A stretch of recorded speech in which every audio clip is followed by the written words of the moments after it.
Okay, well, good morning. This is a meeting of the Massachusetts Gaming Commission. We're holding this virtually, so I'll do a roll call. Good morning, Commissioner O'Brien. Good morning, I'm here. Good morning, Commissioner Hill. Good morning, I'm here. Good morning, Commissioner Skinner. Good morning. And good morning, Commissioner Maynard. Good morning, I'm here. All right, we'll get started. I think I just need to make one clarification because our communications director and I noted that this morning there was one local news program that had a scrolling that the Gaming Commission would be acting on the applications that we in fact acted on yesterday. So our decisions with respect to the 6 category 3 untethered online sports wagering applications were made yesterday, and all 6 were approved. Mills has issued a press release and other communications will be going out. But again, that was excellent work completed around 3 o'clock, January 19th. So today's agenda, the agenda that ruled for so many meetings extended to today, later today. We will not be meeting in that public meeting. That work is complete for now. Thank you. So we'll get started with your administrative update. Karen, please. Thank you. So the agenda item that I'd asked to be included this morning is just to confirm what we would like, the commission would like to do for a start time. So the expectation is that sometime next week, the operations certificate approval will be brought before the commission. They will get hopefully the approval if everything goes well. And then a launch date for the category 1 casino properties on the 31st. But it's important to note what time is the actual go live time on the 31st. My suggestion is that we do a 10 a.m. start. It's helpful to not do a start time at a really busy time, not at 6 or 7 p.m. because we want to make sure the flow of people coming in is not too overwhelming at the beginning for public safety reasons. So that is why there's that recommendation. And then I know the commissioners are planning on going to each of the properties, starting with MGM and then going to PPC and then EBH on that first day. So that's why I was thinking give a little bit of lead time to get organized and get there for the 10 a.m. start. So that's my recommendation. But before I notify any of the properties of the start time, I just wanted to make sure the commission was okay with that and that worked for them. And if they have any questions on the start time, Bruce and I are available to answer those. I have one, but it can be done offline. It's just I'm actually presiding over a reg hearing that I think has to happen that morning. Right. So we just need to logistically figure out how I can do that out in Springfield. And so we have been talking about that internally to make sure that happens for you and that you can do that. So we will figure out, because that starts at 9, and that's another reason to start at 10 actually, is because you have that 9 o'clock matter and we don't want any of the commissioners missing out on that first day. Right. Okay. Eileen, we'll all join you if you'd like. Oh, yeah. I think everybody can have their hour. I will take the early morning on that one. Okay, thanks. And it should work out just fine. Is that Carrie? Will you be doing that with Commissioner O'Brien? Is it Carrie or Judy? It's Judy. Yep. I think it's Judy. Yeah. Excellent. Well, thank you. Madam Chair? Yes, Commissioner. If you're looking for feedback, I think 10 o'clock's a good time to do it and gives us time to get out there. And I would be okay with that time. Okay. Commissioner Maynard, Commissioner Skinner. I'm good. Commissioner Skinner. Sounds great. Okay. Exciting. All right. So that's the plan. I will keep everyone posted as we go through the final verification process on the kiosks and all that. And I'll keep you posted. We do have meetings next week, and we do have to do the operations certificate. So this is a plan in process. All right. Okay. So can I ask, I assume thing on the licensee's end is on track for the 31st. Yep. So there's still a little bit of back and forth on the internal controls, the house rules, but the testing so far, pardon me, I keep getting that incorrect. It's not testing, it's verification on site is in fact going well. So Bruce is actually out at EDH today where they're doing that today. So we are moving along as scheduled. Okay. Thanks. Okay. That's all I have for the administrative update today. Great. Excuse me, in my effort to clarify what happened yesterday, I forgot to say what's happening today, and it is January 20th, and it's public meeting number 425. So for the record, we have that in place. We'll move on to legal, item number 3 on our agenda, and we're turning to a whole slew of regulations. Again, thank you to the legal team, both in-house and outside counsel. We're so aware of your consistent, excellent, ongoing work. So thank you. Thank you. Good morning, Madam Chair and Commissioners. So in your packet, beginning on page 5, you have an updated draft of 205 CMR 256, the sports wagering advertising regulations. As you'll recall, you had a lengthy discussion on these regulations on January 12th, and we've made some updates based on those conversations. Brought it back for your review. So I'm just going to turn it right over to Mina Macarius from Anderson and Krieger to walk us through those changes. Good morning, everyone.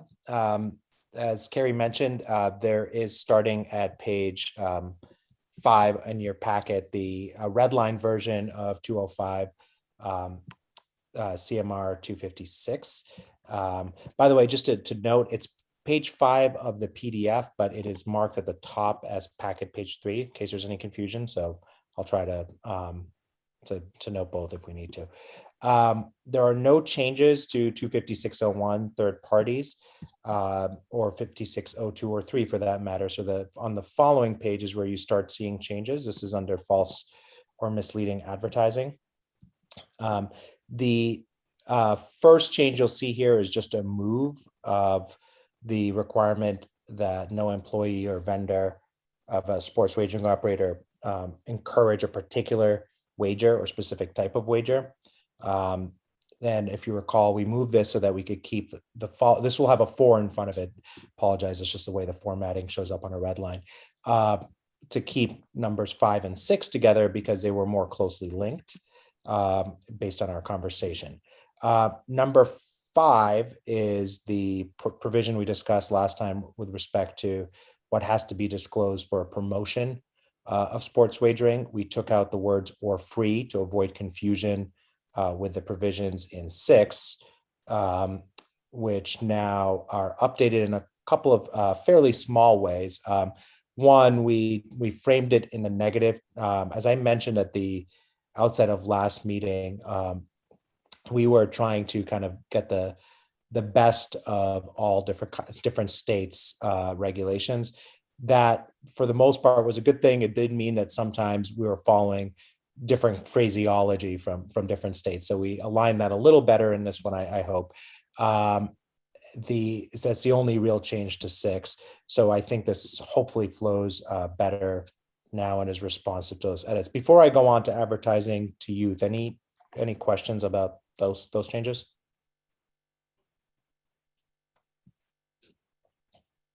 All set. And I should mention at the outset, just in line with what I just said, prior to last meeting, we had surveyed the states that I sort of raised a couple over the meeting, but really a lot of the ones that had been in place before then. Just last week, the state of Maine announced its sports wagering advertising regs, among others.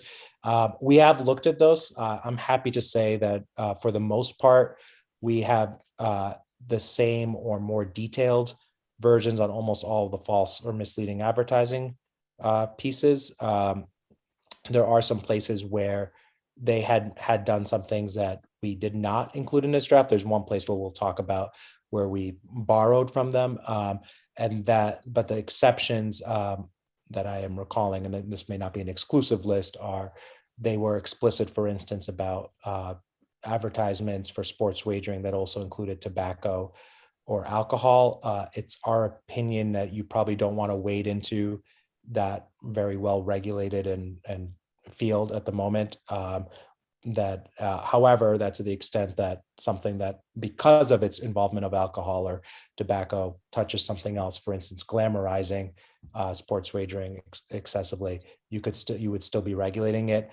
They had some slight differences in terms of who can be endorsers, for instance, explicitly calling out Olympic athletes and cartoon characters. We capture cartoon characters by a broader set of, if it's intentionally targeting minors. And I think that's a fairer way to do it, because it's sort of irrelevant whether they're cartoon or real. It's more relevant if it's targeting minors. But so nothing wrong with their approach. It's a slightly different approach in some cases. I will get to later in the reg, as I said, one place where we did borrow from Maine's. So can I, Sure. when I looked at, they have a prohibitive section. My memory is about if they're going to do any sort of promos, free, that sort of thing. It can't be on their TV advertising. It has to be either on the web or on the app, so that they can capture what the terms of it are. Is that what we're going to be talking about later, or is that something that you guys had a broader discussion about? No, we can discuss that one. We did not. That's not the one we're going to be talking about later. The phrasing on that, I think, and let me just pull up. Sorry to divert to this, but I think it's an important piece of what folks are thinking about. Is we didn't suggest limiting it quite that much.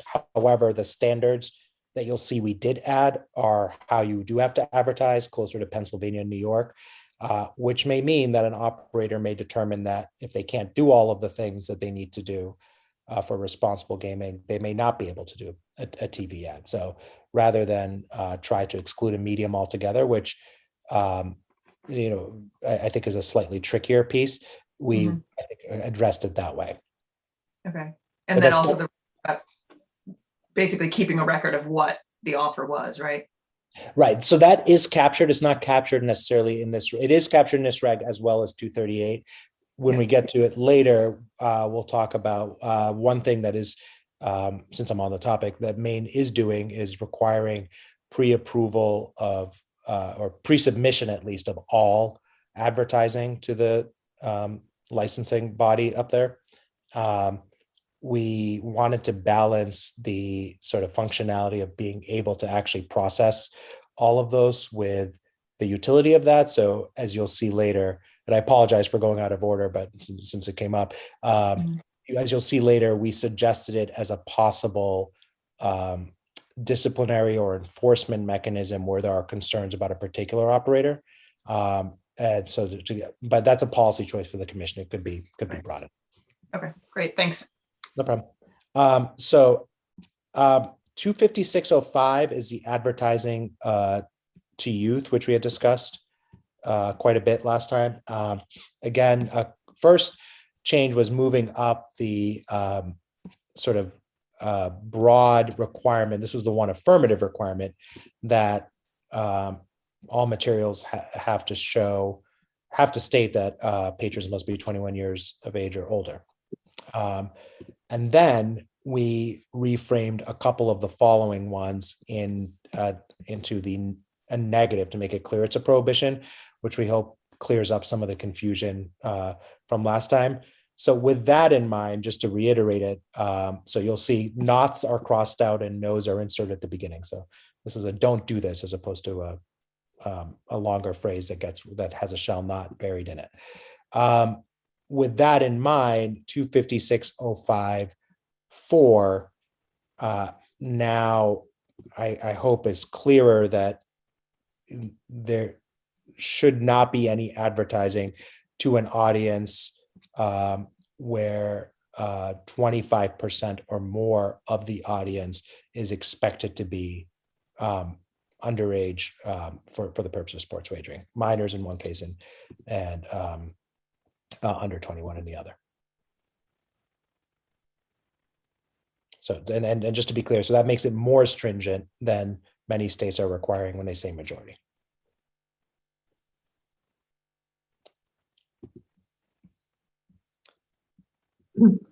Any questions about that?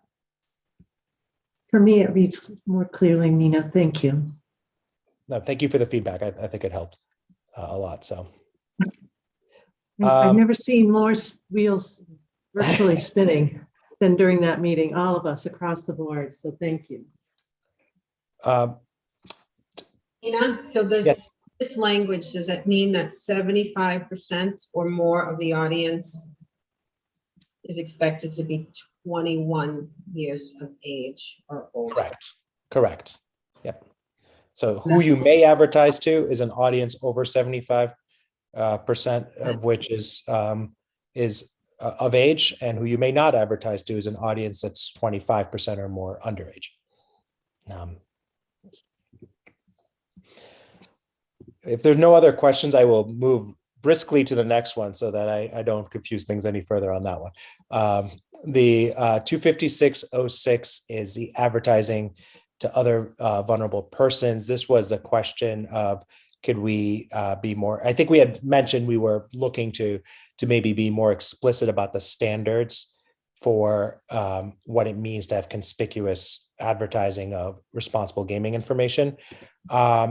With the exception of sort of terminology to capture what we're calling responsible gaming messaging, the standards that you see outlined in pages 9 and all the way to 11 of your packet, also 7 to 9, label as 7 to 9 at the top, come from New York and Pennsylvania, and theirs are virtually identical. So the rationale behind any particular one, I would say that, sort of is to keep it consistent with 2 other large markets nearby. And you'll see it's broken out by different media in some cases, and there's a little bit of intentional duplication in some of this. So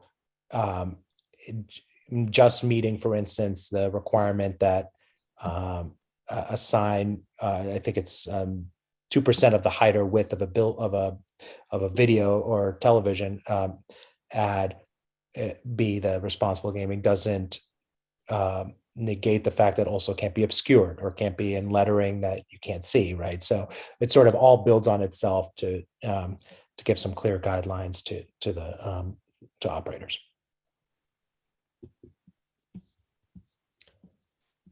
So I don't know if there's any particular questions on that, but again, these were drawn literally, almost verbatim, other than changes for terminology for Massachusetts.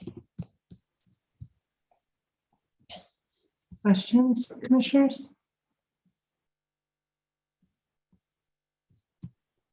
Madam Chair, I don't so much have a question. Hold on one second, because I'm having an issue with my. I see Mark is on or in the meeting, and I'm satisfied with the language, but are you? I was just thinking about that. Thank you, Commissioner Hill. And, where we state we're explicit about the problem gambling helpline of the Department of Public Health, and that it would be clear that that's the response, or that would be the language adopted for anything dealing with the problem gambling helpline. We're rather general about responsible gaming messaging. And I would prefer if that messaging was consistent through the state, and if it was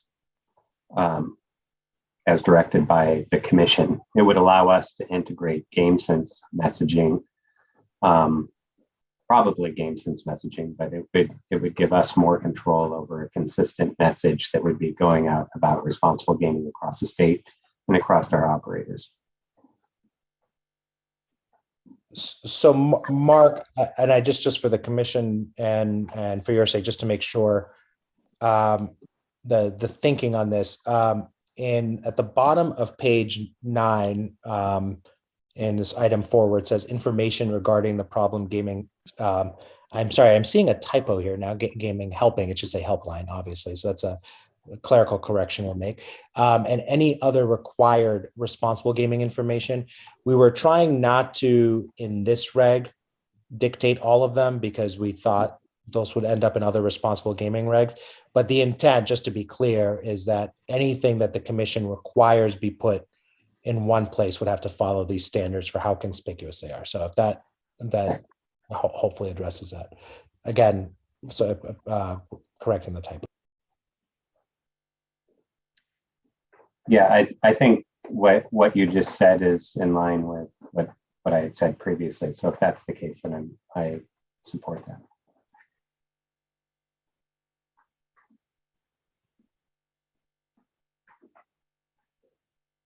Thank you, Madam Chair.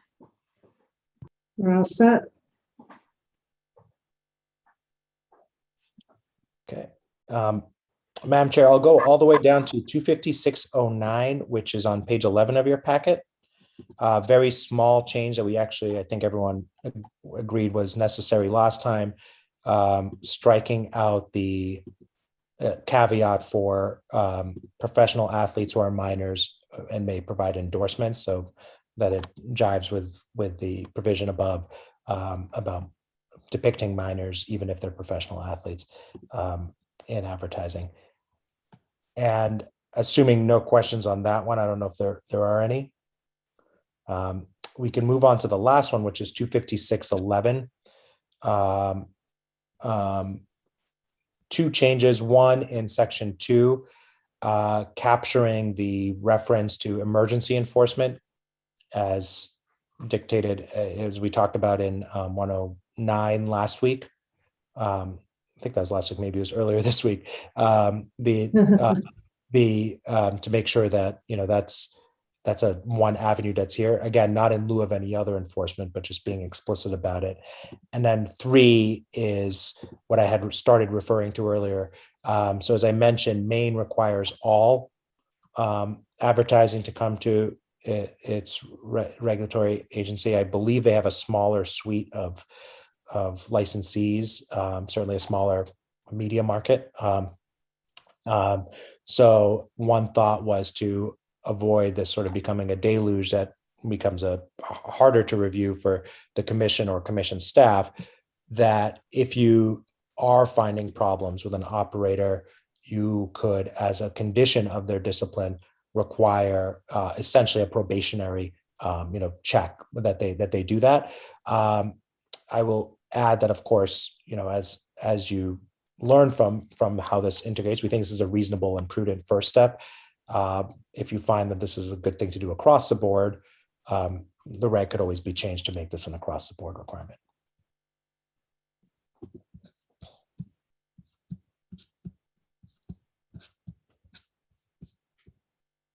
Any questions on that? I think that's really helpful. Can I just go back up to where we struck that parenthetical? Sure. And I think it's captured just fine, but I think we saw in our review that at least there might have been one infraction concerning the involvement of an Olympics involving minors. So I guess I would just say we should keep an eye out when we say endorsement by minors. That could include Olympic athletes, even though we don't say that. Correct. It could, amateur athletes of any kind, whether or not they're collegiate, Olympic, etc. Or in school or anything like that. Okay. Madam Chair, I also asked that question when we had the roundtable, if this had ever happened, or I think the MLB was there, and they said that they had never confronted the issue. I would state that this could, it's not a problem for now, and I'm fine with it for now, but this could become a problem, right? Somebody tries to contract with a 20-year-old, 19-year-old athlete. Are we using minor to be under 21 or under 18? That is a good question. In this case, we're using minor as opposed to when we use both terms, Commissioner Maynard. So I would say it's under 18 in this case. Okay. So, all right. I'm just thinking the ability of someone to contract who's already a professional athlete and how that could swing back around on this. Right. Yeah, so that's in 23K, that's the distinction. It's sort of, you have the underage and then you have the minors. And the minors is usually the under 18 and the underage is usually the 19 to 20s. Yeah. So where there is some, where I guess there would be some room here, just to address your question more directly, or the issue the chair raised more directly, is in theory a Olympic athlete who is not a professional in any sport, is not a collegiate athlete in any sport, and is 19 or 20, could under this be an endorser. However, I should say, as that the way that they do their endorsement may be done in a way that targets minors or targets underage folks, of their same age, and the commission may find that the particular ad is a problem, even if not those two facts about the athlete. And of course, there's the sports governing bodies, as you know. I think this came up in the roundtable. Part of it is that the sports governing bodies have tried to figure out what they're going to allow their own athletes to do, active athletes in general to do, with respect to endorsements, as opposed to retired athletes or others. So what's the policy behind allowing that endorsement by 18-year-olds and not 19-year-olds or 20-year-olds? The policy of allowing it by, it wouldn't be to allow, it would be to allow it by 18 to 21-year-olds, I think is the issue. Yes. That- So what's the policy behind it? I mean, if you have to be 21 to wager, I'm just trying to understand why it's okay in the case of an 18-year-old, but not a 19-year-old. I'm just, what's the policy behind that? Did we discuss that, or?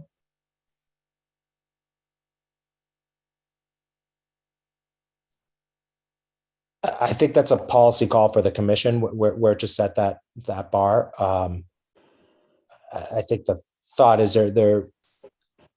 I think the reason there might be some distinctions, and what the original language kind of got at, and maybe it's not, if you're rejecting the parenthetical, which we all, I think, agree, or was agreed last year by everyone, is that there are some professional athletes who are in that, more likely to be in that 18 to 21 gap, as opposed to mostly amateur athletes. But again, that language, minors, could easily say by anyone under 21 years of age. So that's a policy call for the commission. Yeah, it would seem to me that it should be anyone under the age of 21, given that the legal age to wager is 21. I guess I would weigh in that right now, for the 18 to 21-year-olds, that could be a big source of income. So I guess I'd want to be careful how widespread so in Massachusetts, they wouldn't be able to have any endorsements. We're excluding not the 22-year-old athlete, but the 18 to 21. Well, 18 to 20, right? Because once they hit 21, they're fine Yeah, because they're of legal age. So it's 18, 19, 20, which I agree with Commissioner Skinner. It would be attention. Yeah. yeah, it's I would, consistent and arbitrary to come up to have, to allow it for, 18 to 20. Yeah, it just. when they can't legally participate in the business and Some some of the other. business. I, on. I have to respectfully disagree. I can't imagine a world of telling Tyler Hero or LeBron James that they can't be in an advertisement when they're already playing professional sports. I couldn't imagine wrapping my head around that one. That's why They can be in an advertisement, just not for sports wagering, by an operator licensed by Massachusetts. I'm just inviting the discussion. Yeah, can I ask Mina, and you may not know the answer to this, in terms of federal regulations, in terms of ads for alcohol, does do they have to depict people who are of age in the market to consume alcohol? I mean, is there anything parallel to that in that sphere? That's a good question, Commissioner Brown. I believe the answer is yes. I don't have a site off the top of my head, but that piece is parallel to the provision in here, which is still true, that the someone under 21 can't be shown participating in sports wagering. And so I think what makes this a little trickier, just to use the two examples, I think you would still have a problem to use sort of LeBron when he was 19. LeBron couldn't be shown sitting at a sports book doing something. That would be a problem. Yeah. It's the encouraging someone else to do it. exactly. Yeah, that's a distinction. Yeah. And also they can be bet, I to be still fall clear, down with- to be clear, they can be bet on, the 18 to 21-year-old athlete. They can't, collegiate athlete schools or colleges can't be bet on in Massachusetts. But it seems to me to be a little bit odd that you could place a prohibition on them, their ability to earn additional income, yet they can be bet on. Or, it's a little bit, it is a tension. Commissioner Skinner, I understand the tension, but I think that's where I see the distinction kind of clearly. And I think that's probably why you had that parenthetical in there to begin with. Mina, you were sort of thinking, well, if they're professionals, it's different. And we struck that. Maybe we shouldn't, I don't know. Yeah, there's something inherently pushing the line if the idea that you're not supposed to target anybody under 21, by the nature of the athlete being under 21, it raises the question of, well, what is your demographic target audience if you're using them? Which is wholly apart from saying to us, well, you can't, advertise in general. It's just, they'd have to make a pretty good argument as to why they think they're targeting somebody, of age.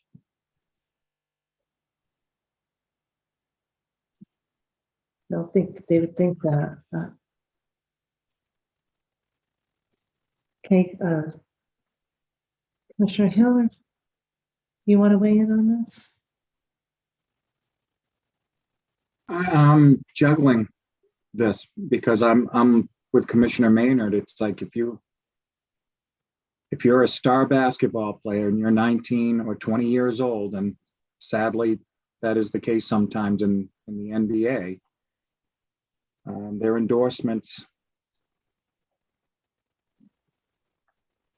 is how they make their money.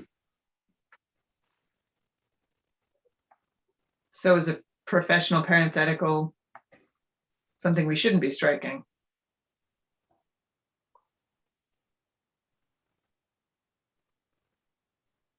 I don't think so. I had an issue with that before. So maybe we shouldn't strike it. For the minor, the 16-year-old star. It is definitely harder. I would say that those are such exceptional athletes, right, Commissioner Hill, that it's almost their exception makes it more targeted and feel, right? If you had somebody who is under 18, but because of the nature of sports, the 18 to 21, except for a few particular quarterbacks that come out of the Patriots, prime time is 18 to 21.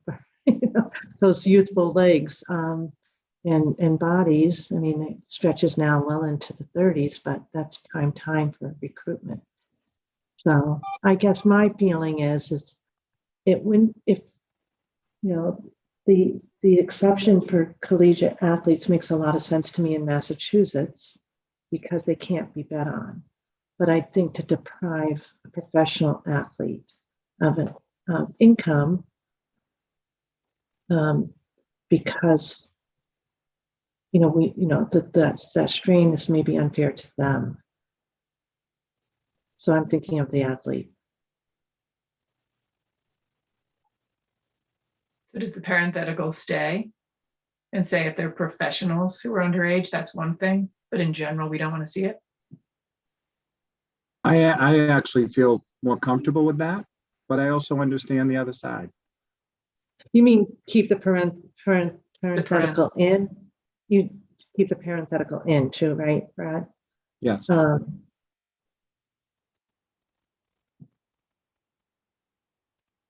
mean, we're getting into the weeds of this, but like a professional athlete, in some cases, the window of them being able to make money is a very short window. Yeah. That's And my we would point. be depriving them, possibly. I mean, I think we've been pretty clear as a commission how we feel about Mhm. this, and I'm hoping our licensees will appreciate that. But I've been juggling with this one. I mean, sometimes a window is only 5 years to make that And money. I understand Commissioner Skinner's point. Well, you're only depriving them from not working with sports operators, but I always sort of think about the equity and, you know, their 22-year-old teammates who are also getting bet on can do it. So that's where I see, for the athletes, they're pros. And I do think, Commissioner Hill, you're right. How that's framed, if they're framing it in a way that becomes clear to something that's where they're on their youth as opposed to on their sport, then we're going to have a problem with that. But I think that the operators are hearing us on that. And they're hearing that across the country. So do we need to take our temperature on this one right now? If we had the way it's written now with the parenthetical out, do we want to expand to make it only endorsements on 21 and older? Or are we good with the way it's written? Let's start with the way it's written, as with the edit. I'm not going to comment on the edit that was made. I'm just going to state again for the record, I don't think any potential deprivation of income by an 18 to 20-year-old outweighs the potential harm to that same group of individuals who may be drawn to sports wagering as a result of that endorsement.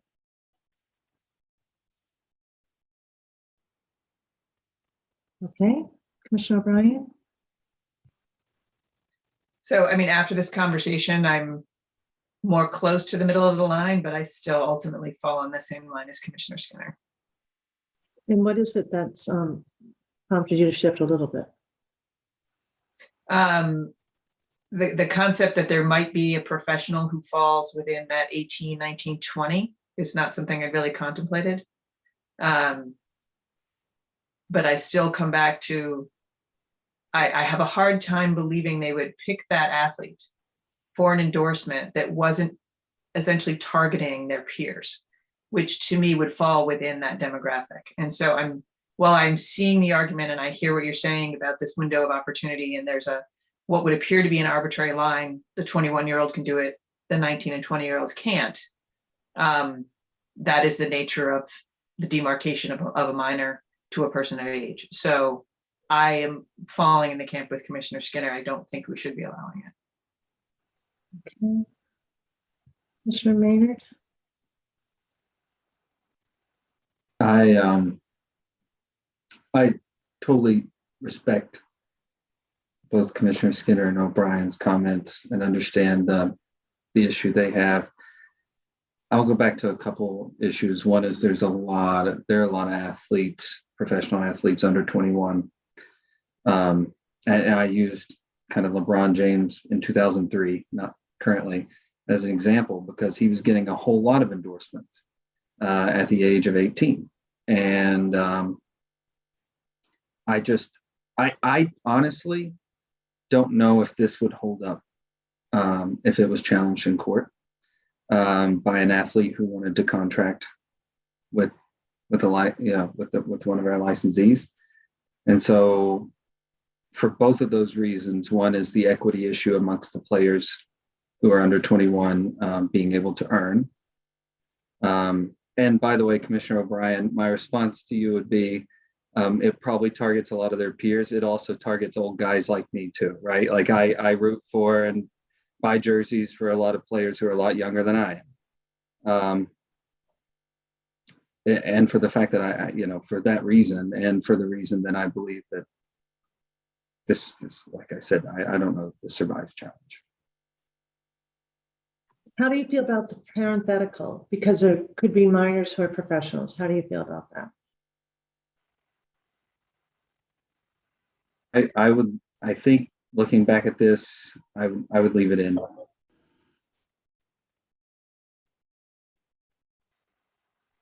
Commissioner Hill? I'd like to leave it in. And keep it with the parenthetical restored. That's where I'm leaning at this point, yes. Madam Chair, just a comment to Commissioner Maynard's point about the language, if we changed it, not upholding in court. We do regulate sports wagering operators, not professional athletes. And so that I think is a non-issue for me. Having an athlete challenge our regulations.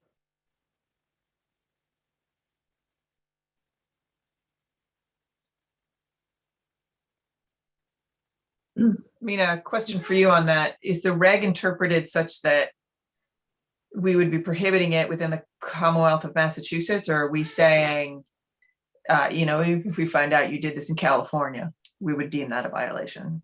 It's a good question. No, this reg is about what's advertised in Massachusetts.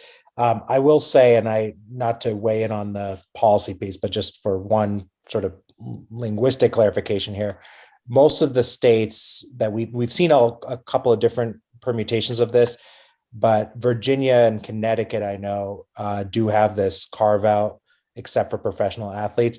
However, they have it. No one underage for the purposes of betting there, which I think is also 21 in both states. So it's under 21 years of age, except professional athletes. So it's a little bit of both, as opposed to minors, except for professional athletes. So that's just another that I guess I would recommend if you're interesting. Yeah. So I'm wondering, yeah. So do we Virginia need? and Maryland? Sorry. I'm sorry. Go ahead. Sorry about that, Commissioner. What are the two states? Virginia and Connecticut Maryland? and Virginia. Another state, Louisiana, bans it for minors altogether, but I'm not sure how they define minors in their regs, and they just don't have an exception. But Virginia and Connecticut do allow professional athletes who are not of age to place a sports wager to endorse. But they could be bet on, right?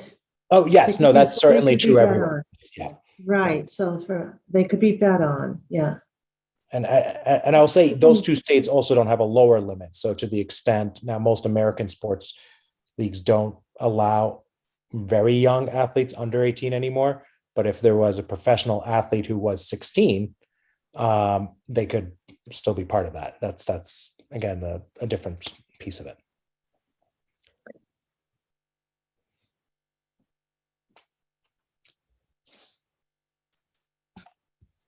Would you suggest, given today's conversation, Nina, that we retool this in a way that reflects?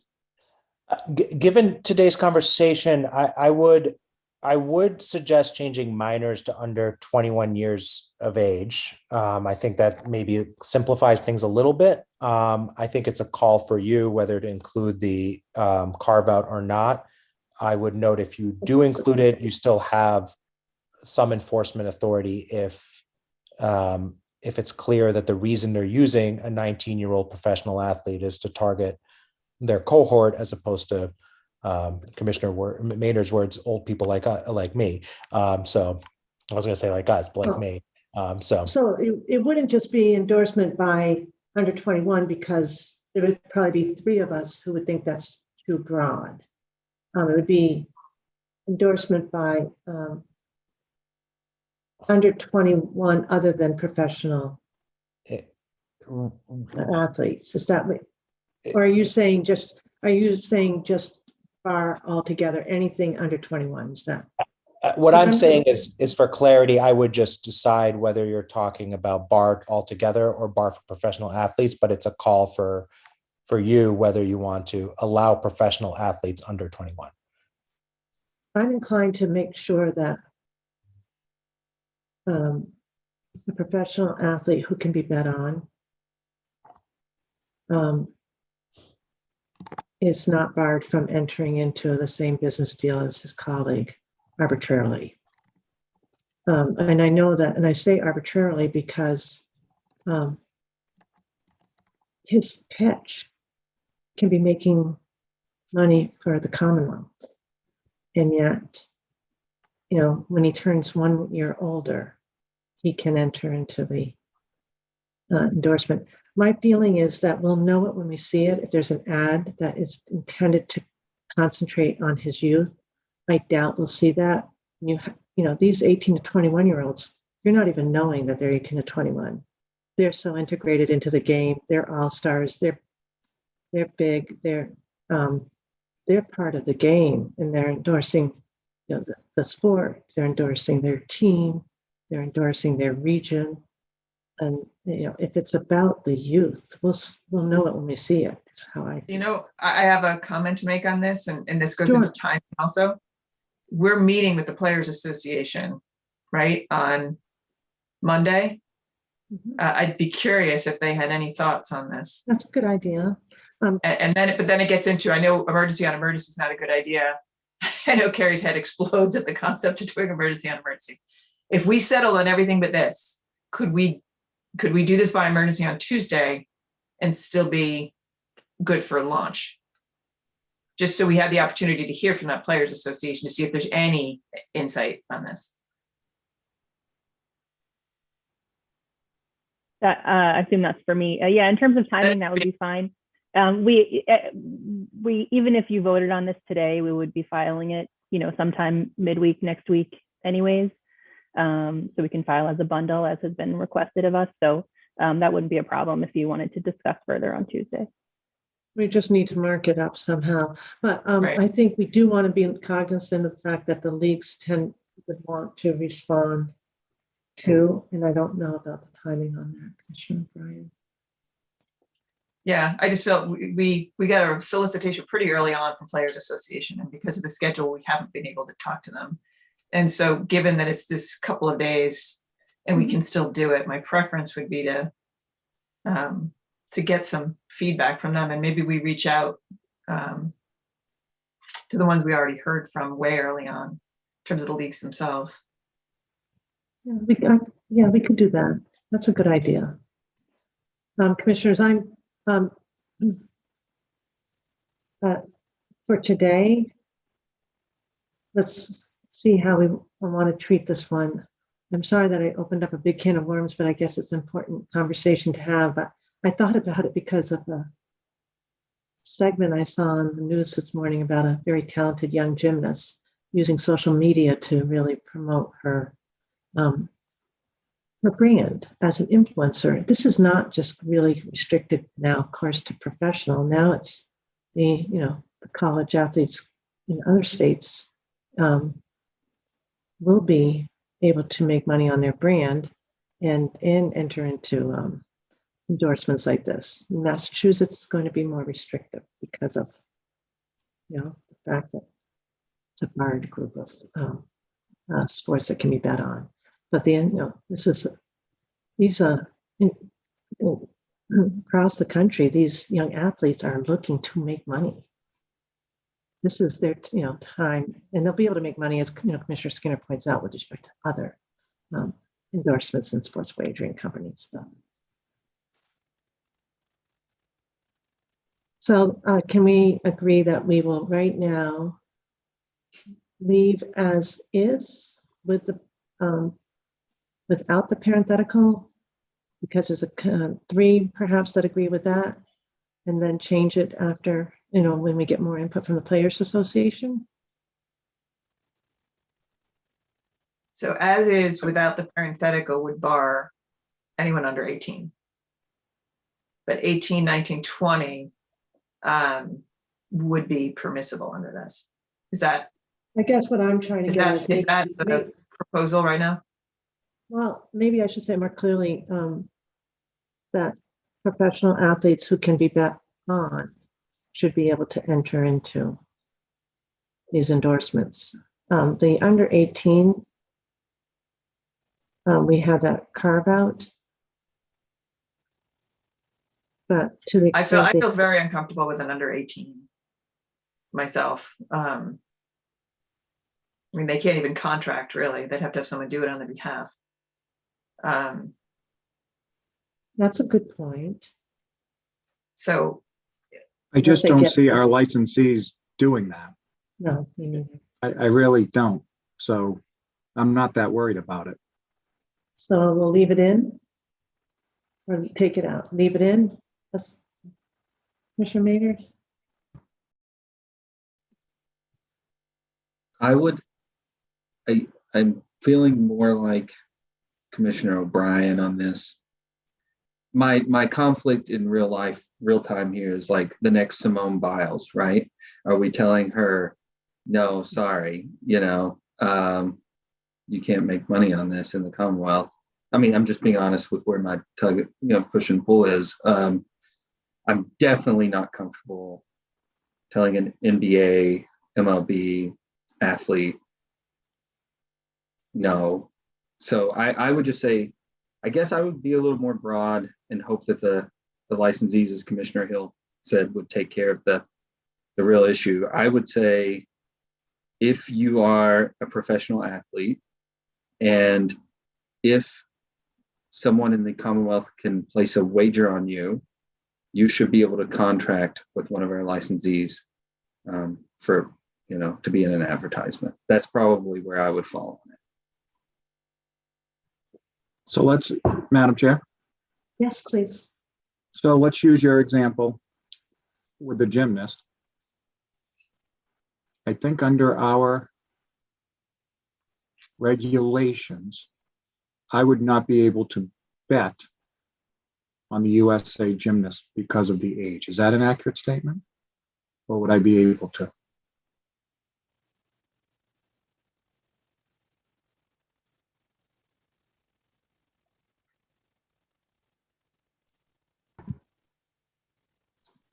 I'm looking at you, Mina and Todd.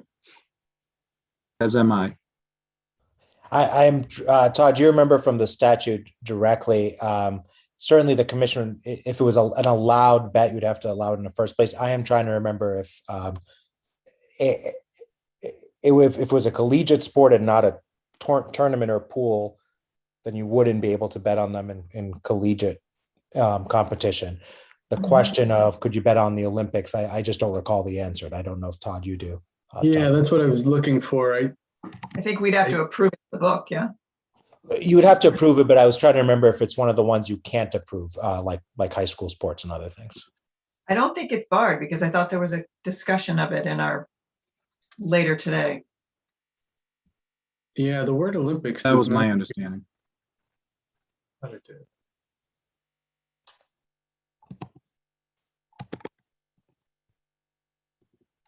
So in the spirit of compromise, as you're looking that up, Todd, I actually have an issue with anybody under 18. So 16, 17s, I have an issue with. 18, 19, 20s, I don't have an issue with. In general, or if they're professional athletes? In vote, certainly professional, for sure. But in general, I don't have an issue with that. So I don't want anybody under 21, but if we're talking about compromising, Okay. I'm with you on the 17 and under. I just feel like, you can't even contract with somebody. I just don't think it's appropriate, but I could compromise on the concept of a professional athlete who's 18, 19, 20.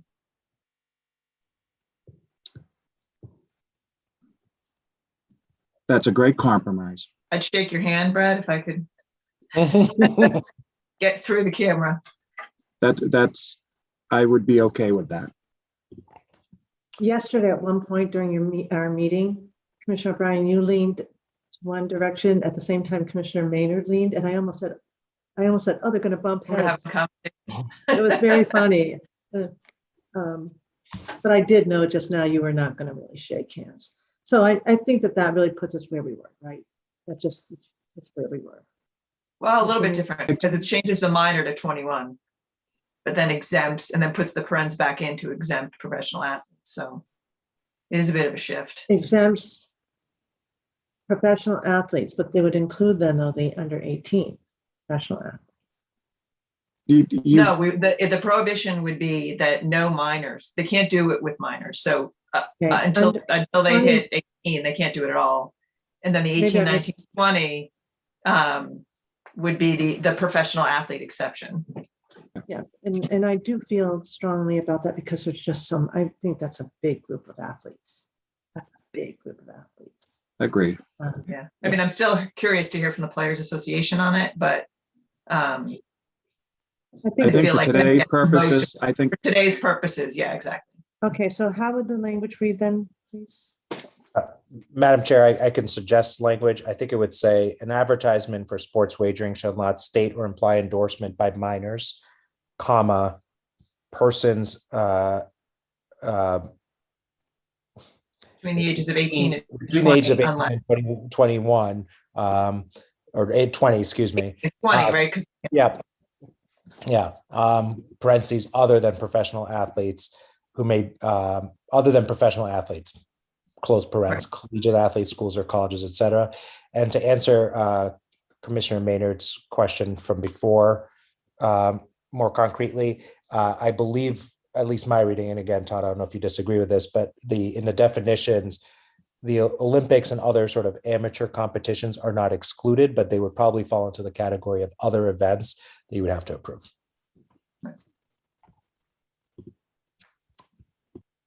Yeah, that's exactly right. so. Mina, with the language that you just proposed, I would be supportive of that. I think that's a good compromise. yeah, I would agree. It's a compromise that gathers. I think we each kind of get more than 50% of where we were coming from with that compromise. Although Joe's got his hand up. Commissioner Skinner first, I think she was leaning in. Yeah, I was just gonna say, I'm not gonna let perfect be the enemy of the good here. So I think it is a really good compromise.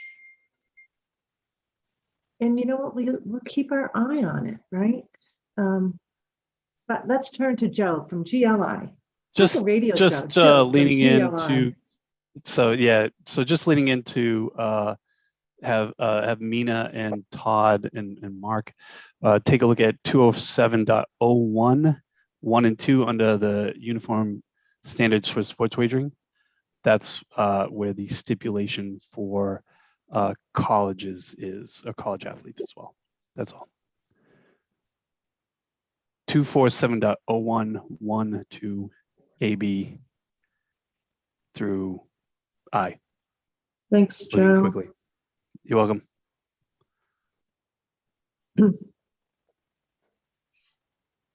Okay, very helpful. All right. So should we just finish up then with the advertising? I was responsible for going back to that language, but it turned out to be important. And then we were going through the well, I think that we were getting to the last one, weren't we? Bring us Madam back to Chair, the- Madam Chair, sorry. can I interrupt you just for one moment? So did Sure. we agree that we were going to adopt that language, or are we not there yet? Well, we are going to ultimately decide at the end how to move. So let's just say that we've got that language on a plate and it looks like we have a consensus there. Thank you, Madam Chair. Okay. Thank you. So we got through, what page were we last on? 9900? No, sorry, we were on page 11 of the packet. Which, Sorry, that was just my eyes. that's okay. There's a 9 and an 11 on that same page. I thought it was wishful But you thinking. know what? I'm thinking in the sorry, I'm so thinking in the we're doing the hundreds math because and of- multiplying them, Madam Chair. and we've been reading such voluminous documents like Are we on page 1920, Rena? Alrighty, there we go. A little punchy today. There we go. So we're on page 11 of 99. Am I right? Correct. Yep. Okay. Correct. Mhm. Oh, that was where we were, but where were we last before we were? Oh, sorry. So before that, I had actually finished presenting what was on page 12, which was the as a sanction requesting everything come to you. And then I think you had asked us to go back to that. So I was done with every other change on this. Yes. And So I just wanted to get back to my fellow commissioners. Did you have any questions on that? What I thought was a great provision at the end, and then anything else other than what we just discussed in the advertising. We had a robust discussion on this earlier, but again, I say we keep on learning. So these are important instructions. And remember, commissioners, we can revisit any reg at any time, correct? As we continue to learn. To borrow the phrase, we want to continue to remain nimble. Anything? So does it make sense for us to act on this now? And then with the caveat that we could revisit it, because otherwise we could revisit if the players union brings up something.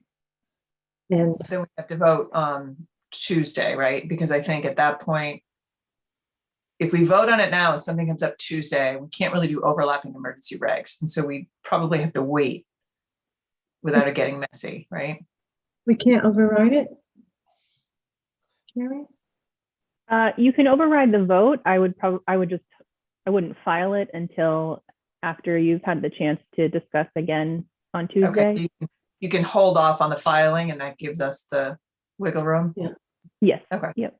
So if we could act today, given our discussion, with the understanding that we'll remain nimble and revisit as needed. Okay, and I'll have to figure out, Todd, if what we do on the agenda to address that issue, okay? I think it is on the agenda for Tuesday already. So Just in case, right? just in case we had included so everything. the roundtable's Monday, not do it on Yep. Monday, but Yep. do it Tuesday. Okay, excellent, thank you, Carrie. So commissioners, do I have a motion on this roll?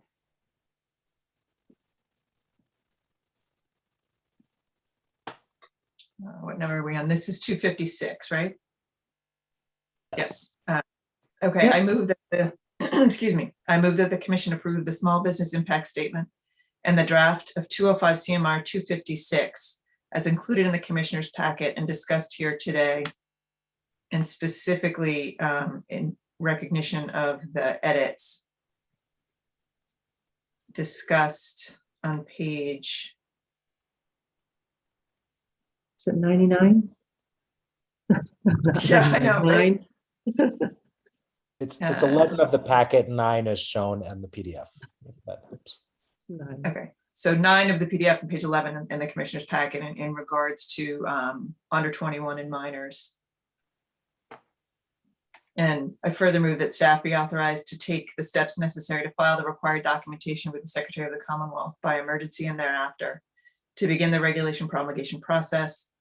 And further that staff be authorized to modify chapter or section numbers or titles, to file additional regulation sections as reserved, or to make any other administrative changes as necessary to execute the regulation promulgation process.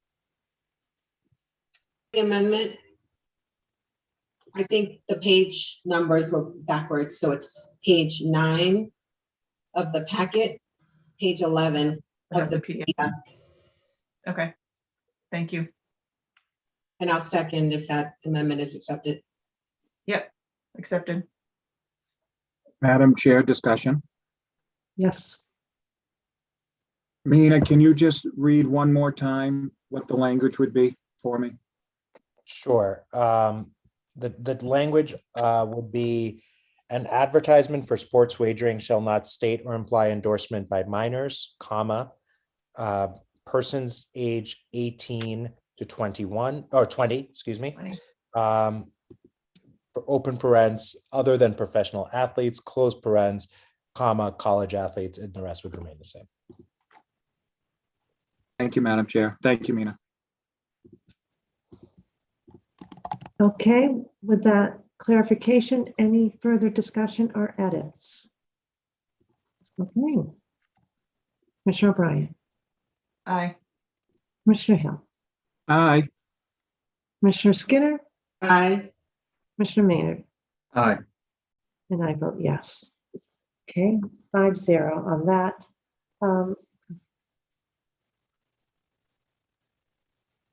Okay, let's move on then to 239. Good morning and good afternoon, Caitlin. Good afternoon. So let me just pulling up my packet here. 239 is the continuing disclosure and reporting obligations of sports wagering licensees regulation. I am going to turn this over to Mina to walk us through the regulation. And he's also going to talk about some of the differences between Chapter 23K and 23N with regard to these obligations to disclose, and in particular with regard to the public records law and the lack of exemptions under 23N. Thank you, Caitlin. So I think just to frame at the outset how this reg was developed, we looked at a couple of things. We looked at the existing analog in 23K, which is 139.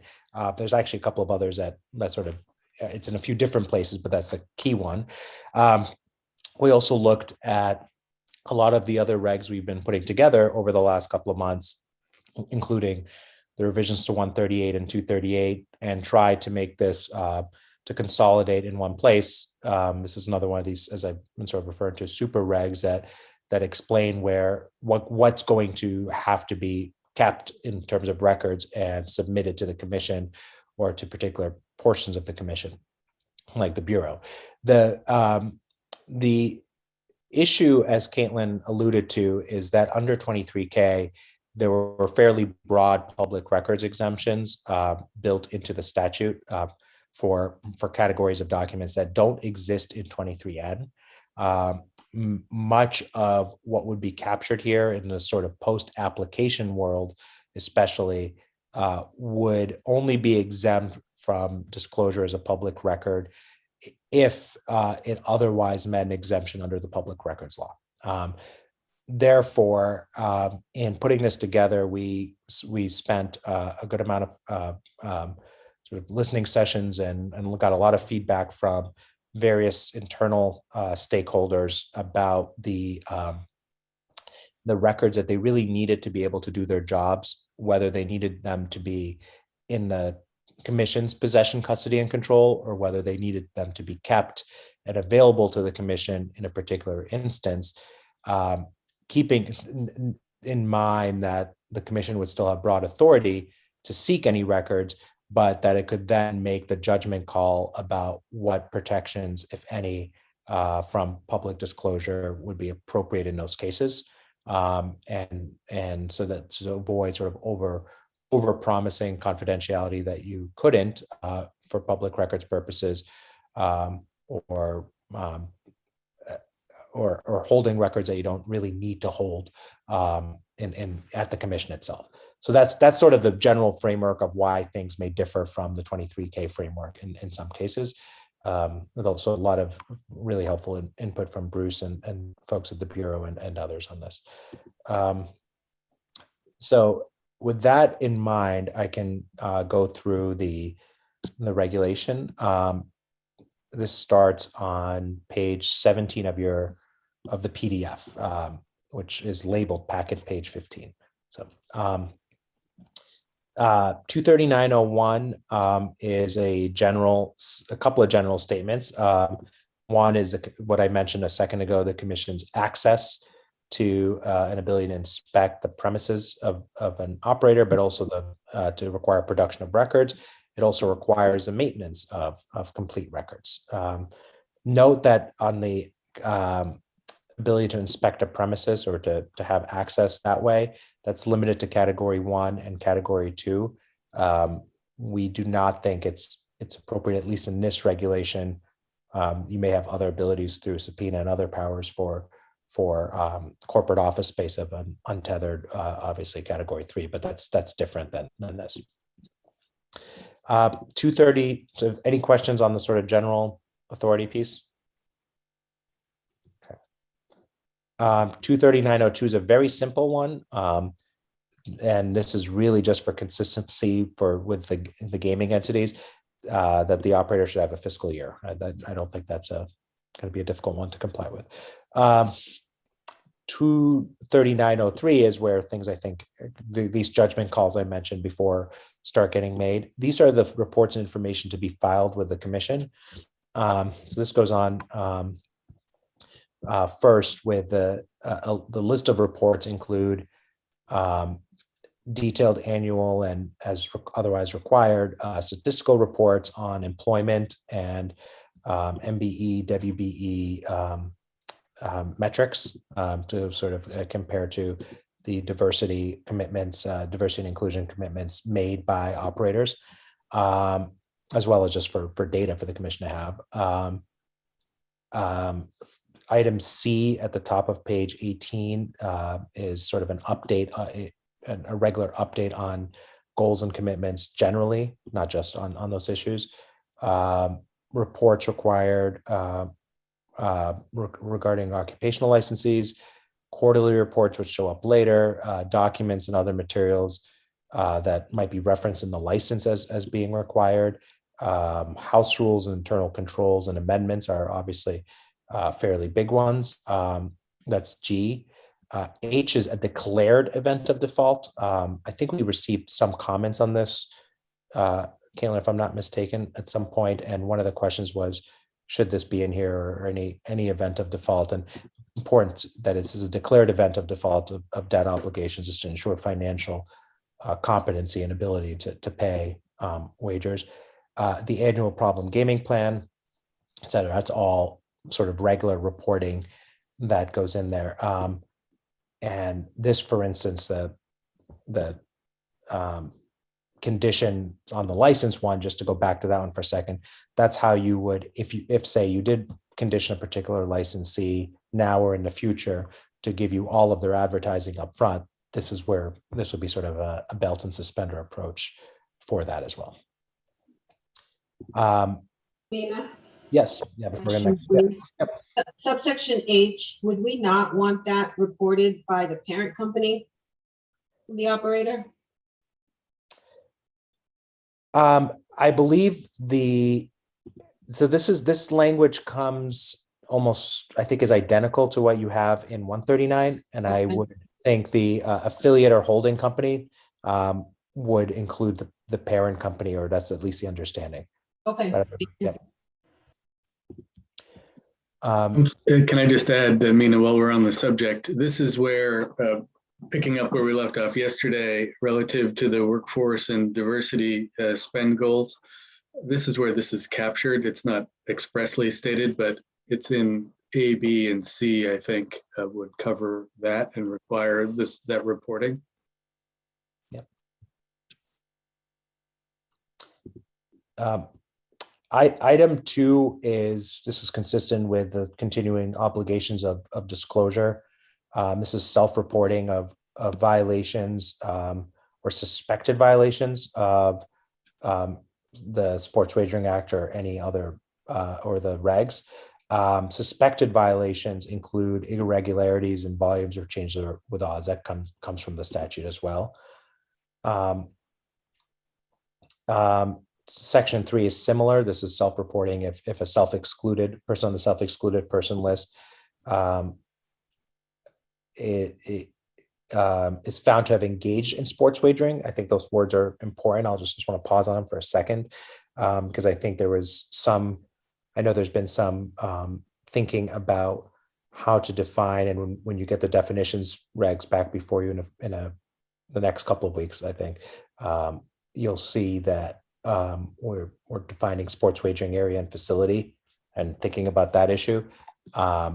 Engaging in a self-excluded person may end up being on the premises of a category 1, especially, but not engaging in sports wagering. And so there's that doesn't negate other controls that might exclude them from certain areas. It just means that the reporting is when they engage in sports wagering. So if they're caught and don't do it before.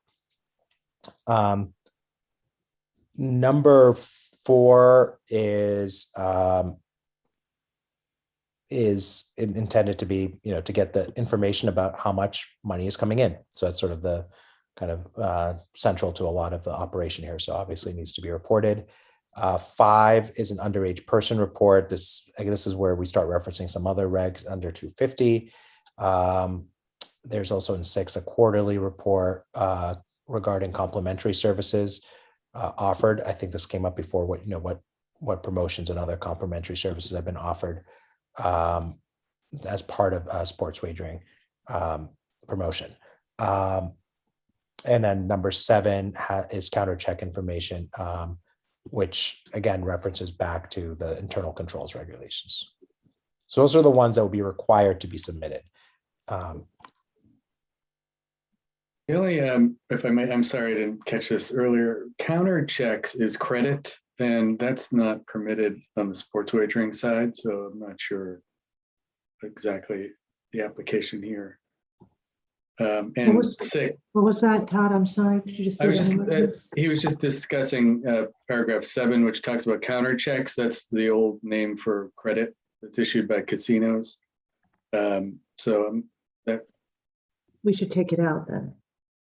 I just noticed this, so I haven't had any time to think about it. There may be a reason it's there, but I don't know off the top of my head what that is.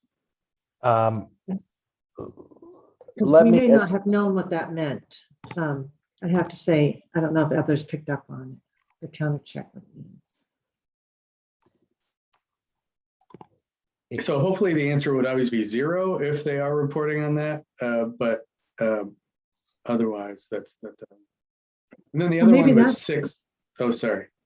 Maybe that's why we want to be able to confirm it's 0.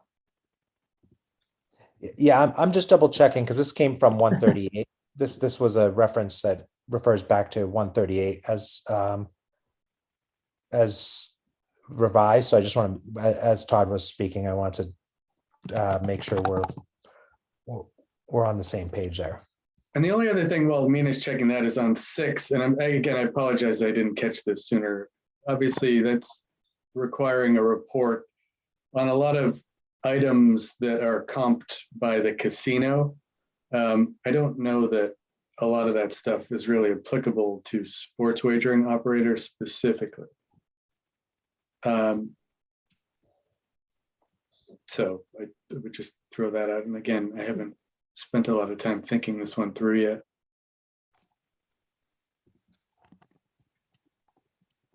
Yeah, and Todd, on that one, I think the suggestion to keep this one in was to the extent that because this is a new market and maybe bringing in new people, that if a casino operator in their, or a gaming establishment operator in their capacity as a sports wagering licensee offers somebody who may not have been interested in all of their promotions so far a free hotel room and sports wagering credits, because now it's a new line of business, we just want that tracked as well.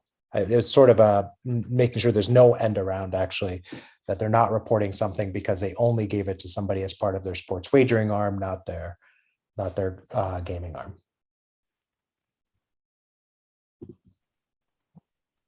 And with respect to number 7, I'm sorry, I'm just trying to keep track of everything I have open here. I believe the report that's referred to there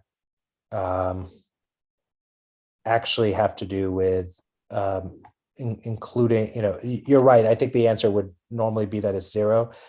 With the only, I don't think we actually made any changes with relation to sports wagering. So that one may not be relevant for sports wagering and could easily come out.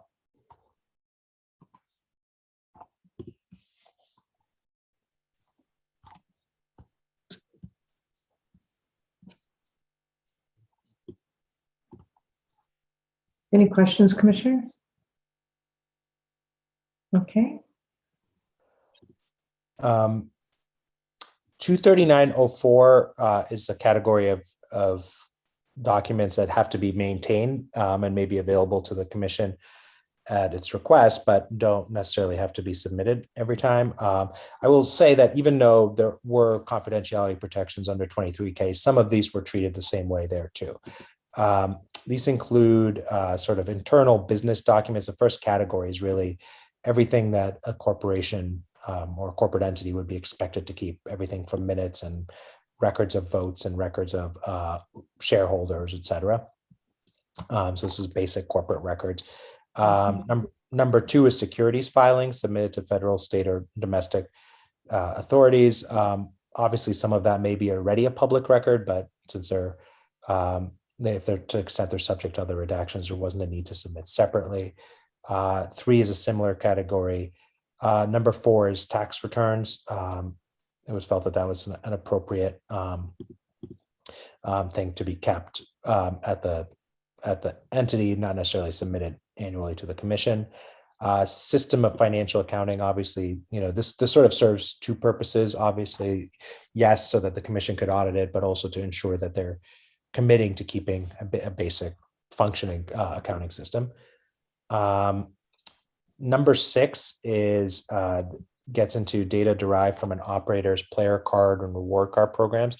Again, this is in part, this one is partially intended to avoid having too much personal information and personally identifying information or proprietary data at the commission's offices, but again, may not be necessary to review in a particular circumstance.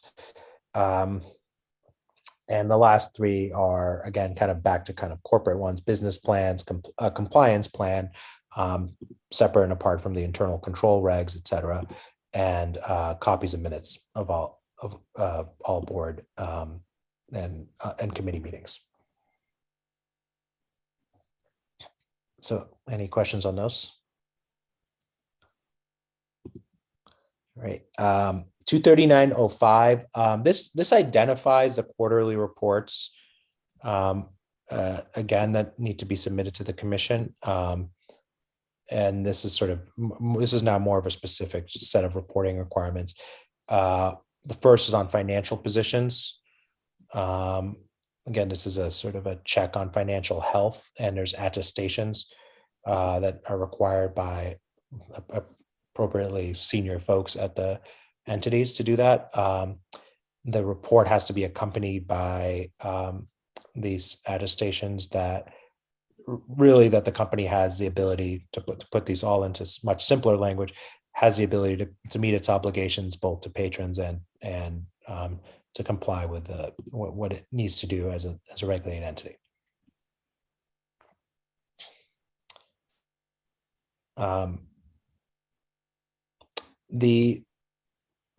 Any questions there? Assume not. All right, 23906 is an annual audit. Yes. I'm sorry. Sorry, Sorry about that. Subsection 2, that first citation, I think that's a typo. Should that be 205 CMR 239.05? Correct. Yes, that's correct. Thank you. And as we go on to the other sections, that, I mean, you might have already caught them, but I can point out, I think it's just, you might have added a section and then everything just got jumbled. So there are a couple of changes that need to be made. Yes. Document too. Thank you. We were going to suggest at the end that we would ask for a technical corrections on numbering, because there are a couple of these, I think either a formatting error or something that threw some of these off. My apologies on that. The quarterly, so we've talked about quarterly reports, annual audits. There are sort of two separate purposes of an audit here. The first purpose is really a financial audit, which is why it's set up to be by a certified public accountant. They have to have an audit. There's what happens with the recommendations. It's spelled out. Again, all of these mirror what's in the gaming regs. The audits are filed with the commission. I think that was determined to be something that should be kept in. That's towards the bottom of page 22 of the packet, and we will correct that cross-reference it to 23907 to 06.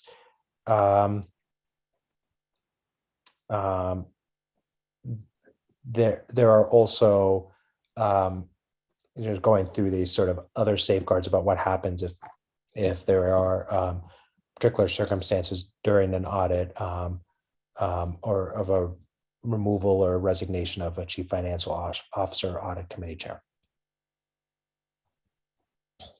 So this is all financial audits, just to be clear.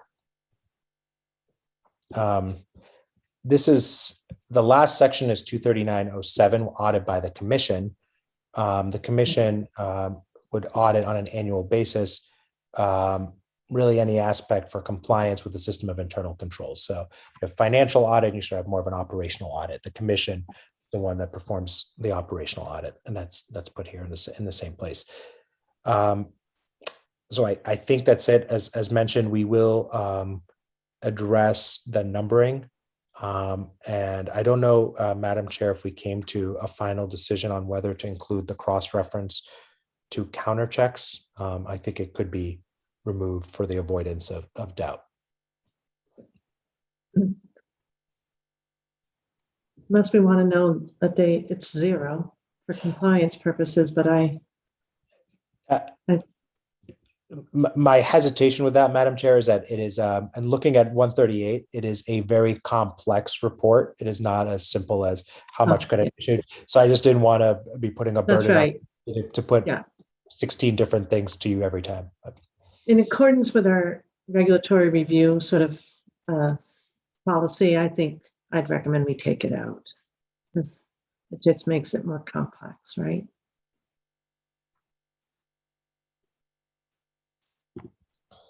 But I have to say that it was a refresher to learn what counter check was. So thank you, Todd, for bringing that up.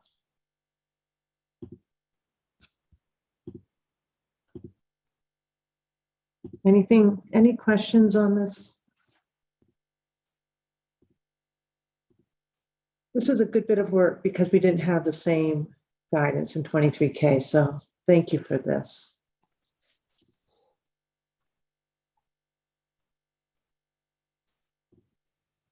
Any questions? Are we prepared to move on this, commissioners?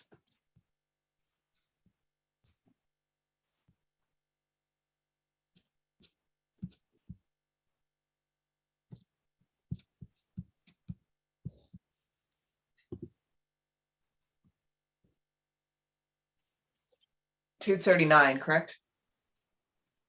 Correct. Okay. And other than striking, what's the specific reference to strike? Hello. Hello. Visitor today. The specific reference, hello, Maeve, is a 239. You wave back. You wave. 239.037. 239.037 is the one we're striking. Okay. That's the one. I move that the commission approve the small business impact statement in the draft of 205 CMR 239 as included in the commissioner's packet and further discussed and amended here today, specifically to delete 239.037 and to fix specified numeration mistakes. I further move that staff be authorized to take the steps necessary to file the required documentation with the Secretary of the Commonwealth by emergency and thereafter, and to begin the regulation promulgation process. And that staff be authorized to modify chapter or section numbers or titles and file additional regulation sections as reserved, or make any other administrative changes necessary to execute the regulation promulgation process. Second. Any questions? Edits? Okay. Commissioner O'Brien, Aye. Commissioner Hill, Aye. Commissioner Skinner, Aye. Commissioner Maynard, Aye. and I vote yes, 5-0. Excellent. Okay, so we're moving on to 241, right, Nina, or is it Caitlin? I turn to now? No, Maeve. No, Maeve. Sure, Maeve is going to listen introduce this one. Maeve. It's really simple. get We're going to the start next her. one. We'll start her with a short one. So in any event, 205 CMR 241 is surveillance and monitoring. Maybe the shortest drug we've had this far. One of the reasons we're bringing it today is because it is cross-referenced in 239. So we want to bring those together, but I will turn it over to Mina to discuss the substance. Thank you. So these are very simple for a reason. They're really intended to be, this could have been an edit to 141 and 142. We thought it was better to keep it all together in the 200 series, but cross-reference, and essentially where a sports wagering operator has sports wagering areas or sports wagering facilities, that the surveillance, the cameras, et cetera, should capture those as well. That's sort of the 241. 01, 24102 takes the place of 142, but we thought it would be a little overkill to have two separate regs for two sentences. Gives the commission the same inspection authority over those areas as it does over gaming establishments. Any questions, commissioners? Okay. I think Maeve could have led that one, Caitlin. Thank you. I Very have faith clear. in her. Yeah. Yeah, thank you. All right. Do I have a motion on that, commissioners? I'll make a motion, Madam Chair. Thanks, Commissioner. I move that the commission approve the small business impact statement in the draft 205 CMR 241 as included in the commissioner's packet and discussed here today. I move that staff be authorized to take the steps necessary to file the required documentation with the Secretary of the Commonwealth by emergency and thereafter to begin the regulation promulgation process. I further move that staff shall be authorized to modify chapter or section numbers or titles to file additional regulation sections as reserved, or to make any other administrative changes as necessary to execute the regulation promulgation process. Second. Thanks. Any questions or edits, commissioners? Okay, Commissioner O'Brien, Aye. Commissioner Hill, Aye. Commissioner Skinner, Aye. Commissioner Maynard. Aye. I vote yes, 5-0. Thank you. Now we're moving on to play management, 255. Yes, thank you. Good afternoon. So you do have a draft of the play management regulation in your packet. Begins on packet page 30, PDF page 32.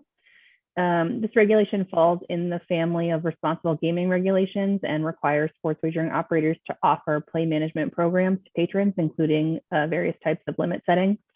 So I'm going to turn it over to Annie Lee from Anderson and Krieger to walk us through here. And I'll just note that Dave Mackey and Director Vanderlinden are also here for help on this topic.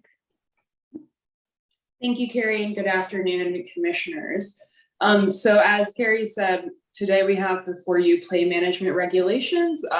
These are similar in spirit to Play My Way in the gaming context, in that they allow people to engage in sports wagering, but to do so within their own means as individuals elect to sort of set them. And so with that, I'm happy to walk the commission through this regulation section by section.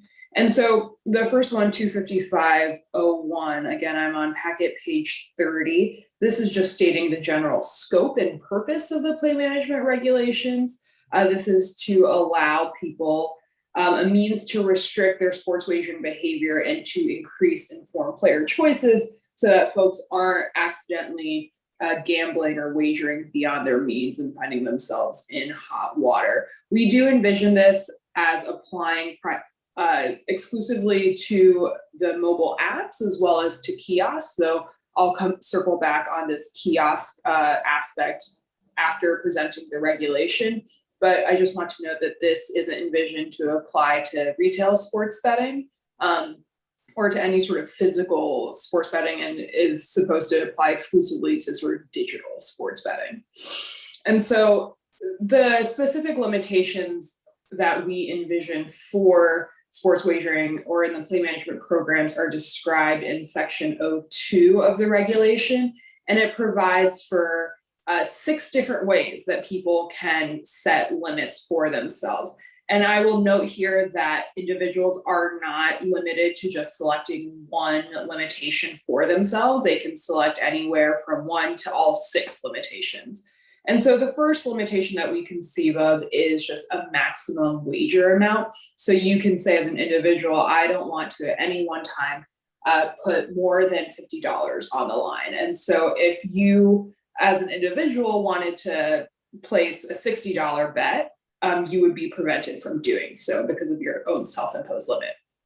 The second type of limit you can set is a little bit more akin to Play My Way, in which you can set a budget for yourself on a daily, weekly, or monthly basis. You could, again, sort of opt into all of those options. So you could set a daily budget for yourself of no more than $50, a week no more than, you know, 100, and a month no more than, you know, 300 or something like that. These are all arbitrary numbers. And so with this kind of limitation, you could continue to sports wager, but as soon as you've hit your daily budget, you would be prevented from sports wagering regardless of your wins or losses throughout the day. So you can essentially say, I don't want to sort of put more than X dollars at risk in any given day, week, or month, and this would prevent you from going beyond that. And so the third way that you can place a limit on yourself is on net loss. And so you can say that I am willing to wager sort of as much as it takes or as much as I want, but I don't want to incur net loss over $200. So if I get really unlucky and I lose all $200, that's it. I can't wager anymore. If, you know, I have a little bit of luck here and there and I wager to, you know, $100 and I, you know, prevail about $300, but then all of a sudden I get really unlucky over a series of bets and I've lost $500, then your net loss has been met and you are no longer permitted to wager at that point, just because you simply don't know if it's going to result in wins or losses. And you've decided that I don't want to lose any more than, you know, $200 over the period of a day, week, or month or something like that. The fourth kind of limitation is a max deposit amount. And so individuals maintain sports wagering accounts in order to engage in play management programs. And so you can say, I don't want to be transferring at any one given time more than, you know, $250 into my account. And this would prevent you from exceeding that. This, the fifth way that you can limit yourself is similar to kind of play management. Again, is about this. No, sorry, I'm getting ahead of myself. The fifth way that you can limit is you can say, I want to have a max account balance of, you know, $800 or something. And so if you hit that account, if your account hits that balance, you just can't add any more to your account. So you're essentially, it's a little bit of a way of sort of imposing a softer budget on yourself and sort of saying that I'm not going to allow myself to put at risk through my account, you know, X dollars. And so lastly, the final way that we've conceived of a limitation is a little bit more of this budgeting concept again, to say that over a given day, week, or month, you can't transfer more than, you know, $1,000 into your account. And so you could, you know, do smaller transfer amounts into your account, but once over this period of time, again, day, week, or month, you've transferred more than that, you're prevented from doing so. And so, as I said before, you're allowed to sort of mix and match any of these kinds of limitations that work for you. And so this is just intended to sort of increase consumer choice and allow individuals to choose what they think will be the most effective means of sort of managing their play in a responsible way. The other part of this section is that you know, individuals have to opt into play management. We're not requiring sports wagering operators to impose any default settings on players. And so individuals will have to sign up for that, which leads me into the next section, 255.03, which starts on packet page 31. And so the enrollment here is similar to how you enroll in Play My Way. When you first enroll onto the mobile app or onto a kiosk and you have an account, we're asking sports wagering operators to put up a message that essentially describes play management for you and all the different options, all 6 options that I just described, and allows you to, you know, upon sign up, immediately begin enrolling yourself in these play management programs if that's something that you would desire. If you choose to decline that opportunity, you are absolutely permitted to do so. You just need to indicate to the operator that you're at that time declining to enroll in play management. But that's not your only time to enroll in play management. On a monthly basis, we're requiring that operators sort of push a notification to individuals, reminding them that play management programs are available to them, and you again have the opportunity to enroll at that stage. We are also asking that operators maintain at all times a prominent link on their homepage, essentially, through which people can access play management. So even if you miss it on, or even if you decline it on your initial enrollment and the monthly period, that those aren't your only opportunities to enroll in play management. You can always, at any time, opt in to the play management program of your choice. And similar to what we've heard from some of the operators who have presented before the commission, any limitations that you place on yourself, any play management that you enroll in is immediately effective, with the exception of sort of modification. So if you modify a play management setting to be more restrictive, so if I have a budget of $100 a day and I lower it to $50 a day, that becomes immediately effective. However, if you modify your management settings to be less restrictive, so to engage in more sports wagering than you previously said that you wanted to do. So if I increase my budget from $50 to $100, it's not going to take effect immediately. It's going to take effect the next business day after any kind of time period that's applicable applies. So if I've already said, for a week, my budget is $50 and I want to increase my weekly budget to $100. I'm going to have to wait for that week period to first complete itself, and then the next business day before I'm able to increase my budget to $100. Ms. Lee, Commissioner O'Brien, are you leaning in right now or no? Nope. No, okay. Yeah. Commissioner Skinner, I think we're probably all thinking about one thing, but go ahead, Commissioner Skinner. Well, I don't know. Maybe not. Annie, do you want questions at the end, or can we ask them as we go? Because I have a question on 255.02. I'm happy to take questions at any time. Yeah, Okay. I think it makes sense before we go on, because this is such a big piece of the substance, Commissioner Skinner. It's fresh in our minds. So I know it disrupts, but I think it's helpful. Okay, thank you. So 255.02 subsection 3, I'm just looking at the language around recovery of losses. And that section says an individual shall not recover any losses. And I'm wondering why that is, because I understand why we might want to include that, but I'm recalling during some of the presentations when the operators talked about disciplinary action, when that occurred as a result of VSE individuals being able to place a wager. They voluntarily reimbursed or repaid the amount that they wagered. And I don't know if that was in all cases, but in some cases it was voluntary. And I'm looking at language that appears elsewhere. For instance, in 233, it talks about the language is an individual shall not be entitled to recover any losses. And so I'm just trying to understand. I understand the distinction, but was that intentional to not include the language of 233? So the entitlement language, that was not an intentional difference between these regulations. I believe this language was carried over from 233, so it may have just been a drafting error of not including that specifically not entitled to collect language. So 233 does include that the shall not be entitled to recover. So I guess, the question is, do we want to be that forceful? Do we want to preclude an operator from voluntarily, reimbursing a patron who was able to wager when they weren't supposed to, the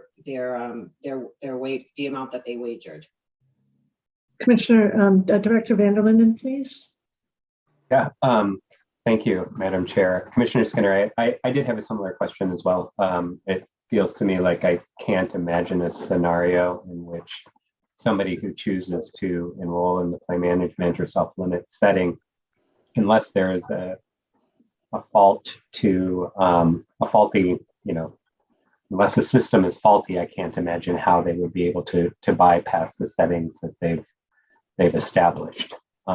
We've seen And if it. they are, the We've question seen would be whether who would be at fault of spending or going beyond the limitations. So I think the intention is really to stay in line with voluntary self-exclusion, but we are talking about two different systems here, two different RG tools.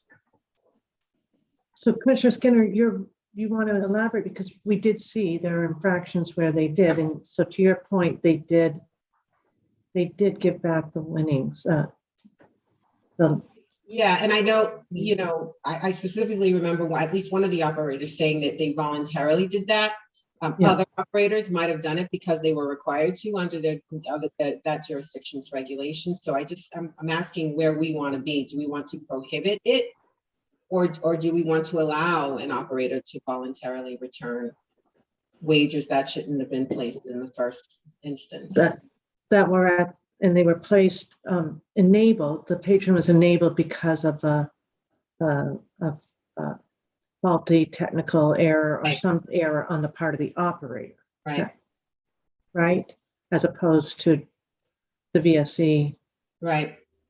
Perhaps another scenario would be if an individual is somehow allowed to have multiple accounts under the same operator, sets up limitations under one account but not another, and chooses to. This is where these are tools intended to assist individuals set a budget and stay within the limits, and so I understand the struggle. Now on multiple accounts, I think we need to visit that. Yes, we do. I think I asked Karen to put that up on the list at some point. Commissioner O'Brien, you're nodding your head. I did, because I was struck by a couple of the applicants saying they deliberately don't allow it. Right. For amongst the reasons was what Mark just talked about. Whether we wanted to say that's how we management of RG, yeah. Yeah.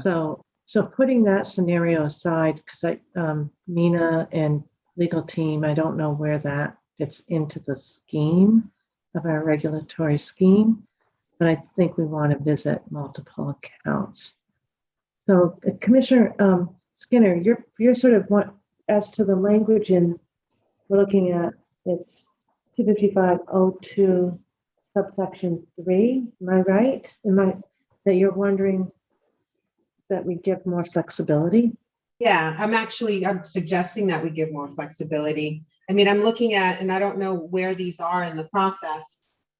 I think we reviewed them initially. We might have even filed them as final, but 205 CMR 23308 subsection 1, the language there reads, an individual who is prohibited from sports wagering under 205 CMR 233 shall not be entitled to recover losses. And so I think that language allows for an operator to voluntarily return those funds. And I think we should stay consistent in this context, unless, Mark, you're telling me there's a reason why we wouldn't want to allow that here. So just be entitled in front of collect, be entitled to? Yeah, shall not. I think collect any winnings. I think we want to enforce that, right? We don't want them to be able to benefit from. No. In terms of winning, but so shall not collect any winnings, shall not collect any winnings or be entitled to recover any losses, if that works. Is that helpful? Do we need to clarify that it's at? Well, I think it works the way it is without clarifying who's at fault or how it came to be. Just leave it to the operator's discretion. If it's okay, I see Mina though. I was waiting to weigh in because I don't have a comment on this. Just to answer your question, it's 248 does ban multiple accounts, Madam Chair. Oh, we've addressed that already. Yeah, thank you. Yeah. I need to reread the book. I'm forgetting all the good parts. Okay, So thank you. We've done that, and we say no to multiple accounts. So thank you. All right.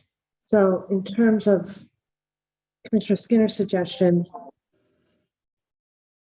to be consistent, what are we thinking, commissioners? I agree, and actually I would agree with the underlying policy point that Commissioner Skinner made, which is we want to give some flexibility to the operator as well as the folks from our team who engage with the operators to try to make sure that someone who has losses under these conditions could be made whole under certain circumstances.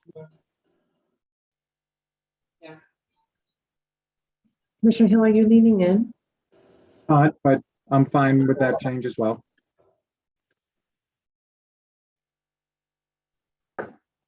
Mina still has his hand up, but I think it's from the old request.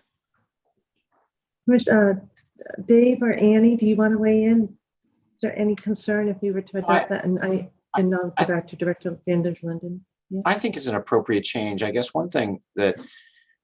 another reason to have the regulation is it does send a message to patrons participating in sports wagering that they shouldn't be tempted to game the system to try to get around whatever limitations they've imposed on themselves, because they will not be entitled to benefit from it. I know from conversations with Mark that, this would probably, the only way they're going to be able to do that is if somehow the operator system fails, the safeguards fail.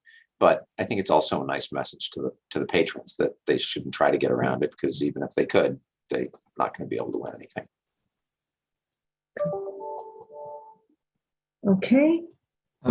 Madam Chair, may I just say one last Yes. thing about that? This is different than Play My Way. Play My Way has an individual may at any time make a change to increase their budget amount, and that takes effect immediately. It really is there to, as a support for setting a budget. This is different. This is much more in line with what we've seen from operators that are out working in this, sports wagering operators working in this mobile space. So that I just wanted to point out that distinct difference between our Play My Way on slot machines and this type of play management for mobile sports. To that point, I do have one question on that subsection 2 right above the subsection 3. I don't know, commissioners, if you had other questions, but if I could lean in. And I might be wrong. It says no default limitations shall be imposed by sports wagering operators. I believe we have at least one participated licensee who has adopted a company-wide prohibition on, or a limitation on deposits. Is that fair to say it that way? In terms of the amount that could be deposited for 21 to 25-year-olds. I think I remember the applicant now anticipated licensee. And we like that. We like that because it was seen as forward thinking. I know it competes perhaps, and I think I may have mentioned this publicly, that the informed player choice. But I think we also, I think Commissioner O'Brien, you've identified that particular population as being more vulnerable, and so we like that. And so I think that number 2 would prohibit that second clause. Yeah. Unless I'm reading it wrong. Yes, Mark? Yeah, you're right. And I actually think that is I remember that now, and that is an interesting rule that they made for what is a very high risk population of experiencing gambling harm. I don't know if there's a way that can be changed. This is very consistent with what I understand most operators are, and it's very consistent with how Play My Way was set up. And And that was intentional because operators were insistent that no default settings are there. And overall, I support that decision. But They also had it is a fantastic choice. Oh, Yeah. they also had a restriction on no credit. Yeah. Those were the two really we thought forward. I mean, I shouldn't speak for my fellow commissioners. I saw as forward thinking. This is, I don't know, see the fix I'm thinking of, I don't know if it would work for the company. Would you change it to say no default limitations shall be imposed by sports wagering operators, and then there's an unless or a without a notice, you know, as they're creating account? I mean, is there some way to make sure that they get the alert that it's happening as they create their account? Which probably already happens on the app, given that obviously they're tying the 21 to 25, but I don't know if, I don't want to suggest language that's going to be problematic either.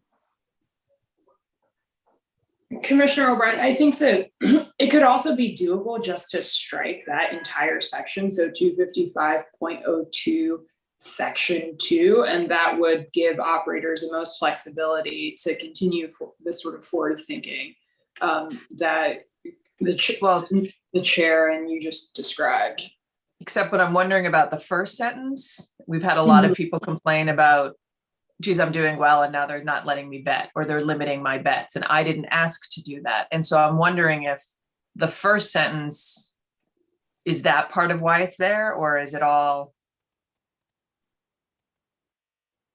I believe that, and Mark, feel free to sort of jump in if I'm misstating here. I think the intent here was also to sort of follow the same requirements in Play My Way, which is to say that individuals must affirmatively opt into the play management system. I understand the concern that you're coming with, Commissioner O'Brien, and so I would defer to Mark on his perspective, whether he thinks sort of striking the section might go beyond sort of what the commission is intending to accomplish here. I do generally support that it's an opt-in tool. That said, I like the piece about the deposit limits for a specific group that is considered at greatest risk.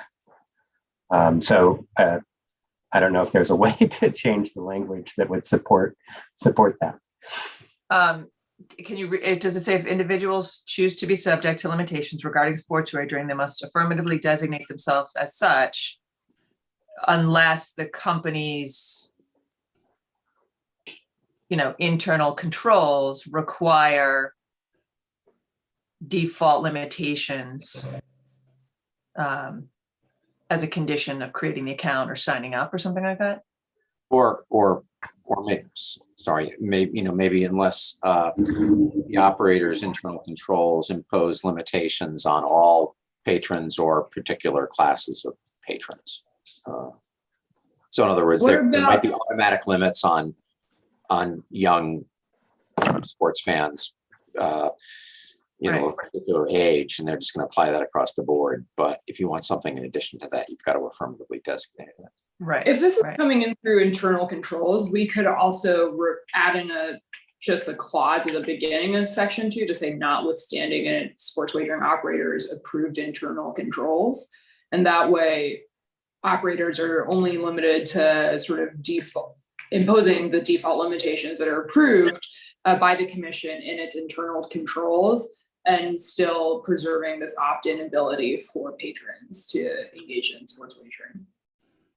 My only concern with that is transparency and understanding by the customer, because I'm not so sure they're going to dive into somebody's internal controls, you know. So I'm wondering if there's a way to do kind of what Dave was saying, where you reference, you're going back to the specifics in the internal control, but you're giving a nod to the idea that it might be inherent in their internal controls. Right. This is just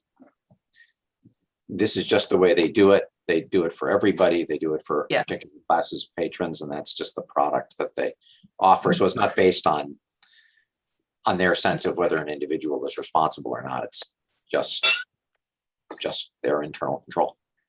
Right. Can I suggest what might be a lot simpler of an approach? Could we just reference 255.02 subsection 1 in that first part of the sentence? So if individuals choose to be subject to limitations regarding sports wagering pursuant to 255.02(1), they must affirmatively designate themselves as such, and then just eliminate that second sentence. Will that get us where we want to be?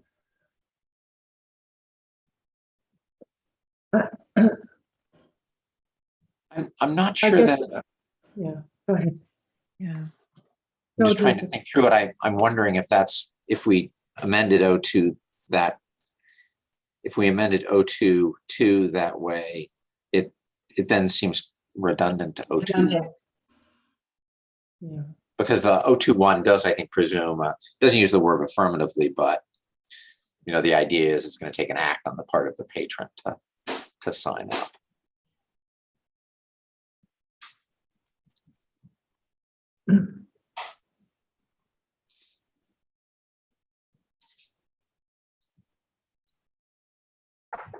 I think this was drawn, I think, Mark, correct me if I'm wrong, from the MOU and Play My Way, and it sounds like it hasn't gotten discussion because no one in that context pushed back.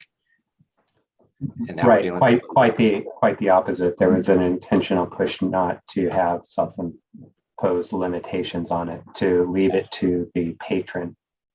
And when you start, determining specific dollar amounts is tricky. Anytime you talk about what is an individual's budget, it will vary depending on who that individual is. So in general, that's why I do feel like, it shouldn't be imposed. It should be chosen by the person signing up, choosing to use this tool.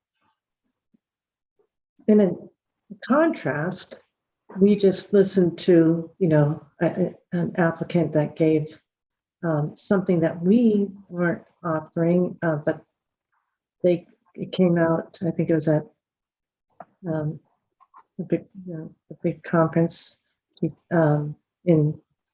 well, there's Kevin. He's going to help me out here. Kevin, hi. Yeah, I think there's, a technical aspect to this that's essential that the commission be aware of, and that is that none of the kiosk systems currently support this. Well, we're not talking kiosks yet, Kevin. So if you could just, right now we're just struggling with limits on the general notion. One of our anticipated licensees wants to be able to impose limits on deposit size for the 21 to 25-year-old. And so it's really strictly a policy. I am going to turn to Kevin for the kiosks and also the technical component here, capacity of operators to adopt to all of section 1A through F, as well as with respect to the kiosks, which I think Annie alluded to, Ms. Lee alluded to. But can we just, before we get off this other subject, Kevin, do you have any experience with that? Mark's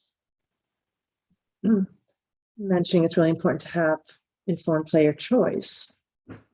And I agree with that, but I also agree that there may be some limits on that informed player choice that might be healthy.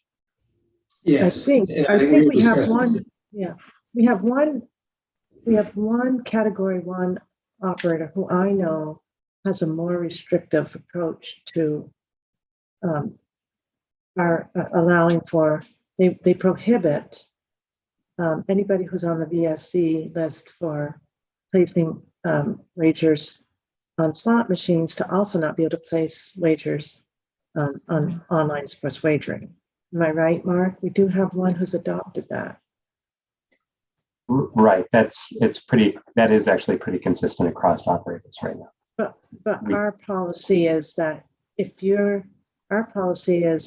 restricted from slots, you can still go to the casino and place a sports wagering bet. Am I wrong? We we differentiate between a sports wagering voluntary self-exclusion and a casino voluntary self-exclusion. And the So- operators have adopted different policies to be able to accommodate both of those lists. And Right. So I kind of liken that to the situation we're looking at right now, right? You're saying, we don't want to have any operator place a default limitation. And we have one anticipated licensee who wishes to do exactly that. So I guess I wouldn't want to be I guess I want to encourage innovation in this area, Mark, and for you to be able to assess it and entertain it and think about it, not just have absolutely. And Madam Chair, I agree with it. I think it's an interesting idea. I think, like many of these areas, I think it's right to be evaluated to see how effective, preset limits or even just these tools in general are. But the sort of the theory principles behind what this operator is suggesting I think are quite good and quite interesting. So can we just leave it somehow? Yeah. Do you have some language, Commissioner? I'm wondering, so if you go to 2 and say, if individuals choose to be subject to limitations beyond any limitations in an operator's approved internal controls regarding sports wagering, that they must affirmatively designate themselves as such. And then you strike the second sentence.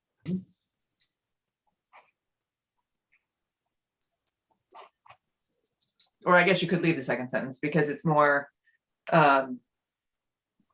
you basically trying to bake in the idea that the internal, if the platform internal controls say this is the requirements for entrance into our app. So if individuals choose to be subject to limitations beyond any requirement set forth in an operator's approved internal controls regarding sports wagering, they must affirmatively designate themselves as such.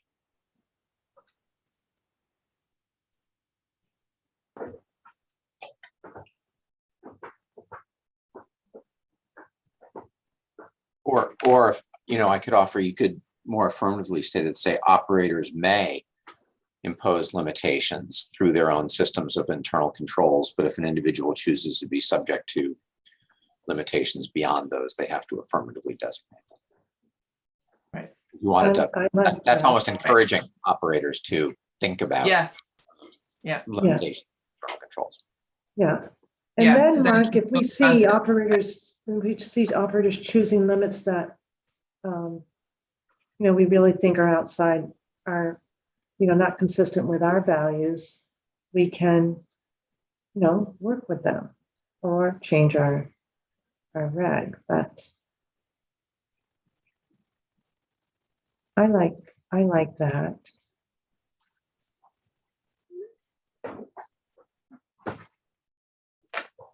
Okay, let's just put that in the parking lot with that language, and let's turn to Mr.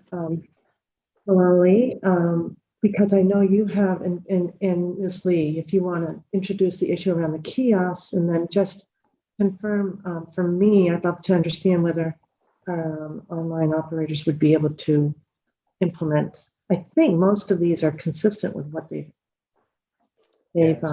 indicated to us. They have the technological capacity.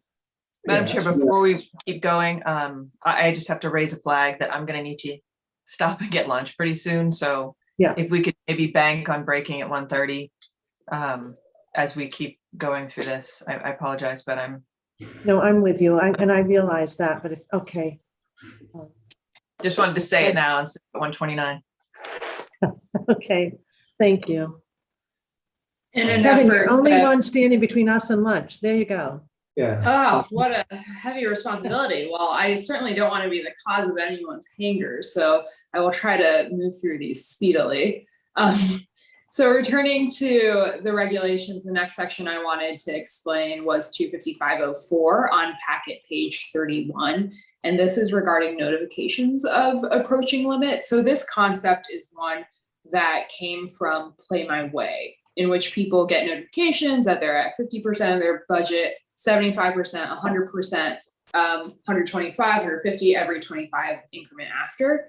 Since Play Management envisions a hard stop, so individuals can't go beyond the budgets that they've set for themselves, and also based on feedback from the Play Management program, in which individuals, patrons sometimes said, we're getting too many notifications. We have here created a requirement that operators provide just one notification when someone has reached 75% of their budget. And so that can be your daily, weekly, monthly wager budget, as well as your deposit budget, as well as your account budget. And so this is tied to the concept of you can only maintain this maximum amount in your sports wagering account. So you will get one notification when you've hit 75% of whatever that budget is. And this is just to give you a heads up that you are starting to get close to sort of the limit that you've imposed on yourself for this time period.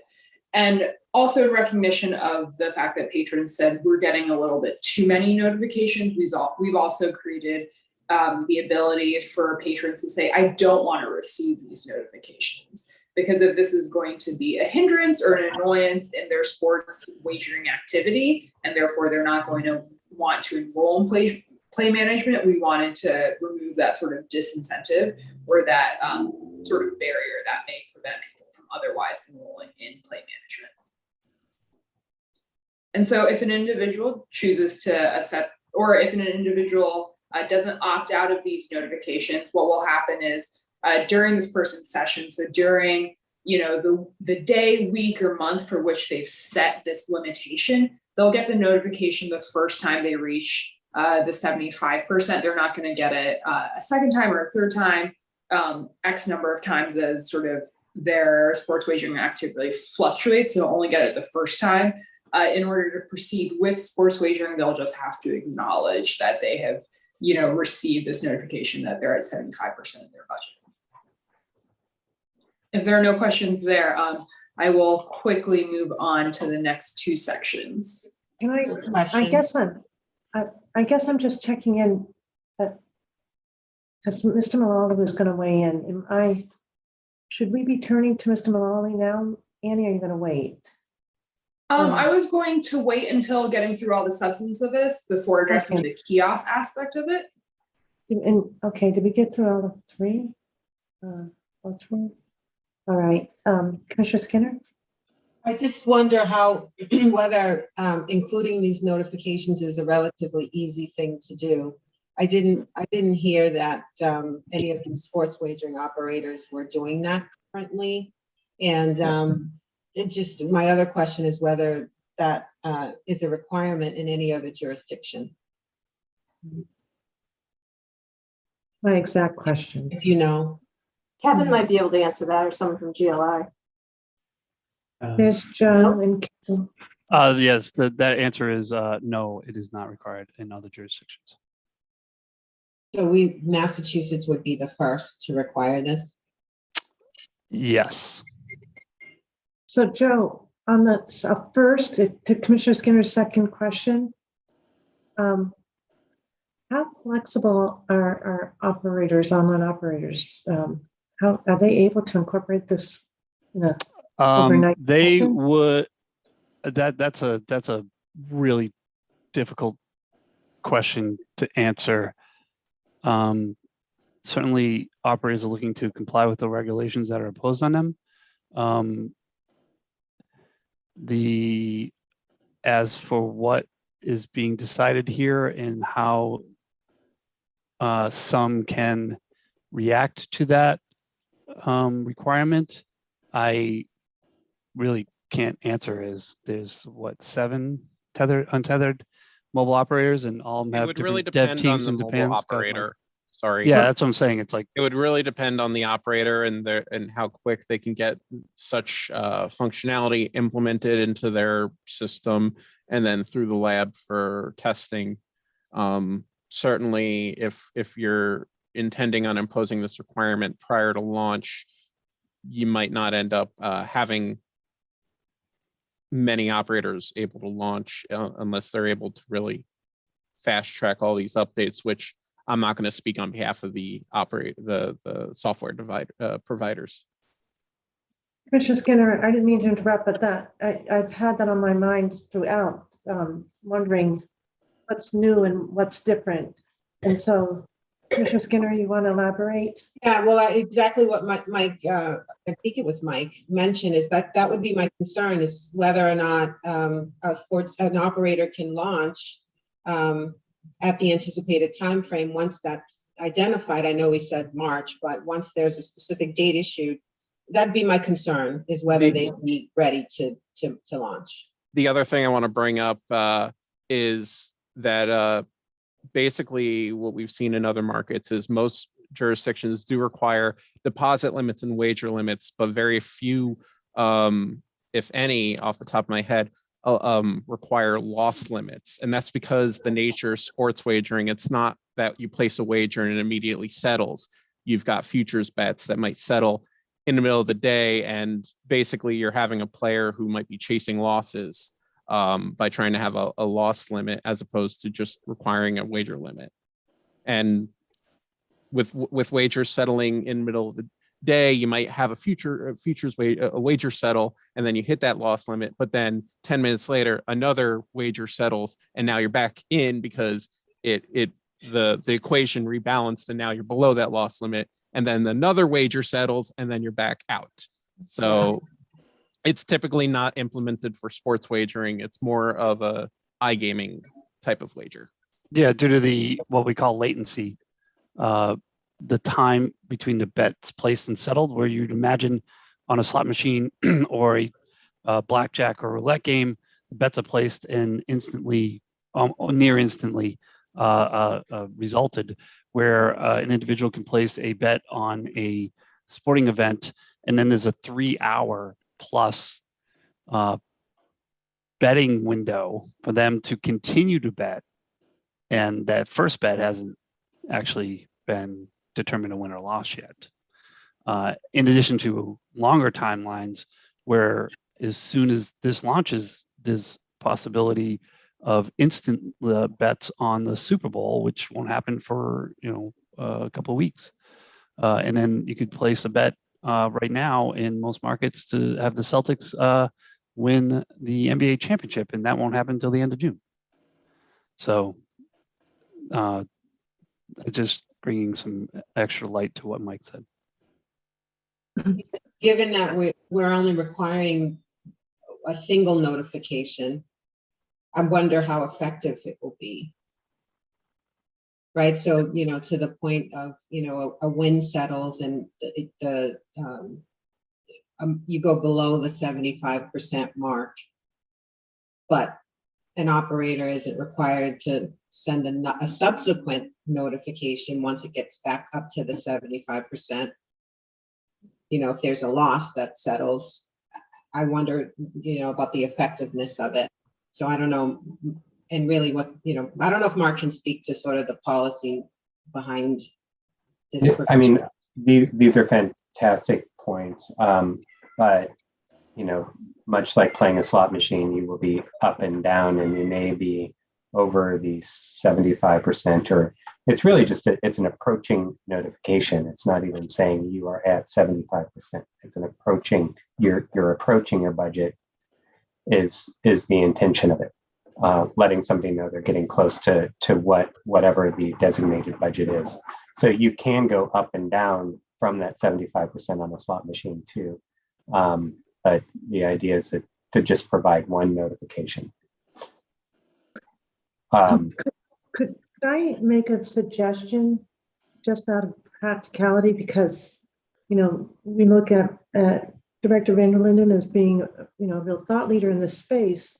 But I'm hearing Commissioner Skinner, she raised the exact question that I'm sure many of us were thinking about. Okay, this is great, but how does this get implemented?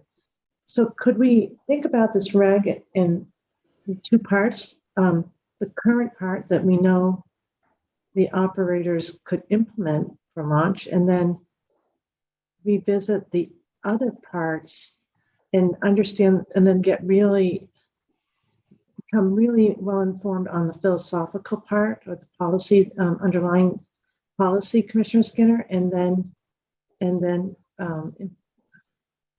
add to this regulation, just like we've done. You know, you didn't launch with Play My Way. We didn't launch, you know, the casinos with Play My Way, but we put them in and did that in a way that worked for the operators so that there was good functionality. I don't know, is there a way to do that now, Mark? Oh, yeah, thank you. I was hoping to be able to respond to that.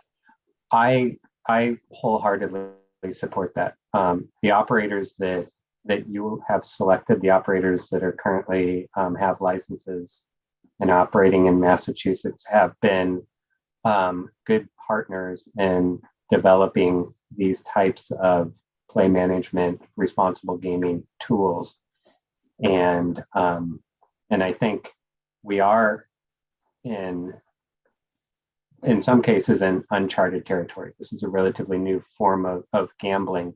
And I think the innovation takes a partnership between the commission and these operators. And we have really good ideas. We have our own sort of approach to responsible gaming. And I think that operators typically have some very good ideas too. And it's coming together with a shared vision of what we want to accomplish that I wholeheartedly support. And that's, I feel like we've done that with GameSense, we've done that with Play My Way. And I think that however we land on this, I think that it will still be a partnership to look at how we can advance this technology to promote informed player choice and positive play. I want to turn back to Commissioner Skinner. I felt like I should have yielded to you. My apologies. Commissioner Skinner, follow up on that? No follow-up. I think that, you know, I appreciate Mark's perspective, and I think that that's the way to go, that we just revisit this at a later date. Kind of segregate. Yeah. So, and I think now back to Kevin, you started to talk about kiosk capacity too. So if you want to address your concerns. Yes, I think what Mark said makes a lot of sense, to try to work out some of these practical issues with the operators. My big fear was that it would be mandated for kiosks, none of which the systems currently support this at any level. And we haven't tested for it. So if you're talking about launching by the end of the month, it becomes a substantial practical problem. And so I think that working out some of these issues and coming back with a way to implement it. I also agree with Mark on allowing the operators some leeway to do what I call informed experimentation, but always measuring that. We do a lot of things in RG that we don't measure, and we've seen instances, for instance, in Australia where they mandated relatively strict time limits on slot machines, and the practical effect of that was that it annoyed the average player, and it was a fundamental misunderstanding of how a severe problem gambler's mind works. Because if you tell me I've got 15 minutes to play and I'm down $500, I'm going to play 3 times as fast and triple my bet, and that's what was happening. So some of these things that sound good in a vacuum, that especially for people that haven't spent years and decades on RG. We had the $500 loss limit in Missouri. It was a disaster. I mean, it was easy to circumvent. You could just walk around the parking lot of the bathroom, pick up somebody else's player card.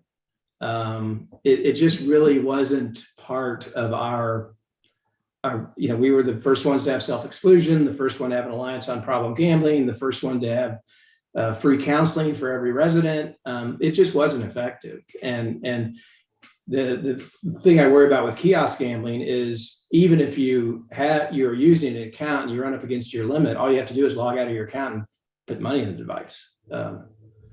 The ease with which the loss limit was circumvented taught me a lot about trying to micromanage human behavior.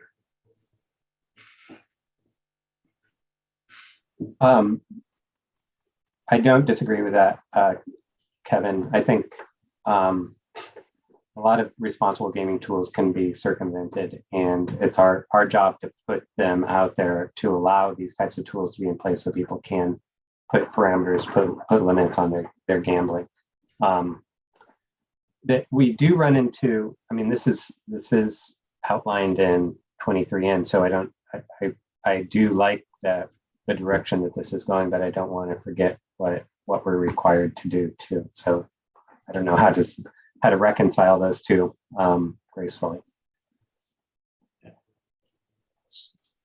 So maybe this is a good, we do need to pause because Commissioner O'Brien has pointed out we are reaching our hunger limit.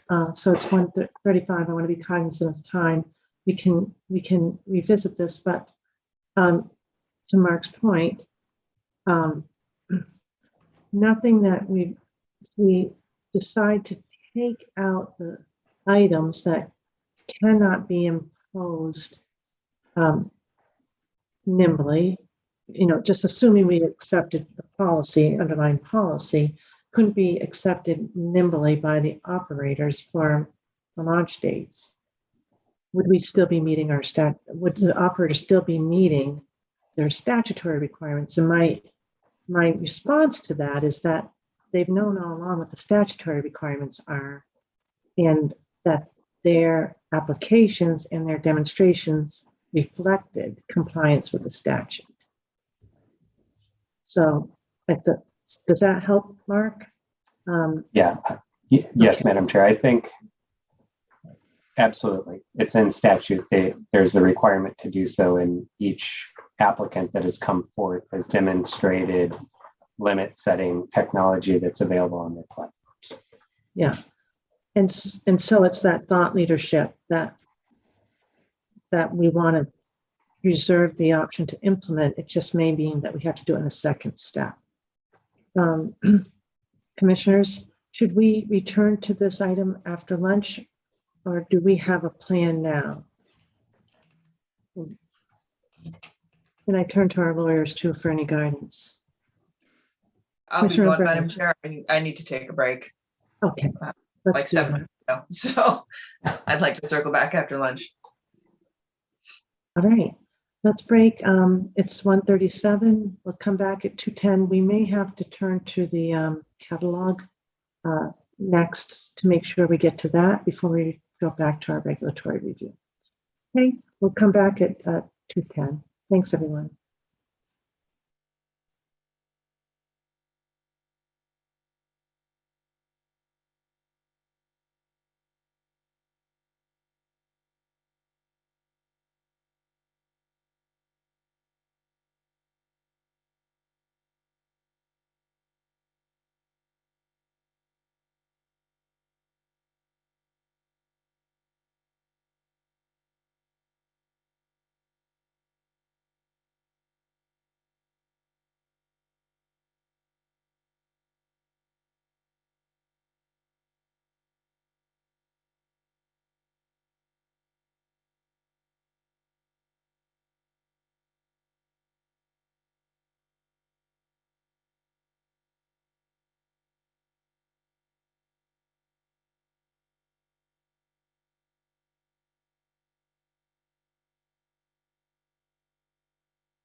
Okay, Nels?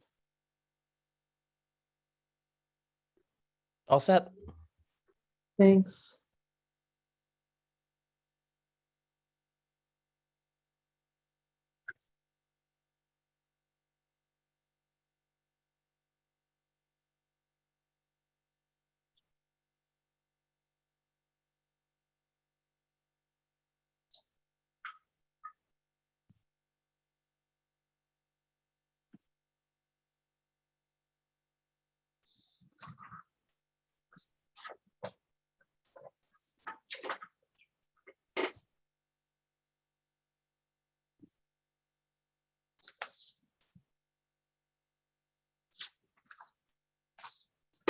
Kind of a pretty snowfall going on outside my window.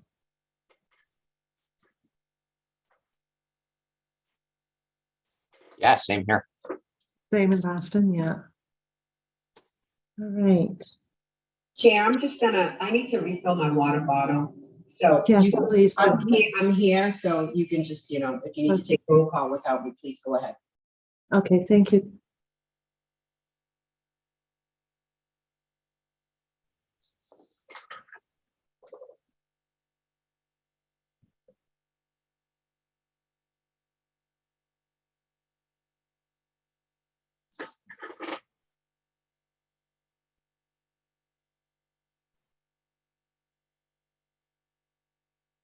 Okay.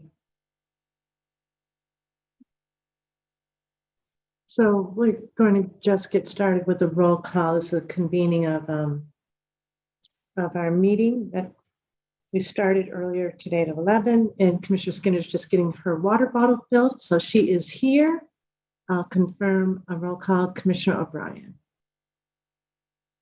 I am here. Commissioner Hill. I'm here. And Commissioner Maynard. I'm still here. Right. Okay. So last we left it, we're on still play management, Reg 255. And we were trying to come up with a practical solution. Commissioner Skinner, I noted your presence and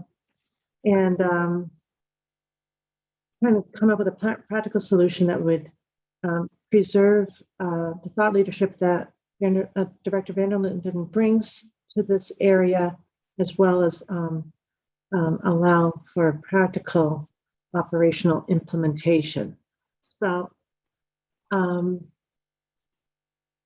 going to turn to the legal team. Did you come up with some kind of practical solution as to how we should move forward on this, Ms. Lee or Mr. Mackey?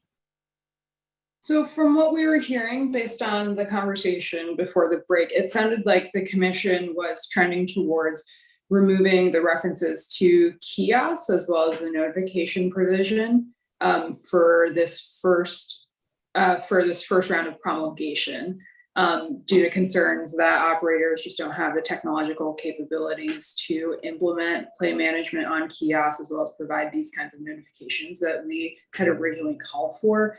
We have drafted or revised the regulation that's in your packet in accordance with that conversation, if that's where the commission ends up going. And if you would like to review that, I believe Carrie is able to share her screen, but I will just note before we sort of delve into what that kind of regulation looked like, that it's certainly not the only option that is before the commission. The commission could keep the regulation as is and issue policy about later effective dates for those specific provisions. So such as for the kiosks or the notifications, you could provide a specific date or say that, 6 or 9 months after launch, whatever you decide is appropriate, then the commission will sort of require conformance with those specific provisions. And in the meantime, the commission wouldn't enforce it. There's also the other option of just keeping the regulation as is. And we understand that this is going to be a difficult lift, or it's going to be a bit of a press for operators. But from what we have heard from sort of folks with a little bit more of the technical expertise. It doesn't sound like any of this is impossible, but that certainly would be demanding to get it done in time. And so that's also, a policy decision for this commission to make about, what goes into the regulations now. And even if this kiosk and notifications part do stay in the kiosk, in the regulations, does the commission think that it makes sense to issue a policy sort of saying it won't enforce these specific parts for X amount of time until operators have had time to develop the technology and GLI has had time to test it? Chair, may I just ask a question just to clarify, just on the operational side? My understanding is though for the January 31st launch, it would be impossible to have the kiosks with this technology. Is that correct, Kevin? That is correct. That is correct. So if you left it as that just can't. That if you wanted to keep the launch date, that won't work. And then my understanding as well, it's unclear as to the March date, which Commissioner Skinner raised as well, even if they could do it with respect to the category 3s. That is more than likely, yes. Okay. Meaning they could do it or they could not. Let's take it one step back. So while the stipulation calls for a notification, and we get them all the time on our phone, they seem really simple. There's a lot of technical changes that need to be implemented. The algorithms to track that logic, databases to be realigned to correctly record that logic to have that notification show up. So it would be a fairly significant ask. So we're not talking just the kiosk. Your point, Executive Director Wells, it's also the online. That's my understanding. I do not propose to be an expert on the tech. I'll defer to the GLI folks on that. I'm sorry, so we've already heard from I know about the kiosks, but in terms of the retail on the tethered, so we already heard from them that they would need time and what the timeline is on this for the mobile part? I don't know. As far as the regulation goes, we haven't gotten any comments from any operators on this regulation yet, but I also recognize that we just posted it last Friday for comment. So. Right. The other thing I'm wondering is, could there be a section that's added in here for a waiver where we grant waivers for good cause, and they can just say to us, we're going to need 9 months, whatever it is. And then they can simply come to the commission and get a waiver for a period of time. Yeah, and I have been getting some inquiries about waivers just generally if the operators can't do any tech requirements. I know Todd sort of looked into that generally. Overall, I think, and Kevin chime in, I think overall, the GLI requirements and the testing has not stopped anyone from launching to date, is my understanding. In other jurisdictions, they have not been the holdup, the testing, but I just don't know as to the specifics. So Kevin, I'll defer to you on that. Yeah, I think that for the purposes of the statutory requirement, which only applies to Cat 3, which just generally says they have to have limit setting ability, that is within the already adopted regulations. We are testing to that. That functionality is built into every jurisdiction for which we've tested in the US.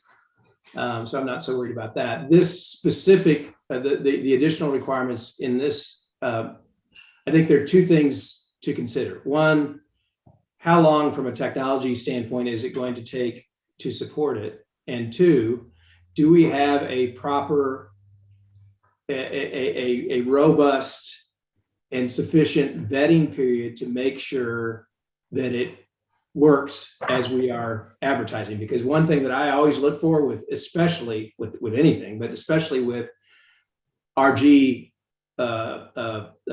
features or policies, where we're saying to a vulnerable population, we are going to help you by offering this tool to you, I want to make absolutely sure that it works, because I think it's a significant risk and an error to say, okay, we're gonna allow these self-limitation tools, and here's how it works, and then it doesn't end up working that way. So I think that trying to do this right is more important than trying to do it fast.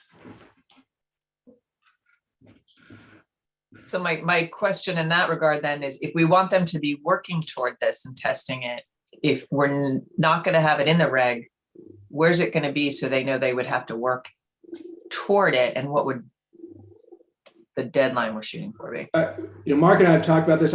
He's your director of responsible gaming, so I'd let him talk about it. But from a tactical standpoint, one option is for Mark and his responsible gaming framework to work with the operators to establish the guidelines from a technology standpoint, how this is going to work, mandate that they include it in their internal controls that have to be approved by the commission. And once they're approved by the commission, they're bound by their internal controls as if it was a rule. So that's a more flexible approach, and it still has the force and effect of a rule, and a violation could be penalized and disciplined, and you can hold them accountable, and you can audit to it. It has everything that I think you're looking for, but that's just one option, and I'll defer to Mark on the rest. Can I just ask a point of clarification? Right now, is the issue that we're focused on only 255.04? One. Is that or are there any in the earlier section in 2 that also are present an implementation issue? 2.1. Because I think we need to understand the lay of the land for implementation, and then I think we have to have a discussion as to whether from a policy point of view, we all agree that we would want to go forward, because that's our discussion too, right? I think Commissioner Skinner, you framed it, it's a policy issue and then it's an implementation issue. Maybe the implementation issue is a good one to address first right now. I think that, as Joe explained, the way the notifications work may be more technologically complicated than it might on its face appear, because we need to figure out how they're going to notify them of what. So precisely, I'm looking at limitations on 255.02 section 1, A, B, C, D, E, F. Do those present implementation challenges? And I'm assuming that this does not apply to kiosks at all because they don't have the capacity period, right? Correct. Okay. With respect to for online, the big one there would be C,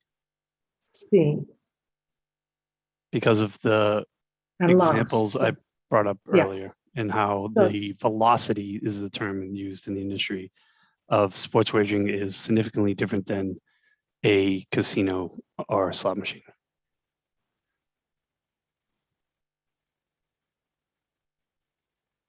Okay.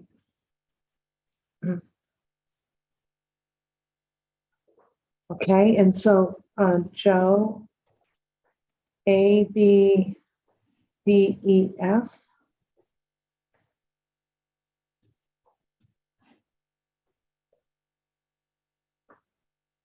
There may be some issues there. Would have to double check with the operators. Certainly A is already there in some formats because of the overall arching wagering limits. Someone just can't log in and bet $1 million on the Patriots. There's certainly stipulations to, and that's just a number to adjust, right?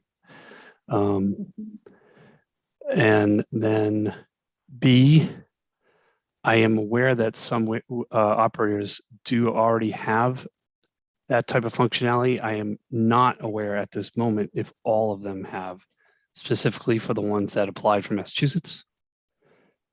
C has already been noted.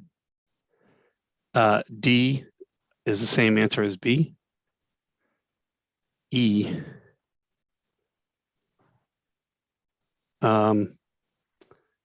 Would have to do investigation amount. Same with F. Would have to do an investigation to the amount of operators that cover that. So off the bat, you can't be assured that that's an easy implementation, right? So they all kind of have some challenge. All right. Is that fair, Joe? Yeah. Okay.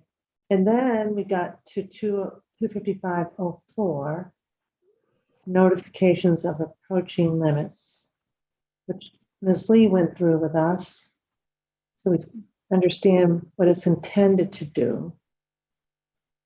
That we know the kiosk, it doesn't work. And what I'm hearing is it would be that right now the operators for the online are not going to have capacity right now. And it, you know. For kiosks, yeah, correct. The kiosks deployed in Massachusetts as of this week are incapable of They're incapable of meeting of the anything in functionality. 255 period. Which is So called for in when- 255.01. Okay, so got it. All right. So Can I just ask a clarification on that? They are inherently incapable or just programmatically incapable at the moment? They're not set up to handle this at all. But could be in some period of time, right? is it a software issue or a Again, hardware issue? Right, or a hardware issue. That's what I'm It's trying to get at. absolutely going to be a software issue. It's just the functionality just does not exist, straight up. Like, as for when, I kind of go back to that answer I gave earlier, where I was really careful in my language. You've got different operators and while they all do want to comply, they certainly have their own dev teams and speeds to which get that type of functionality deployed. And so my question is, and I think all the commissioners, we know the answer, then this kind of a program on kiosks and maybe even on the apps, at least with respect to 04, would be new to the nation. Well, to other jurisdictions, no other jurisdiction has similar. Right? Correct. Yeah. Okay. So. Madam Chair, Yes, Commissioner. we used to use a term back in my day that something wasn't ready for prime time yet. Mhm. And I'm not sure that this is ready for prime time. That's from you. However, yeah, I think I heard Mark say that we can have conversations with all of our operators moving forward as we did with the casinos. And once those discussions take place, they can come back to us and we can address this at a later time when it is ready for prime time and we can have better information. I'm not sure, and I'll use your terminology. I think we need to put this one in the parking lot for a little bit. And I would say that because I started to hear the direction with that, we could accept it as it is and just have a waiver. I'm wondering if we need to put it in a parking lot just to also understand the underlying policy and have Mark really inform us in the right way and so that we know if it's cutting edge, it's the right approach. What do you think, Commissioner Hill? As one commissioner, I would like to do that. Yeah. I need some more information. Yeah, so Commissioner O'Brien, I kind of liked where you're going, but I think I'm just not ready necessarily even to just assume the policy. And, I would like Mark to go through it with us. Yeah, I would like to have some more conversations though in terms of timing. I like the idea of it, and to me, and I, if they really wanted to do this because it was going to increase profits or whatever, my guess is it might happen faster than if we say, well, let's talk about it and we'll circle back and we'll reach an agreement. This is again the cynical side of me. So I'd like it to be done in a way that is clear that this is what our hope and expectation is. And Kevin, my understanding is you thought maybe a ballpark September date was something sort of realistic on this front. Is that accurate? I can't claim that is based on any thorough research with the operators. I felt like it was a reasonable opening bid and let them comment as appropriate. But if you want us to investigate that further and come back, it'd be nice to get a sense from them, from the ones we have licensed, what do they think is realistic? But I do like the idea of kiosks and mobile. And if it's going to be pulled out, making it clear that's what we want to do, but then figuring out how Mark can get, I don't want it lost in the shuffle. My fear is this is one of those things that we say we're going to get back to and we don't. Yeah. I think you have a game plan based on the development of GameSense, where Mark, did a great job of working collaboratively with the operators to come up with that system. And but however we can be supportive, we're happy to do that. Yeah, this is going to be a big lift. The last GameSense didn't go live until very recently, right? So, can I just turn to Executive Director Wells for some guidance here? And then I'll turn back to the commissioners. So we've got a reg that Ms. Lee, I think she said that you have a possible fix that you, Correct. Ms. Lee, have you shared that with, did I say, I thought you shared it with Director Wells or no? Did I misunderstand that? Ms. Teresi has a copy of the reg with the proposed sort of revisions removing kiosks and notifications. That's something that I would ask Carrie to share her screen. I thought I heard Karen, my apologies. So why don't we look to see what we've got for fix, and then commissioners turn back to you. Carrie, would you mind sharing your screen? Yep, one sec. Thank you.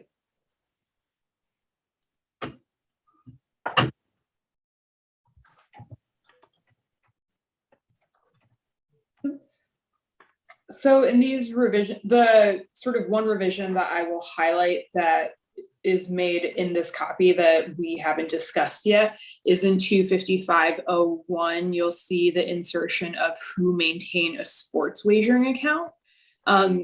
You can't implement play management on folks who don't have a play management account. So we just inserted the who maintain a sports wagering account to clarify that. Other than that, all the red line that you will see in this version is made to sort of remove the references to kiosks, as well as to remove the 04 section on notifications of approaching limit. And so these edits. Sorry, I'm presuming there are the edits we made to 022 and 023 just based on the comments that we received earlier. Correct. So this doesn't, it's the one that we talked about earlier, but it doesn't, to Commissioner Skinner's earlier point, it doesn't address the online operators implementation challenges. No.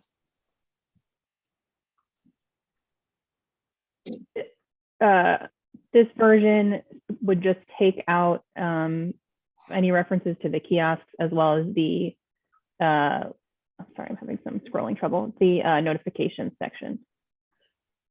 Do we have to have this regulation in place in order to have proper limits for the statute? To meet the statute, are there particularities here that we need to make sure we meet this, or to make sure that to enhance meeting the statutory limits? I don't think so. I think you used the perfect word there. The regulation would really enhance the statutory requirement. Yeah. I just want to note also another option on all of this is to sort of come up with something today or Tuesday or Wednesday that, we think kind of meets the discussion we're having, and begin an ordinary promulgation process where we wouldn't be filing anything by emergency. It just would go out for comment for, 2 to 3 months. To Commissioner O'Brien's point, just to sort of give operators a sense of what the commission is thinking. Just another thought. Commissioners? Commissioner Skinner, Commissioner Maynard, Commissioner Hill, Commissioner Hill, I hear you wanting to put it in a parking lot altogether, perhaps? I still feel that way. Yeah. I think discussions can take place and they can come back to us at a later time. I like Carrie's idea of the normal process, and I'll tell you in part why. That again, I think my worry is in the post-launch, and the desire to make sure we're all getting what we want and going forward is sort of now.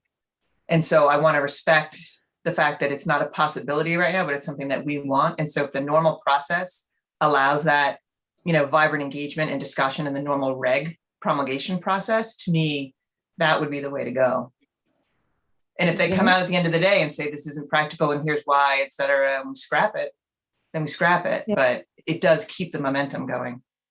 Well, Commissioner Maynard, I just want to hear from him, please. Mm-hmm. So I guess my question to that, Carrie, would be, is there anything in this reg that needs to be finalized before launch? I don't think so. I think, again, the regulation, further explains the statutory requirement regarding limit setting. So it just fleshes out what specifically the commission would like the rules regarding that to be. So I think it's okay if there isn't a regulation in place prior to launch. Dave and Annie, I don't know if you have any other thoughts or disagree with that, but I think. No, and there are limitations that will be in effect. There's VSE and there's cooling off, which will be in place. I've got Joe, he's got his hand up. Correct. I just wanted to point out that 248.16 responsible gaming limits, that paragraph actually covers a good portion of the, where am I? I also want to note that this is the first time I've seen this. This document wasn't shared with GLI, so I'm live reporting here. We did share with GLI. I'm sorry. I mean, it wasn't for him. It wasn't in. Yeah, it wasn't. We weren't consulted to lean in on this. So, so A, B, E. A under 24816 responsible gaming limits, which we already have in there and already can test for. A, B, D, and F are covered.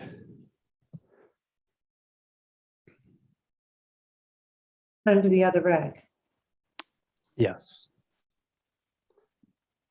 C is the one that I've brought the examples up about the loss stipulation and the problem with velocity. And then E is potentially questionable, but it kind of applies to like the operator's reserves. So the ones that are covered in the other reg are, because it's hard to, A, B as in boy. Correct. And then C is not. D is in dog. D is in dog, yeah. And F. And F, thank you. All right. So C and E. Okay. So the Commissioner Maynard asked the question I asked. This isn't, we're not going to, we may not have our policy priorities delineated, but we're not going to be compromising launch. Commissioner O'Brien, I do respect what you're saying, and I don't want to lose momentum. But I think I'm not ready to just say I disagree with the proposed policy. I just don't know if I understand it. So I'm looking for some time to understand a little bit, which means that Mark may need to prep us a little bit. So I hear Carrie say, well, we can look at it next week. I just don't know if that turnaround is going to give us for me, the information I need to just understand, the requirement itself. So that's where I am. Yeah, but what I feel uncomfortable with is putting it in a parking lot as opposed to bumping it to a date specific. I have a question, Madam Chair. Yes, Commissioner. For Joe, please, initially, is it fair to say that taking kiosks off the table, is it fair to say that the online operators are already set up to implement 255.02 subsection 1 A, B, D, and F?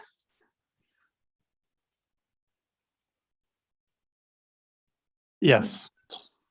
And so would it be a compromise, and this is to my fellow commissioners, to, for now, put C and E in the parking lot and move this regulation forward, with the exception of those two subsections, as well as the elimination of 255.04, the notifications section, and then do a little bit more homework to come back to respond to at a later time. With just the changes that Dave just already mentioned that we discussed earlier. Yes. I'm fine with that. But the added change would be eliminating section C and E from 255.02.1. Right. I'm fine with that.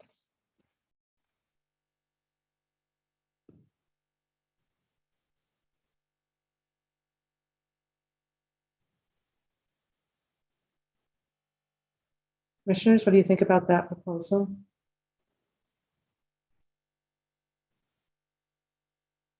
And then any adaptations, because it looks like there's some references to I those don't want to hear notifications. Mark's position just because I feel like, again, keeping the momentum is better if it's all together as one thing as opposed to a couple stuff we plucked out. But I leave that to Mark if he feels like it's better to have those sections in place now. Thank you, Commissioner O'Brien.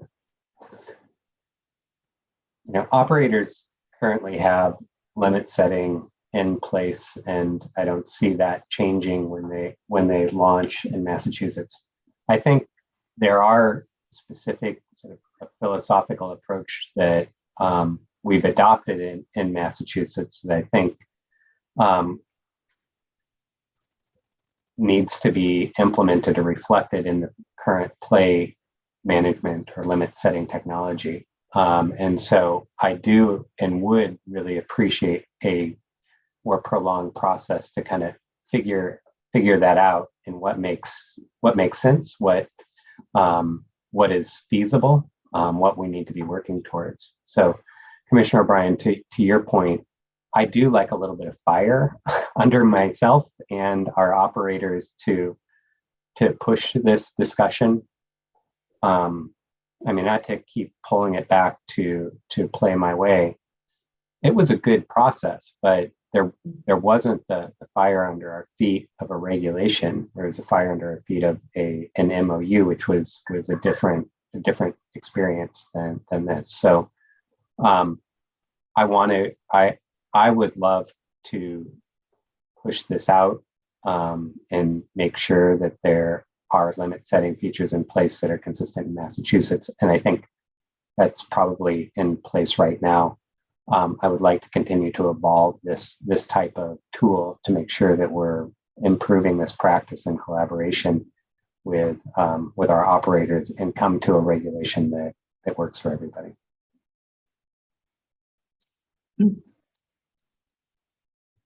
So Mark, I have to say, I'm not sure exactly what that means. Does that mean that you'd like some time to kind of chew on it and then revisit it with us and implement the regulation that works and works for the operators? What are you asking? I'm sorry. Actually, after I stopped talking, I realized I wasn't all that clear. Two things. I could either go, I could, I think Commissioner O'Brien's recommendation that, or Carrie's recommendation that we adopt it. We have the full 3 months in order to come up, get feedback, revise this regulation, and come before the commission at a later date, so that it's something that is it's more complete. Or if we wanted to put it in the parking lot, I guess I would just ask the commission to have to come up with some type of timetable and accountability for our staff, for me and my team and our I operators. pledge that. I will give you a short timeline. I'm not thinking of putting this down months. I'm thinking come back in a couple of weeks to us and educate us about the policy. We learn more about the landscape, and then we get, the reg, and maybe it's an amendment to the reg that Commissioner Skinner is just proposing. And, put in, and it might evolve differently with a little bit of, the commissioners really being able to give good input and get some more input from the online operators and the kiosk operators. I just think you might get a better result. But I'm not thinking, my parking lot, those costs are very high. It's going to be a short parking time. I'm looking at our GLI experts, Joe and Mike. Yeah, I just want to reiterate that I double checked, and A, B, D, and F are already covered under 248.16 responsible gaming limits, and already tested in other jurisdictions that have the, if not exact, near same language and adopted regulation. So it's only C then, Joe? It was C and E to some extent. Okay. So still C and E. Yep. And so it's already there. In fact, we're already have tested this in multiple other markets, and we'll be actively testing it now for Massachusetts. And so what about the 04 then, 25504 that? 04 is Massachusetts.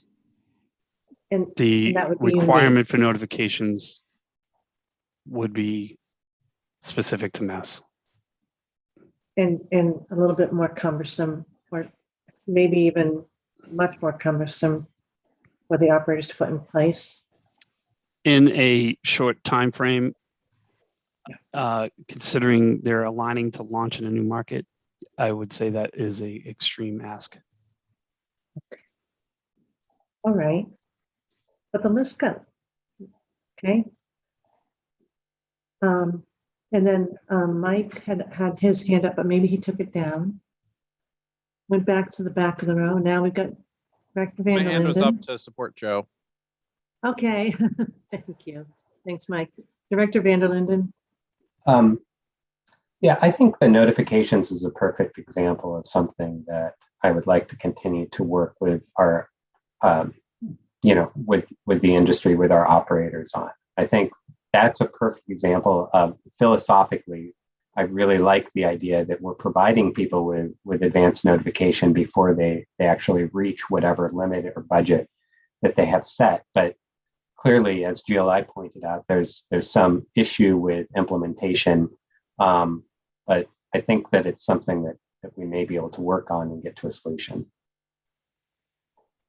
with time. Okay, that sounds good then. What do we think about adopted? Oh, sorry, go ahead. One thing I wanted to bring up with notifications, unlike Play My Way, with sports wagering, is if it's tied to a player account, the player has a full transaction history available at all times: deposits, withdrawals, wagers.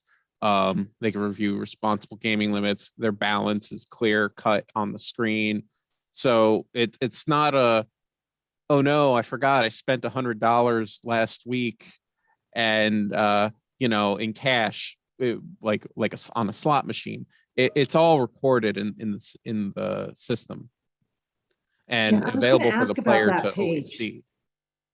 That page does give that, and that's universal, right, Yes. Mike? Yeah, and it's required by your regulations already to have an account balance, to have the account history. It's actually a requirement of GLI 33 as well.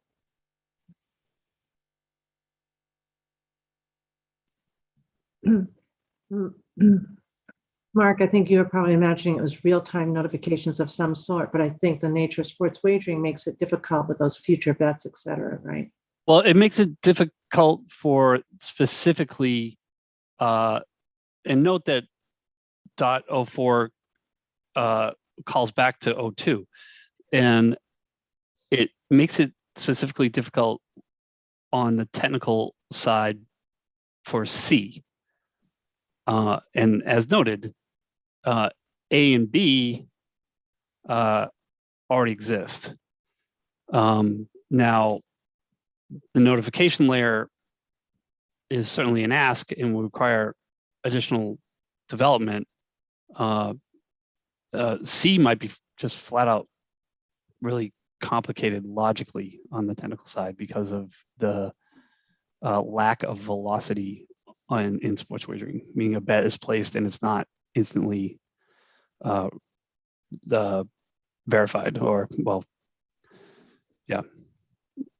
a win-loss doesn't happen right away. It's as simple as that. Yeah. Okay, I'm being really cognizant of time now, guys. It's almost 3:00 and we've got some work to do. So commissioners, where are we? Do we have a consensus in terms of how to approach this? Commissioner Skinner came up with a good compromise to maybe go forward with what could be implemented, and then we could revisit it. We could put this as, aside in a very short-term parking lot to have Mark come back and educate us a bit, and then see if we want to adopt a regulation of some sort, if we didn't do Commissioner Skinner's approach.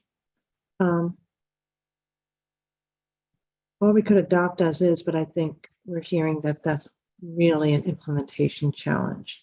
I mean, other than taking kiosks, I think we all recognize kiosks are off page. So, Commissioner Maynard, are you? Oh, Commissioner Maynard, I'm sorry. Were you leaning in? Commissioner, I'll yield to Commissioner Brown. I couldn't tell who went first. Sorry. No, I just think I think the better approach may be, since this is the first time we're talking about this and it's not critical to launch, that we go out on this a little bit. And by a little bit, I mean like a week, 10 days, something like that. So that Mark, Jill, they can get a better sense of, is C just not realistic? That sort of thing. And then it's still on track. We're not losing it in terms of momentum, but then we're ideally just doing it once. And it may be the reg is done not through emergency, which then even then would bake in once we have a better sense of what it is. I just feel like this is the first time that we're diving into it. So I'm not so sure on it today makes the most sense, since we don't need it for launch. Commissioner O'Brien, I think that maybe my term parking lot was confusing. It really was short-term parking. So probably we're in alignment there. Commissioner Maynard? Madam Chair, I think I would go with the Commissioner Skinner model on this and push through what we can agree to push through that's already being done on the industry. And then in a short period, as you've said, revisit these other issues. That's how I would do it. Right. That works for me too, because it's just the issues that are complicated that we've taken out of Commissioner Skinner's proposal. So, and the rest stands, right, Commissioner Skinner? So we'd be putting into the short-term parking the items that are harder to digest. Commissioner Hill. That would be fine. Okay. Commissioner O'Brien, what about that? If we moved on something? That's fine. I feel like we keep getting these things like, by the way, this is duplicated in this, and this is already covered with that. So I feel like we're going to be cleaning this up a lot. And the vote today wouldn't advance anything that needs to get advanced today. But if everybody else wants to go that way, I'm fine with it. That's why I was wondering if there's any other stuff that would advance the, put in structure. Maybe we ask legal, which is easier for you. For us to act on a scaled down version pursuant to Commissioner Skinner. I mean, it would be, I think, very easy for us to make just 2 additional edits on top of what Carrie showed on the screen a few minutes ago. We just delete 255.02C and we delete 255.02E. Obviously, I have to change some cross references and stuff, but if we did that on top of the edits that Carrie showed, then I think that would comport with what I'm hearing the commission's intentions are. We're not voting on, I mean, if a vote took place, it wouldn't be to file as final, right? This would just be to go out for public comment, is that right? Was this going to be by emergency?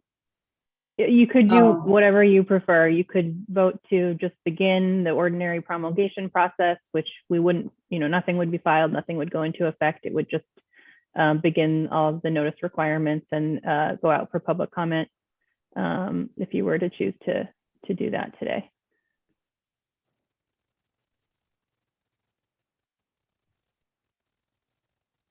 Do I have a motion?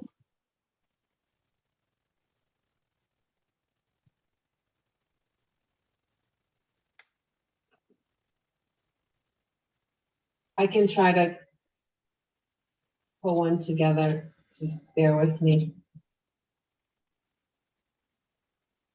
Can I, before we do that, I mean, I don't know that we got through the rest of the document, so I guess I'm not comfortable making a motion at this time. I think we do need to continue on with the remainder of 255. Madam Chair. Yep. I'm going to once again recommend that we table 255. Do you want to make a motion? I would move at this point to table 255 and to bring it back at some point in the very near future.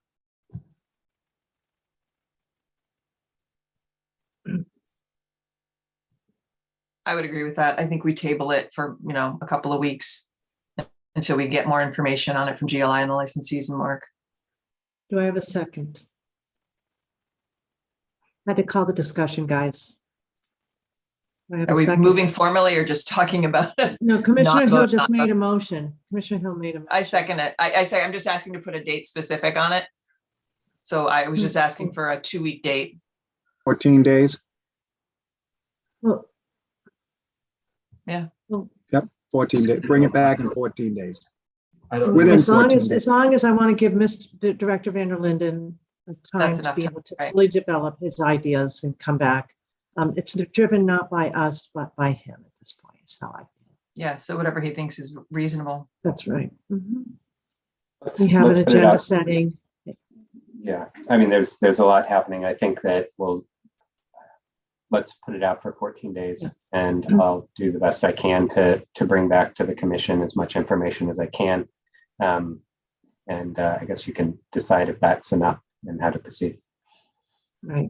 That's my only hesitation of putting a date. I want to make sure not, I think I'm hearing Mark say he wants to make sure it's teed up nicely. So we've got a motion to put it on hold. Commissioner O'Brien, and I think then Commissioner Skinner, we can revisit it in its entirety again, just to move us along. So I've got a second. Is there any further discussion? Commissioner Skinner, what do you think? Me. Okay, Commissioner Maynard? Okay. Good. So, and I vote, so we have all 5 yeses, correct, on that motion. Thank you, 5-0. All right, now before we move to Sterling Company, I think it is a very related discussion for us to go to temporary prohibition from sports wagering, and that's on the 254. Number 5 on 3, item 3. The reason why is because that's indicates an amendment that came out of discussions we've had with the applicant. So why don't we turn to that? Maybe we just put up the language A and K somehow. Or Yep, if I can everybody share has it, that. maybe everybody has it on there. Yes, packet page 38 contains the proposed amendment to the cooling off reg. And it should be provided in red. And so I'm happy to, this is fairly straightforward. We received comments from an operator who expressed concern about providing advance notification of the expiration of cooling off. When we had originally presented this draft, this regulation to the commission, and as it was approved, patrons who signed up to cool off were provided advanced notification of the expiration of cooling off. That advanced notification would let them know cooling off is set to expire in 24 hours or 72 hours, depending on how long you had signed up for cooling off. And that notification also provided patrons instructions on how to renew cooling off or how to apply to have their name added to the VSE list. And so we heard feedback from at least one operator who expressed concern that providing advanced notification of the end of cooling off may unintentionally create a sense of excitement in a patron to be able to engage in sports wagering again. To address this potential externality, we are proposing an amendment here that allows an individual to choose whether or not they'll receive that advanced notification. So if I sign up for cooling off and I think that I am someone who might be susceptible to getting really excited that cooling off is ending, and that's going to backfire on my sort of the reason I signed up for cooling off, I can say I don't want to receive advanced notification of the expiration. I would still get notification of the expiration of cooling off after cooling off is completed, and that notification will still prompt me to ask if I want to renew cooling off or if I want to add myself to VSE, but I don't get the advanced notification that someone might get. That would essentially prompt them to just renew it ahead of the expiration. Happy to answer any questions. Commissioner Maynard? I think I have a question around, so it sounds like it's a minuet of options. We heard a lot of discussion when we were doing our evaluations, where most operators, maybe if all, and I'm sure GLI can correct me, said, hey, we really take an approach where we don't want to notify them to kind of whet the appetite to perhaps tempt them into coming back into the market. I hear you saying, Annie, that it's a sort of multiple options. Is that something that's being done in any other jurisdiction? Are there any, much to the 2-hour conversation we just had, are there any restrictions on operators? Are operators doing this already? Is this going to be hard or easy to implement? So Commissioner Maynard, you're correct that what we're suggesting here is to, again, give the consumers more options. If they want to receive advanced notification, if they don't think that's going to tempt them into sort of getting excited for the end of cooling off, they can get that advanced notification. If they think that it could backfire, then they could say, I don't want advanced notification. I am not myself aware of any other jurisdictions that do it this way or any operators who allow for the choice of options. I will allow Mark and GLI to answer that question more thoroughly. Annie's correct. No other jurisdictions. Can I ask a follow-up question on that? In terms of, would this also be a heavy lift in terms of implementation? The technology is almost the same as the other discussion. Not almost. It technically is the same. Yeah, So, that's why I same said same challenges. Yeah. Yeah. Can I please go, Commissioner Maynard? Are you leaning in? I'm sorry, I'm Carrie. If you're no, I was just going to point out that we haven't received any comments from operators on this one. This has been posted since December 15th. Just wanted to let you know that. Well, Carrie, I want to follow up because we we did interview applicants, and because we spent so much time on this Yep. notice provision, I affirmatively asked all the operators, do you give notice? And I stopped asking because their response was like, oh no, that would be an RG problem. Oh, no, we wouldn't- I Yeah, apologize. I yeah. didn't mean that we haven't received comment with respect to Oh. RG. I meant with respect to their ability to build up a notification implementation. like this. Yes, yes. Oh, thank you, thank you. But I'm hearing GLI say technically it's got the same challenges. So there, Mark and I had a chance to just speak briefly, because Mark said that this is quite consistent with the VSE. I don't want to put words in your mouth, Mark, but I'll turn to you to provide notification of the expiration, the advancing expiration of the VSE. But I did note to Mark, and Mark confirmed, I said, you know, isn't with the VSE, the communication comes from an RG specialist. This would come from the operator themselves. And I think the operators are uncomfortable with that they're pinging someone in the space where they're in a cooling off period. So Mark, if you want to just discuss, I'm just wondering if this is another one that maybe requires just a little bit more chewing on, because one, it might be hard to implement anyway, and then we could treat it like we just treated the other one, last regulation. Yeah, I actually stand by this this recommendation for the following reason. I think one, if somebody is entering into a cooling off, they're very likely at high risk of gambling related harm, and so the opportunity to provide these individuals with information about extending cooling off, voluntary self-exclusion, limit setting features seems like it's a prime opportunity to deliver some information. Delivering it to them in advance of their cooling off period ending makes a lot of sense. It's before they're one step away from being able to place their next bet. So they're still in a state of mind where they can't actually make that bet, and may make the decision in a different state of mind to continue that cooling off period or enroll in the voluntary self-exclusion program. And Madam Chair, it would never be our intention to trigger somebody to trigger them. And one, I think, this is voluntary to enroll in this notification. And two, I think much like the notification that we send out, and the voluntary notification we send out in advance of the end of the voluntary self-exclusion period, it's a carefully worded message that I hope that we would have the same process with our sports wagering operators, to carefully word this in a way that would minimize that risk to the degree possible.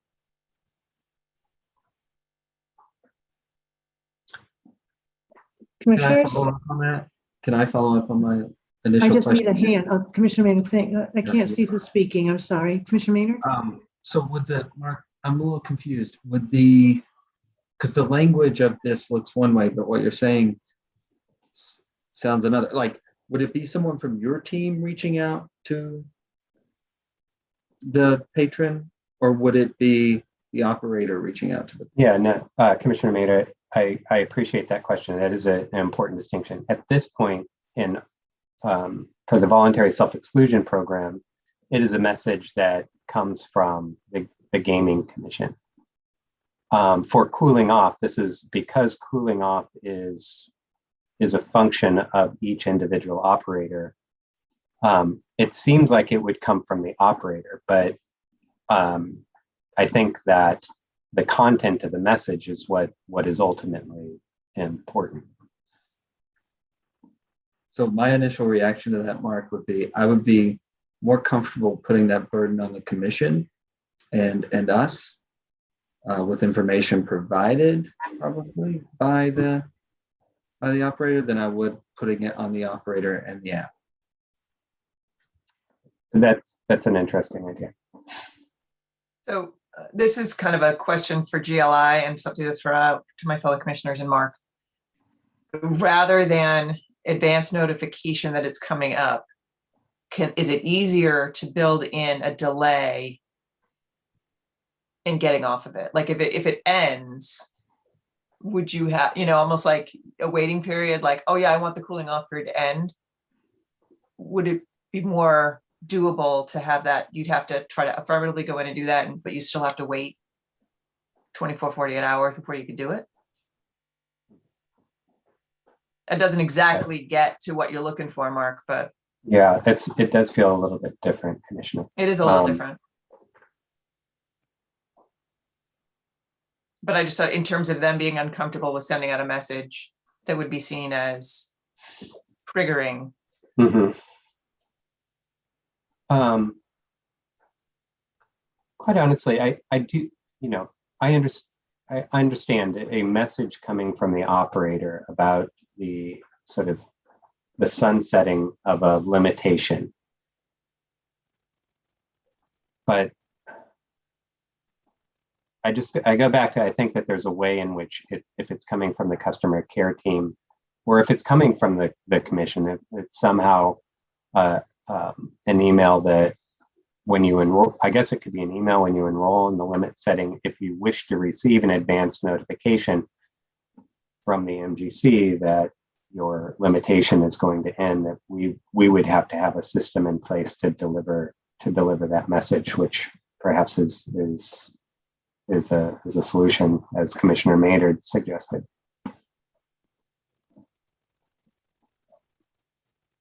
I just want to note that might also, well, that will require a technical challenge for the individual operators to be able to get that data in a timely manner to the commission to implement that ask. Unless they had a form, what we approved, saying, please have this be your notification. Well, it's because of the rolling nature of the exclusion. I'd say, like, I don't want to bet on the Super Bowl, so knock me out 30 days, but then someone else says it the next day and the next day and the next day and the next day. This is like it's gonna be a rolling. This is always going to be like, hey, these people are coming up in the next week or whatever, 2 days, 1 day, whatever you guys align that to be notified. So it's kind of a. Joe, doesn't it feel like it could be somewhat automated? I mean, certainly there would be new names coming in. That's kind of what I'm alluding. That is, yeah. The technical challenge, yeah. I think he's saying it's a challenge. It doesn't mean it can't be overcome. It just will take some time, right? Yeah. And go ahead. I had an exciting idea or thought that builds on Commissioner Maynard's idea, that this is perhaps, if we can get over that technical issue, it's an excellent opportunity for GameSense to be involved with information about RG, extending cooling off, voluntary self-exclusion, etc. But again, there's a technical challenge there, but I do, there's the concern about the trigger from an operator. The GameSense is an incredibly neutral sort of pro RG solution. So I have a question for Joe, I guess. I would ask, could it be even simpler than perhaps what we're thinking? And again, I'm not saying that I want this to go right now today before launch, Madam Chair. I actually would. My preference is to, in so much that things need to be tinkered with, that they're tinkered with after launch, because I think we'll have a lot of data, and we'll have some action, but I think we're getting smarter every day. But Joe, would it be possible to even make this even simpler, like a link to an MGC website that contains a form that would then go to Director Vanderlinden's team? And if they elect to touch that link and they elect to put this information on the form, then we get the data. Like, could it be that simple? Ultimately, that decision would be up to the commission. But what you did start off with was something very similar that I'll note that Kevin said earlier. This possibility that we need time to find out what works. and what works best. Adding a link to an app or a web application is a much simpler ask, technically, and I don't like speaking like that, as you can tell through this whole conversation, on behalf of the operators. But yeah, what that link does after that is a separate issue. But I can confidently say that. Joe, if it makes you feel any better, I knew the answer to that question before I asked you. I had a feeling as so.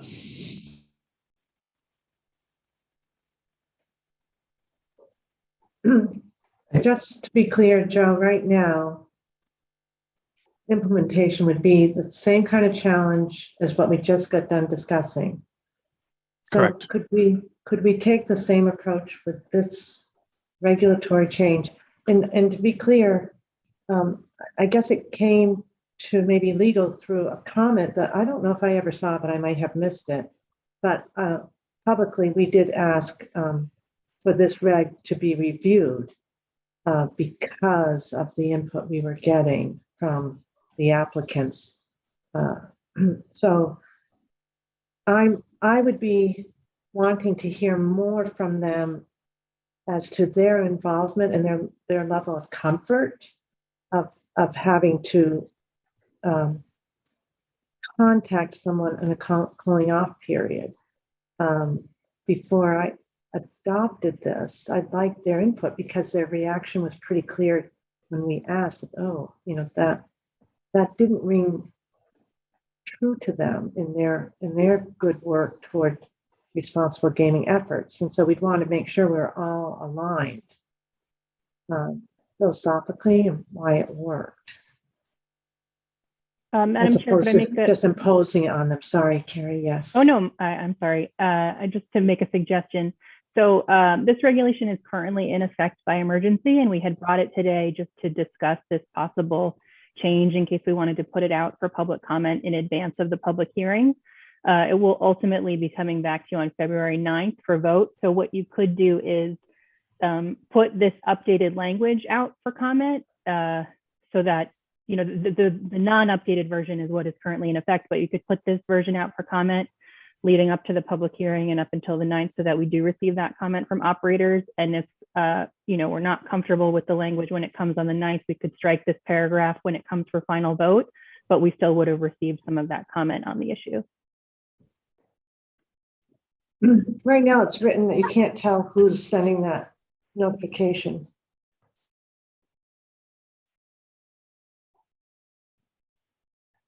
Maybe it's if I read it up at the top, it would be clearer.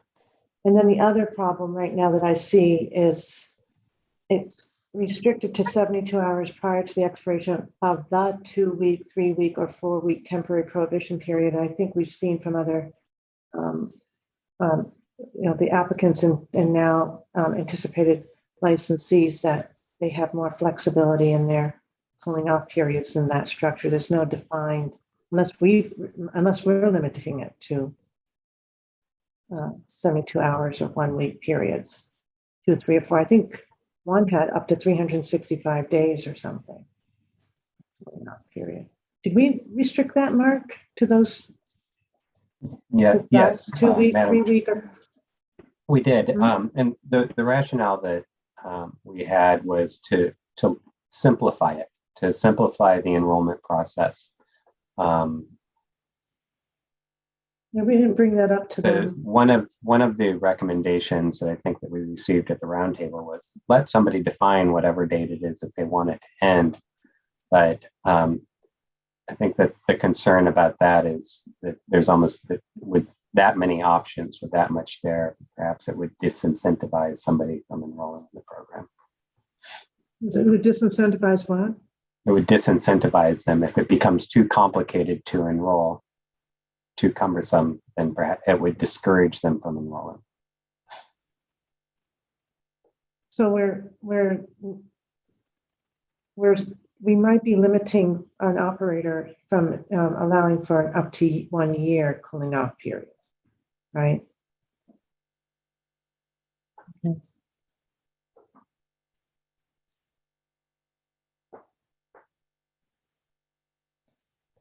Well, I'll tell you, when I thought it was coming back, I thought it was going to be to eliminate the notification because of our feedback we got. And now I feel like we're sending an even more complicated reg. So I'm struggling a bit with this. Commissioners, I don't know how you feel, but I'm hearing Carrie say we put this out and get the feedback from them.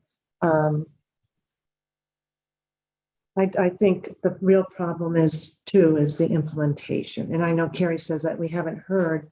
I'm going with GLI's best bet though here, that they would have a hard time implementing this, just like on with respect to our last one. But when will we get feedback? Like next week or something, Carrie? Yeah, so comment would, Sorry, go ahead, Carrie. no, go ahead, Joe. I was say I would certainly default to the operator feedback. If they're like, yeah, we're okay with it, then they're okay with it. Yeah. So the public hearing right now is scheduled for February 7th. So comments usually close on that day, though, it's possible comments would come in afterwards.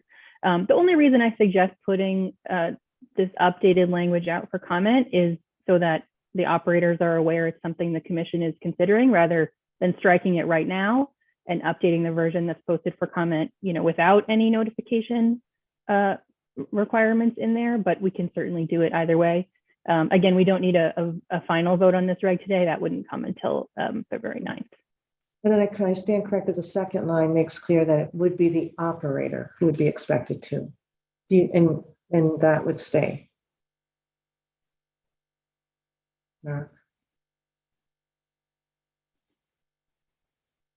Director Van der Linden, you want that to stay? I think that it would be, I would welcome feedback. Again, I think it's the content of this message is ultimately what's very important. It's, no matter who it comes from.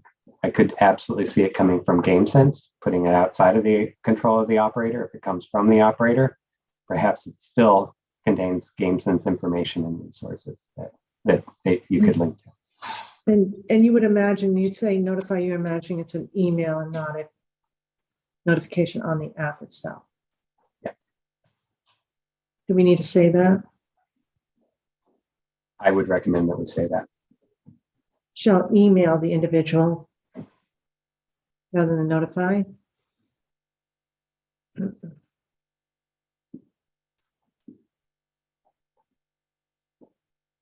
I think that's a technical issue as well as a communication issue. Yeah, I mean, what if they tell us it's easier to do it in the app than an email?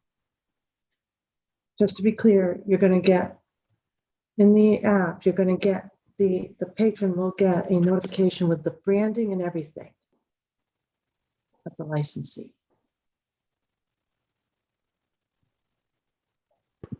Madam Chair, Commissioner Hill used this line earlier, and I just feel this way, that there's a prime time issue here, and that I think all these ideas are great. And I'm sitting here thinking about, Mark, when we can sit down and talk about these things further even. But I'm worried about it not being ready for prime time. So therefore, what I would do is get more information, get smarter, get information from the applicants about why they gave us the responses they did over the course of the deliberation periods, and then come back to it. Commissioner Maynard, I just want to remind you that this regulation is in effect right now without this amendment. So I think we're sort of saying the same thing in terms of getting feedback. That's why I was just suggesting that, the operators sort of have a sense of what we're looking for feedback on if we were to update the language in the version that's posted for comment. And then when it came back on the 9th, you could strike this paragraph in its entirety and hold on, however you wanted to handle this issue while you get more information on it. Just a suggestion, but we will have to, do something with respect to this regulation when it comes on the 9th for final vote. I guess I would just say we can go ahead with that process, but I just want to be on the record that I'm not necessarily, I'm not there yet in terms of, a yay for it. We can explore it, but I'm not necessarily prepared to adopt this in light of what I've learned. I need more information. And if we're, you know, as long as it's not implicit that we're going forward now with this to get feedback that, do we need a motion to do that today, Carrie? Yes? I don't think you need one. You have one, but you know, we've been posting these regulations throughout the process for comment, even before they've come to the commission. So however you'd like to handle this is perfectly fine. We can leave the version that's posted as is. We can update the version that's posted. Either way is completely fine. And then we'll, you know, sort of tackle how the commission would like to handle this paragraph on February 9th. But was just So a you couldn't- suggestion in terms of comment. Without affirmatively voting for this language that's in red, that wouldn't appear for public comment. It would still be what was there before. Is that what you're saying? No, I'm saying I don't think you need to vote to just change the version that's posted on the website for comment, because we've been posting, you know, all of these regs for comment throughout the process. I just had included a motion, you know, if you felt that you wanted to make. So the red language could go. Commissioners? Yeah, because nothing would be happening, you know, formally with it. It would just be that we changed the version that's posted on the website for comment. The version in effect would remain the one without the red language. Thank you. Very helpful. Thank you. Commissioner Hill. I think that's a great suggestion. Leave as is, but put the red line up on the website. Let's get some feedback. And on the 9th, we come back and we deal with it. Yeah. Okay. Do we have a consensus on that? Yes. And there, Yes. See, Commissioner Skinner's chiming in now. Thank you. I saw you said yes, Commissioner Skinner. Yes, I've been here. I've been paying attention. Just had a slight setback. With my video. No, and I knew you were here. I just needed your yellow box to show up. That's all, Commissioner Skinner. Thank you. I want to make sure you were heard. Thank you.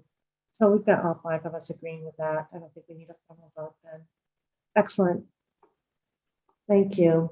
Thank you. Just the one, perhaps that one change that we just changed, email, notified to email.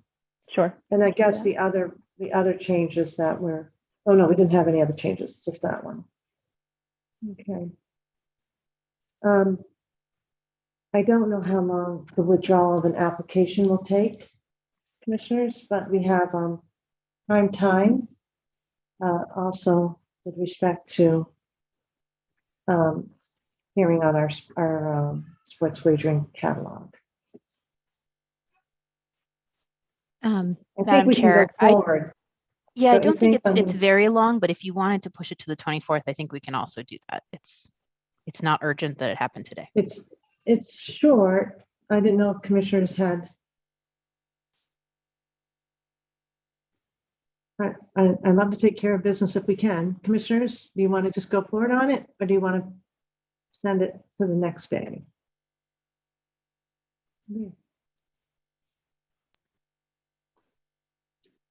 I'll take feedback. Madam Chair, I'm going to be the skunk at the garden party here, and I apologize for that. I unfortunately have to leave this meeting at 4 o'clock, which is fine. There'll still be a quorum. And I really did want to look at the sport list if possible. Let's turn to then item number 4. Thank you. Thank you, Commissioner. Madam Chair, may I ask, should we keep A&K on for that reg? Are you planning to come back to it, or is it moving to the 24th?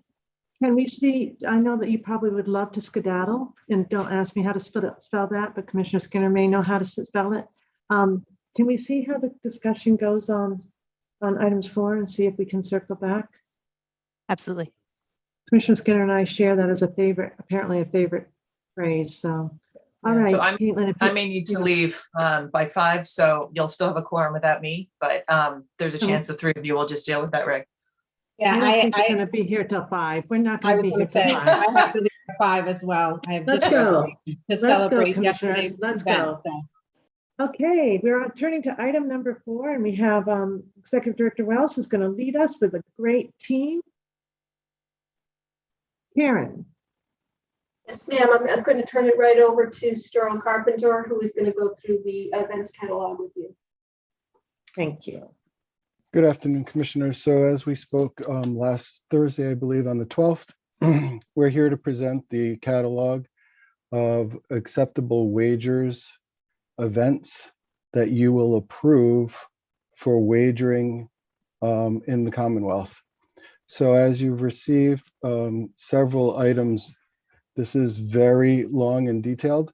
I will do my best to keep it very brief and rolling along so that everyone has their firm understanding of what we've gone through prior on the 12th.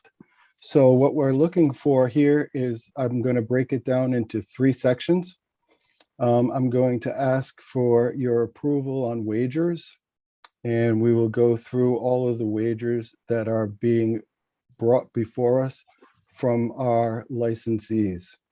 So the licensees placed a request, and they asked that the wagers of single game bets, teasers, parlays, over-unders, money lines, pools, exchange wagering, in-game wagering or in-play wagering known as next occurrence, proposition bets, and straight bets. All of these were touched in 23N of the statute in the definition of sports wagering. To go along with these, they requested point spreads, pleasers, round robins, cash outs, 3-ways, spread and handicap, totals. I apologize, my cursor, of course, has just gone away from me. Player, game, and team props, futures and outrights, yes, no wagering, and win place each way. So on our catalog, in our guidelines, that would fall under section 2. And we are asking the commission to approve these types of wagers. So these wagers, if approved today, would fall under categories of statistical ways of categorizing, and then also you would not be able to use these wagers on any unapproved event. So before we go forward with events and categories, we want to make sure that the wagers are approved. So also I want to highlight that disapproved wager types is any wager that meets the criteria detailed in the section of disapproval. In cases of conflicts between the disapproved wager type and an approved wager type, above, the disapproved one shall supersede. So what I mean by that, if we find the conflict of whether they think that their wager that they're offering meets this criteria, if it doesn't fall under one of these specifically, then it would be considered not allowed. So statistical actions of coaches, officials, referees, like the number of timeouts that would be called on a game, the number of yellow cards issued in a soccer game would not be allowed. The inherent objectionable outcomes, like how many times a player would suffer an injury in a game, would not be allowed. The actions of a person participating in entertainment, how long Lady Gaga will sing the national anthem, not allowed. Any outcome determined solely as a coin flip, any kind of like card game or dice game would not be allowed. The clothing in which the coach would come out wearing wouldn't be allowed. So those are kinds of the outlines of the disapproved ones. We want to look at most of our wagering must be performed on the field of play. So any awards which are voted on by a league, you will be asked as a commission whether to allow or not. Awards of specificity, which awards can either be voted on by the public or by the media, are sometimes called into questions, or awards voted on by any body could be considered subjective, as opposed to other awards like are based on pure statistical output of the performer. So an example of that would be who would receive the rushing award for the most yards in a football game through the entire season. That award is cut pretty straightforward. It's just whoever has the most yards, the winner of the award, right? So we go through these wager types, and the operators must receive MGC approval to offer new events or wager types. So I wanted to stress this one point, in which if you approve or disapprove any wager today, an operator can ask for a wager to be reconsidered through petitioning the commission, or the commission itself could find that one of these wagers is not suitable and have it removed from options. Either way can also be determined at any point in the future. So I wanted to stop here and ask if the commission would like to consider all of these wagers as one or go through, or if you would like to just pick and choose if there's any questionable wagers in which you want to talk about.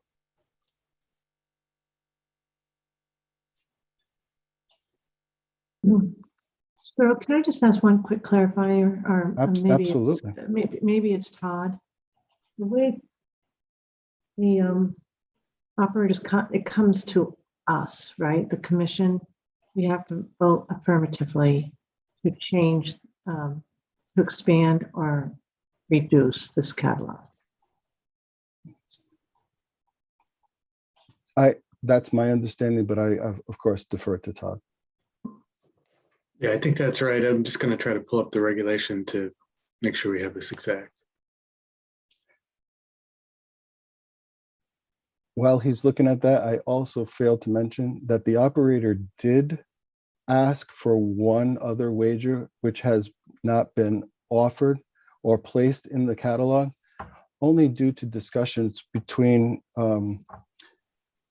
GLI and us, that the virtual option that they asked for really bordered on a RNG type of slot machine type setup, and not really a sports wager, and it bordered on iGaming. So we wanted that if they wanted to ask us, that they would have to go through you with a great deal of information on how they're going to assure this is not a RNG slot machine. And to be clear, virtual is different from esports. Correct. Yeah. Which is also down the line we're going to get to. Yeah. Joe, did you have something? Interesting. That's right. The virtual. No, I was just going to climb in and say, yeah, esports is completely separate from what would be considered a virtual sporting event. There is a stipulation that I think it's electronic. By the way, Todd, I think you're actually looking for 247.01. Yep. Thanks, Joe. And I do have that. And when you're done, we can maybe start with that. Just so. Yep. There is a stipulation that the commission could allow a virtual event to where that RNG would be tested by an ITL. I'd have to go find that immediately, but yeah, they're completely kind of they're honestly computer generated sporting events where the goals or moves or points or whatever is determined by a computer RNG. So I'll go from here. So I guess maybe, oh, go ahead. I'm sorry. No, go right ahead, Todd. Thank you. I was just going to say, in response to your question, Madam Chair, as Joe mentioned, so you start in 247.01, and that's the regulation that covers a lot of sports wagering specific related activity. And it says that the sports wagering operator may offer sports wagering only for those sporting events and wager categories authorized by the commission and posted on the commission's website. And then it goes through a series of things that they can't do and other things similar to what Joe just described. my understanding of what you're doing today is instead of taking in a request from each individual operator, you're looking at commonly allowed wagers and categories and just approving them all holistically. And presumably, any operator could come in independently and say, oh, well, thanks for that catalog. Here's another one I would like to be able to offer. And then you would have the ability to do that. But as a threshold matter, it seems to me that anything you approve as part of this catalog, any operator can automatically offer. They don't need separate approval. So that's why it's important. And we talked a little bit about the better issue yesterday. And so to the extent you wanted to carve any of these out for an individual operator, I think you'd want to do that as part of this process. But I think that issue with better was resolved. So you don't necessarily need to carve anything out. But hypothetically, if there were some concern with a specific operator relative to any of these offerings, you would want to say, well, this applies to everyone except for them. I don't believe that's the case, but just to kind of lay the foundation here, I believe that's what you're doing here today, is you're approving all of these specific wager events and categories for everyone. I see Bruce is nodding up and down. Yes, they put it in as a group request, Todd, all three properties together. Okay, so is this just for category ones? Yes. Okay. Now, this is just for category ones until we apply. So until the category threes and category twos come in our license. So they're already approved. So when we get all of their up and running, this will also apply to them. So my understanding is then our FanDuels, our DraftKings wanting to add bandy will then say, can we please have bandy, and we'll follow our regulations to apply to the commission in a request to add bandy as an event or a wager. Just for illustration, by those, but they're applicable to everybody. These are applicable to everybody once you vote on them and approve Once we them. vote. Yeah. Yes. I think the best way to think about it is like, here's your starting point industry. These are the events, the wager types and events that are allowed in Massachusetts, and go look at the regulation and petition us for anything additional. That's like, here's your core starting point. and they can choose not to offer. That is correct. Correct. Yep. So we can anticipate, I think, what Sterl said is that this is our launching pad, that we got good input from the three, and then we'll get more input. And perhaps it'll be collective input from them, depending on how they want to approach it, the online operators or individual. But we'll figure that out when it comes. Correct. Okay. So for wagers, are there any questions? I hate to. Sorry. No, I don't have to raise. I'm raising my hand. I'm so sorry, Sterl. No, I apologize. It would be really helpful for me as you, just as a reminder, what did we keep out from their request? We're starting with wagers right now. Wagers. So the only thing left out from wagers is the virtual RNG wager. They have asked. So can I? Yeah, so we have a memo, and I think it's important for us to get this clarity. We have a memo where it says wager types and market types, and virtual is under market. I think I understand the difference, but I just wonder, do you have that memo? Yes, so Joe is probably best at explaining that.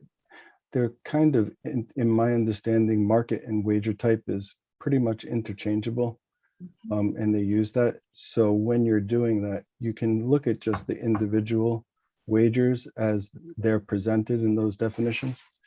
And, you can see where they would have pleaser and teaser. So play on words, they're also very similar, right? They're just like.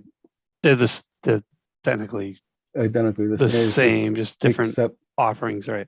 Yeah, the better odds on the pleaser, hence the name, right? Yeah. So think of it like this, where a wager type is the mechanism of the bet. I want to bet straight up on the Patriots. I want to bet the Patriots to win by 10. I want to bet on Mac Jones throwing over 346 yards. I want to bet on the Celtics to win the NBA Finals, which might be a good bet right now. But sorry, my Massachusetts coming through. And then the actual event is the NBA Finals. The actual event is the NFL football game and or league. Those are your mechanism of placing a straight bet can be used across all those events. I think that's probably the best way to, a wager is placed on events. A wager type, that is. Yeah, Joe, what the chair was also stating, though, is that they submitted their wager types, but also listed sometimes as markets, and they were pretty much interchangeably using a market versus in the wagers. So yeah, I'll be honest. When that was shared with GLI, and a bit of it was, frankly, a little confusing. So I would stick with what Sterl has brought forward. Okay, so that means I should be looking at the spreadsheet and not the memo. Well, the memo lists every single one of those wagers and markets together, right? Okay. And then everyone is just defined, okay? Okay, excellent. So if we look at it this way, we all know that the first 11 are all by statute and have been invested that the Senate and House would like those as wagers. So we're good with, and I was thinking we could accept all wagers unless there was a problem with any wager that anyone felt there was a problem I could explain, or if there was any questions on what a future was or totals or.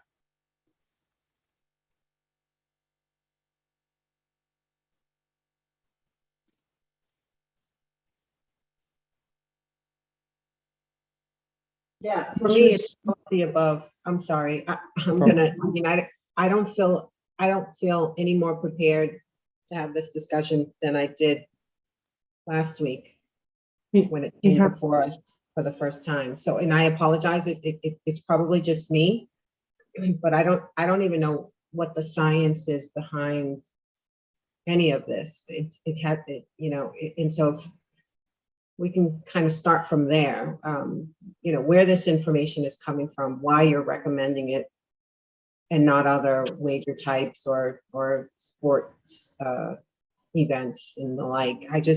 Sure, I can try. Right. So the first 11 that I read off. Can you just point us to the page, Sterl? Because when you say 11, I don't see 1 through 11. So I'm just looking at 3 in the PDF. So page is a page. It's page 49, 50. It's also in the spreadsheet. Yeah, it's also page 50, right? I'm using the spreadsheet, but you guys can. It's also on page what, Commissioner O'Brien? Was it page 3? It's also listed. It was 60. Page 50? 50? I think it's page 50. Well, packet page 48 has permitted wager and market types in my packet. And then 50 starts the catalog of approved. The list, right? That's what I'm looking at. So, and I'm looking at that. Is that what was? Are those the items, Karen, that were that the operators, when they came to you and Sterl and Bruce and all, those were the ones that? Because I know the only reason why, Sterl, I think you're looking at a different document, but it says approved wager types include the following. And then approved market types include the following. that's our, I believe the page you're looking for is we use the word approved in the hopes that they would be approved. Of course, if you want to disapprove any one of these, is up to you. That's actually really helpful because I was thinking, I don't think we actually approved anything yet, but that's today's job, right? Exactly. So, and I'm also hearing you, Sterl, say they kind of combine them, wager and market. So of that list, there's 1, 2, 3, 4, 5, 6, 7, 8, 9, 10, 11. There's about 20 something. 21. Yep, 21. Yep. So, and the one that you're right now, the only one you're recommending is to take out the virtual matchups. Yeah, the virtual matchup. So in the memo, in the original memo where they're all there defined, the virtual matchup one was actually bolded in red, meaning that we did not recommend it at that time. Because outcomes from each match are generated by a computer of an algorithm that picks a winner on a non-biased way. Right. I absolutely remember that discussion. So I could go through the wager types and explain each one if we wish as well. Totally up to the commission. Commissioners? Yeah, please. Yes, okay. So starting from the beginning, we have a single game wager is a wager you place as a single bet on a single outcome or event.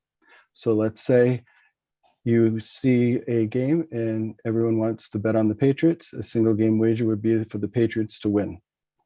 You can do these also when we get into detail. These wagers could be one of two ways. Traditionally, you'll be offered what's called a money line, which I can explain now under this, or a point spread.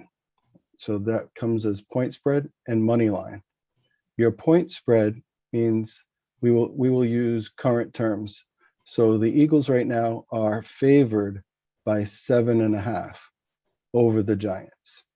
So in this, if you're betting the point spread, if you place a wager on the Eagles must beat the Giants by 8 or more points. If they do not, the wager loses.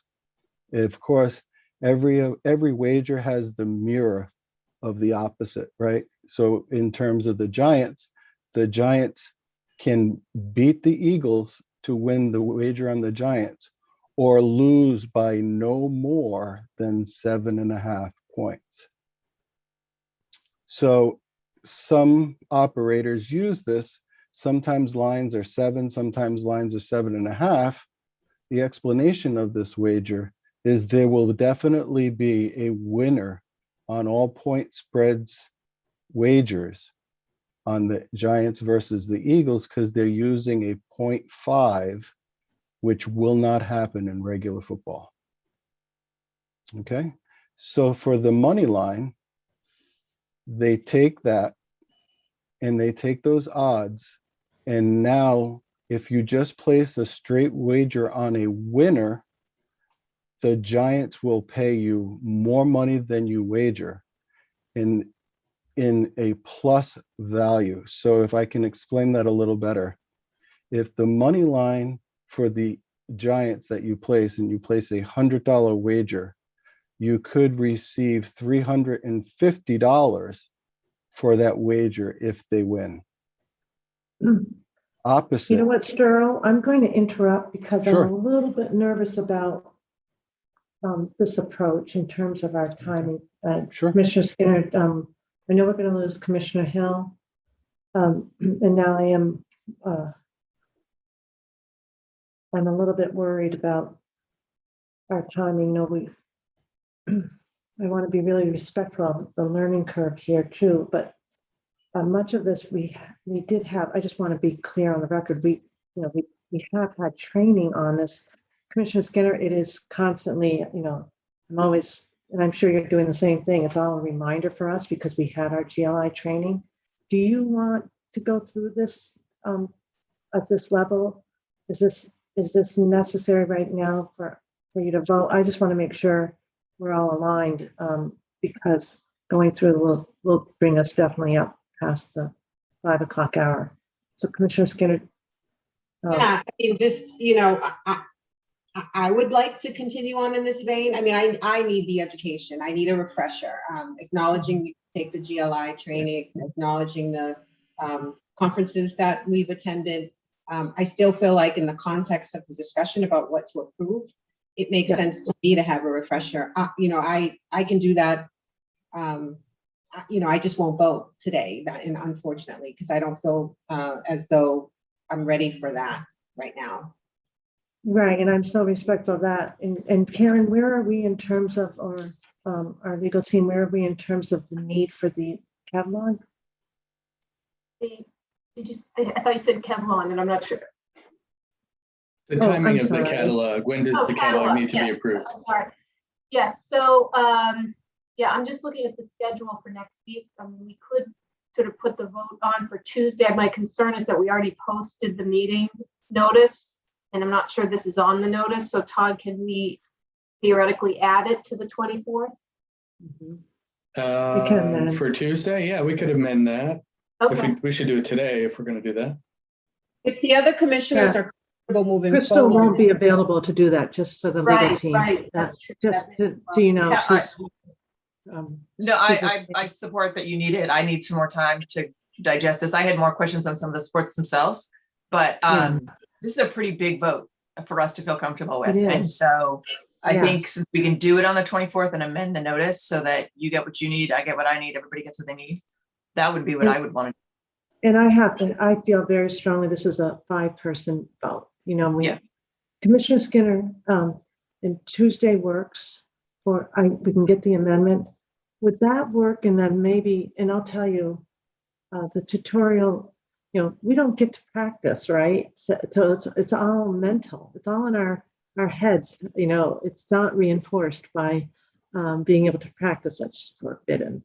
So maybe we can all try to figure out how we can be comfortable on the various aspects. I've got different questions. You've got a refresher, and maybe Sterl can spend some time with you, Nikisha. And then Eileen, in terms of the questions on the sports, maybe Sterl and Bruce can help on that in advance. And we can all get some good self-education done. We haven't had a chance to breathe, and let's acknowledge that.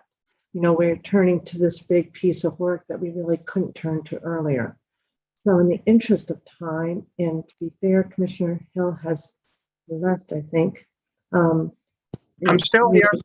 Thank you. I think we need to just give ourselves that ability to get comfortable and turn to this early on Tuesday's agenda.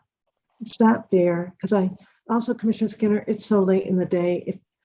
If you're like me trying to still do the mental exercise and we're taking notes from Sterl, it's not fair to either you or Sterl to even try to digest it. So does that work for you, Commissioner?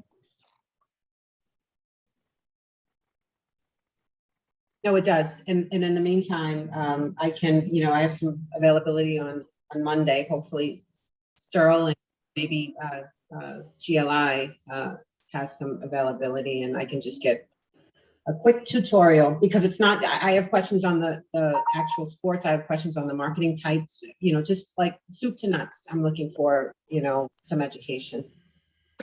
Right. And I think another advanced question that I think probably all of us will want to know is, just as Commissioner Skinner, what's the rationale for, of course, why something was excluded? And the virtual one makes a great deal of sense. We've already excluded that, but anything in terms of games or whatever.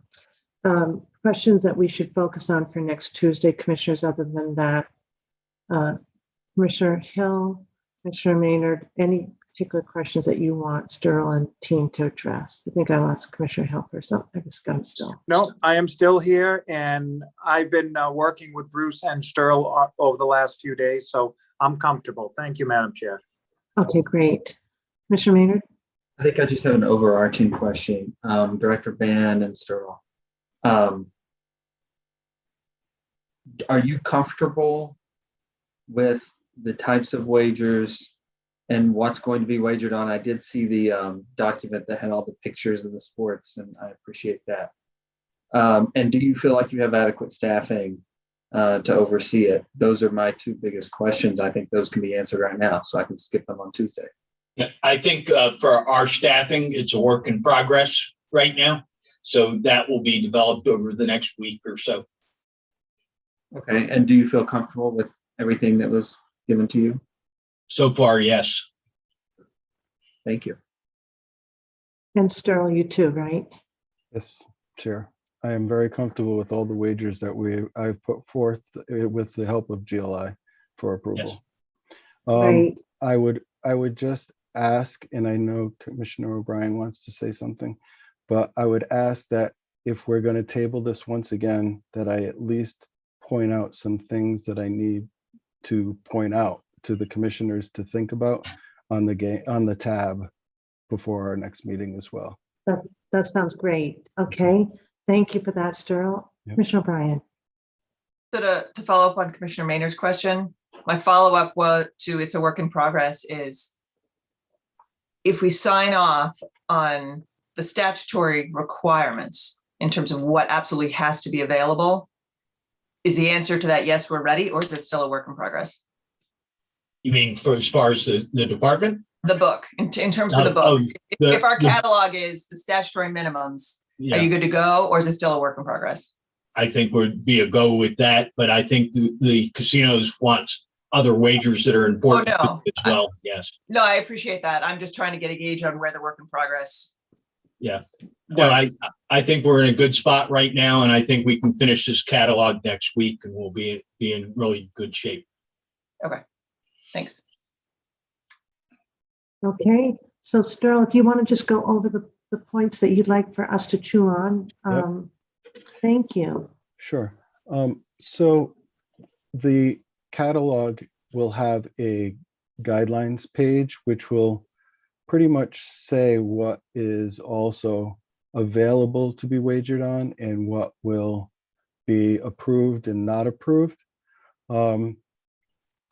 The first section states that all exhibition, preseason, regular season, all-star games, all-star contests, and postseason betting is permitted for the league as long as that league is approved. So just remember that when we're approving an event, we're approving all of their games, right? So NFL preseason, you don't have to have a separate one. It's part also the postseason, all right? Sorry, Sterling, to interrupt you. In the No, Excel no. spreadsheet you're speaking to, Correct. Where are you looking? In the very first tab, it says guidelines and Guidelines and comments. comment? Yep. Okay, what line? What row? The very top one, Okay. right? So I when I say row, or if I'm referring to the number, it's not the Excel row, but the big bold number, right? So and 2 is what we were just discussing prior to just those are all the wagers that you will be voting on. What I wanted to stress is that when you get down to section 4, this has to do with accepting of wagers on a draft. This will be brought to your attention on whether you wish to accept a draft, as in the NFL draft, the baseball draft to be wagered upon. And then if so, we put stipulations there that either you can say, yes, that we agree that these should be the stipulations. Voting should stop at a certain time if we approve drafts at specific rounds, or even picks before. I just want to stress that a draft is not a statistical basis of in the box score that the statute spoke about, but it is being requested that it be bet on. So I really wanted to bring that to your attention, that it's up to you to decide whether we will allow it or not. So are you raising the possibility that's outside the statute? It could be interpreted that way, or it could be interpreted as a sporting event, since these are all athletes that are going to go into the NFL and participate into sports. As opposed, if I could just be clear, as opposed to allowing somebody to wager on the Academy Awards, which in the definition of sports wagering has no bearing in my opinion, as a sporting event, hence it's an Academy Award and it's voting. So That's is legal interesting, Todd. I think bind on this at all? Councilor Grossman wants to weigh in on that, Commissioner O'Brien, Yeah, because he's well, looking at the That statutory was my language. next question. Yeah. Yeah, please, Todd. I would, so whenever this type of question comes up, I always look at the definition of sports event or sporting event. That's what Sterl was just referring to. And it includes a lot of the familiar things, but it also, in my opinion, injects some discretion on the part of the commission into the calculation. So it includes professional sport or athletic events, collegiate sport or athletic events, a collegiate tournament, motor race events, electronic sports events, so esports like we've talked about. And then it says, or other event authorized by the commission under this chapter. And then it gets into the things you can't wager on, like youth sports and the college sports involving teams from the Commonwealth. So there is some discretion in there as to what an event is. It doesn't say it has to be a sports event. So the draft could be included, for example. They don't seem to be requesting things way outside those bounds, but we should kind of consider how far from sporting events we could go eventually.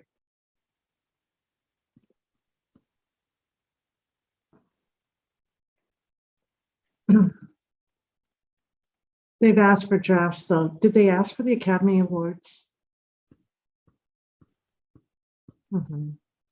And so the Academy Awards is not, it's clearly not a sporting event, but under that definition could fall in that last cause, right? It seems to me that it would, unless there's something else in the statute, and I do have to go back through and double check that, that would restrict how far afield you could go, but I don't remember seeing anything. So I think it's just any event that's authorized by the commission, presumably that you can ensure the integrity of the process for. I mean, that's obviously a key part of the calculation. And then with esports, last time we spoke about this, there's something that we need to do affirmatively to approve the governing body.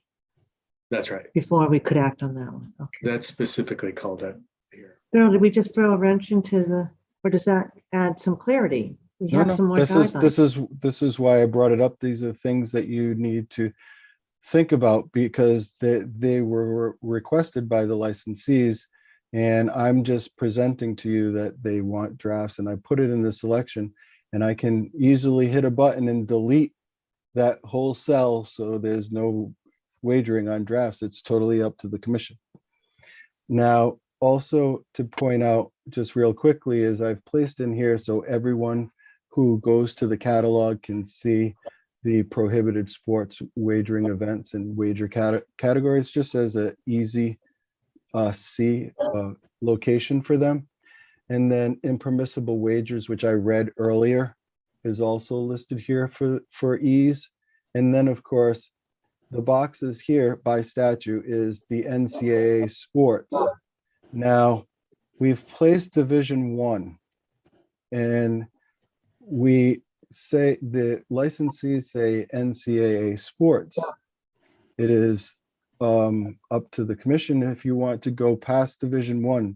Once it becomes really vague, I would have to turn to GLI in their experience. But right now, I looked at other jurisdictions and they distinguish Division I as usually what they recommend. So I have placed it here, but of course that is also up to you.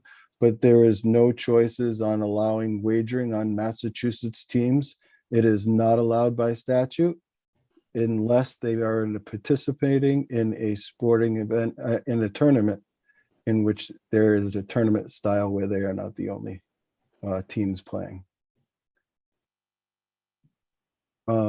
So that was pretty much what I wanted to bring up, except one final thing since we spoke of the awards, but that there is the awards box in section 9 is highlighted in red. That was for you guys to look at. If you do awards, it lists out the league's integrity policy. It's when you're approving awards, we have to decide on whether we want it to be pure statistics or if you want it to be subjective. I think that's an important thing for the commission to vote on and segregate as, is it just purely statistics where there's no outcome that's not determined by stats, or do you want it to be subjective? And then, of course, the final box, I'm sorry to cut you off, Chair, if you were speaking, but the final one is pool wagering, which was discussed previously, and how that would be one of the ones where you not only have to look at pools, but them and those in turn could possibly have people that are in the Commonwealth going against people outside the Commonwealth, and how they divvy up their gross gaming revenue in reporting, which Derek, of course, could speak more to, would have to be looked at. Commissioner, is there a follow-up question that you may have for Sterl now, or anything that you'd like him to look into and have the team look into before they return to us on Tuesday? Just Commissioner one Maynard. more. Oh, sorry, Commissioner O'Brien, go ahead. So just as a follow-up to your research, Sterl, when you said you were looking at other jurisdictions and how they treat specific things, were there other jurisdictions that did tranches in terms of rollout, that did a certain cluster of sort of more established or known leagues, and then went into like the draft, and or did they roll it out at once? If you have a sense. I understand what you're saying. It's very hard to go backwards and see what they've had previously. In speaking personally with Arizona, they rolled everything out. I know Colorado was also one that was looked at by a lot of jurisdictions as being very progressive in that they were listening to the operators and taking it all in and then just putting it all out. But they might have started limitedly, but they're very extensive wagering in Colorado. Joe would probably be more better at the answering of that. I do know that it's very difficult to pinpoint exact amounts. Yeah. Well, there's a bit of the just straight up nature of things. The repeal of PASPA was June of 2018, and you kind of have this rolling across the states operators, and therefore bet types and event types continues being added. And as the snowball of events moves forward through the different states, there's a copycat nature happening. So here we are. In your experience, or is it typical for people to start with a smaller book and then add in some of these things, or is it more my like experience? This state did this, next state to launch kind of takes their book, maybe adds on to it. Number two. Okay. Yep. Commissioner Madam Chair, Maynard? sorry. Sorry, Commissioner Maynard? My question was, I think you said this earlier, but it informs the way I think about this over the weekend. The Cat 3s have not been consulted at all, right? So there could be, what I'm asking is, there could be additional types that we're not seeing yet. I will note that your Cat 1s are tied to some tethered to some mobile operations, and when it comes to the events and the risk management departments, the Cat 1 and Cat 3s that are the same company are the same as the same. The amount of data in events that they have in their own personal tech stacks will be the same across retail and mobile. So while technically you've only heard from the Cat 1 operators, that narrative is more than likely coming across the full catalog. And I will note that the ask that it aligns with both retail and mobile. If it's also helpful, Commissioner Maynard, pretty much MGM, BetMGM, WinBet, and Barstool Sports were the ones who, or I'm sorry, Penn Entertainment were the ones that submitted this request. So you are getting these online platforms provided. And I understand that, and I understand that, Joe. I was just wondering. Madam Chair, I don't know if you know you're off mute, but you're off mute.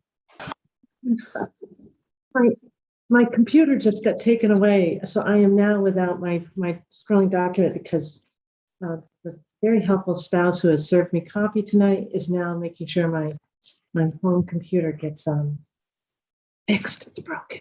So, thank you for your tolerance. Sorry about that. No, I just want to make sure that you know. No, I was on mute, but maybe not. Anyway, I was talking about my sister-in-law. Sorry. Sorry to interrupt. But I was listening. Commissioner Maynard, did that answer your question? Yeah, I'm just wondering if we should expect an untethered category 3 who's not in a relationship with a category 1 to come in and ask for additional. Yes, it's coming already, actually. They already, because bandy is a sport, I guess. They put in their catalog as we were testing, and I'm like, you didn't put that in as a request, so it's not going to be available. Yeah, and I think we've got an open invitation for them to come in as a group or individually. So I think we're good on that. Bruce, are you leaning in right now? Yeah, I am getting requests with things all the time, but as new ones start to come online, there's nothing that prohibits them from coming and ask us to add additional sports. So, Madam Chair, can I just ask I'm just curious myself. Now, everyone, of course, is familiar with the NBA, NFL, NHL, and all the familiar leagues. I was just kind of scrolling through the tabs and I landed on the biathlon tab, and I see that it suggests that the International Biathlon Union is the official sanctioning body. What type of review is done? Like, who decided that that is the governing body for biathlon that the commission should recognize and only accept wagers there? I'm actually pretty familiar with that sport. Well, let's go to darts then. Maybe you're less familiar with darts. It's the same question there. I was like, darts I am less familiar with, yeah.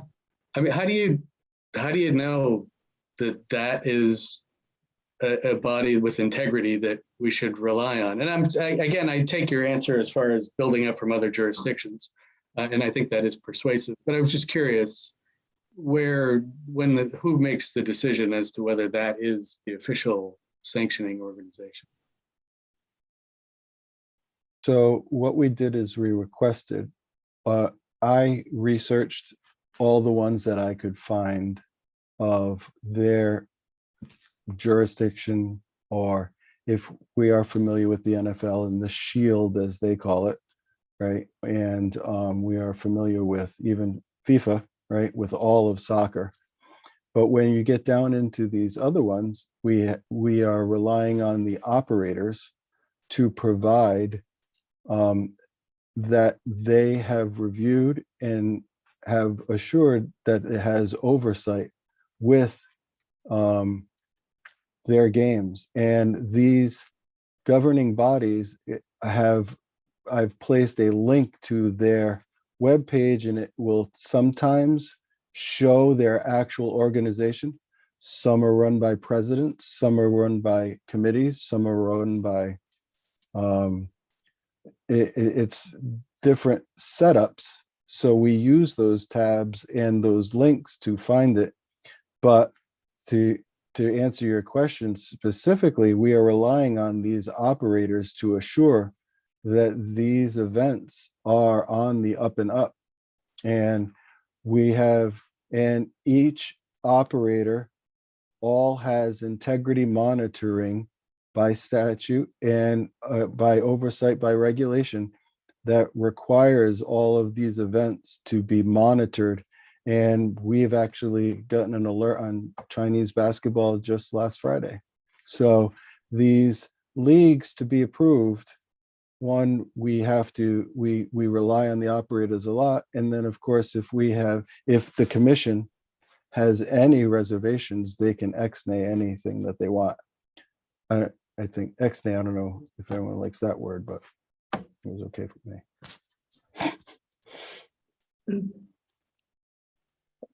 Very helpful. Could I ask if maybe we could, to the extent you have the chance, could explore, now that we know the awards that are outside sporting events, if the operators asked for them, just if you could just brief yourselves a little bit on them. Was it more than the Academy Awards that they asked for? Yeah, it was Yes. like Nathan's hot dogs and a few other, the eating contests and. Yes, so they had two eating events and the Academy Awards, I believe. And the one final note that we had in that other, that I wanted you to just be cognizant of is under the events, the operators have asked for chess, cornhole, esports, highlight, and then of course, special events, including Nathan's eating event and the Academy Awards. So those are those things I would really like to bring your attention to. So I'm sorry. So my follow-up would just be still to, so that we can be prepared to, you'll know we're going to ask questions as to if we're keeping them out, why is it that we're keeping it out? Is it, is there a risk analysis, what it is, so that we understand our governing body issue, or, just so we understand if we're keeping them off the list. Commissioners, follow-up questions on that, because those may not have been in the minds as sporting events, but certainly within our discretion, according to Todd today, that we could consider the eating events. As long as if we're participating in the eating events, we can't have betting on them. Yeah, I do want to make sure though that Sterl and team have time to answer my questions and Commissioner Skinner's questions and all that without adding in, we can always circle back. This is my question though. This is my question. I'm just saying, if the expectation is to vote on all that stuff, I don't know, we might be. Well, I think a lot to vote consider. is, No pun intended. No, but Commissioner O'Brien, I think the vote is to exclude the Academy Award. So I guess I'm just wondering, that analysis, that's all. So it's not adding in, it's just to let them know. Is it an affirmative to say it's not allowed, or we just wouldn't necessarily put it in this first catalog? So just to be clear, you can say no to everything that you want, and then it just doesn't go in the catalog.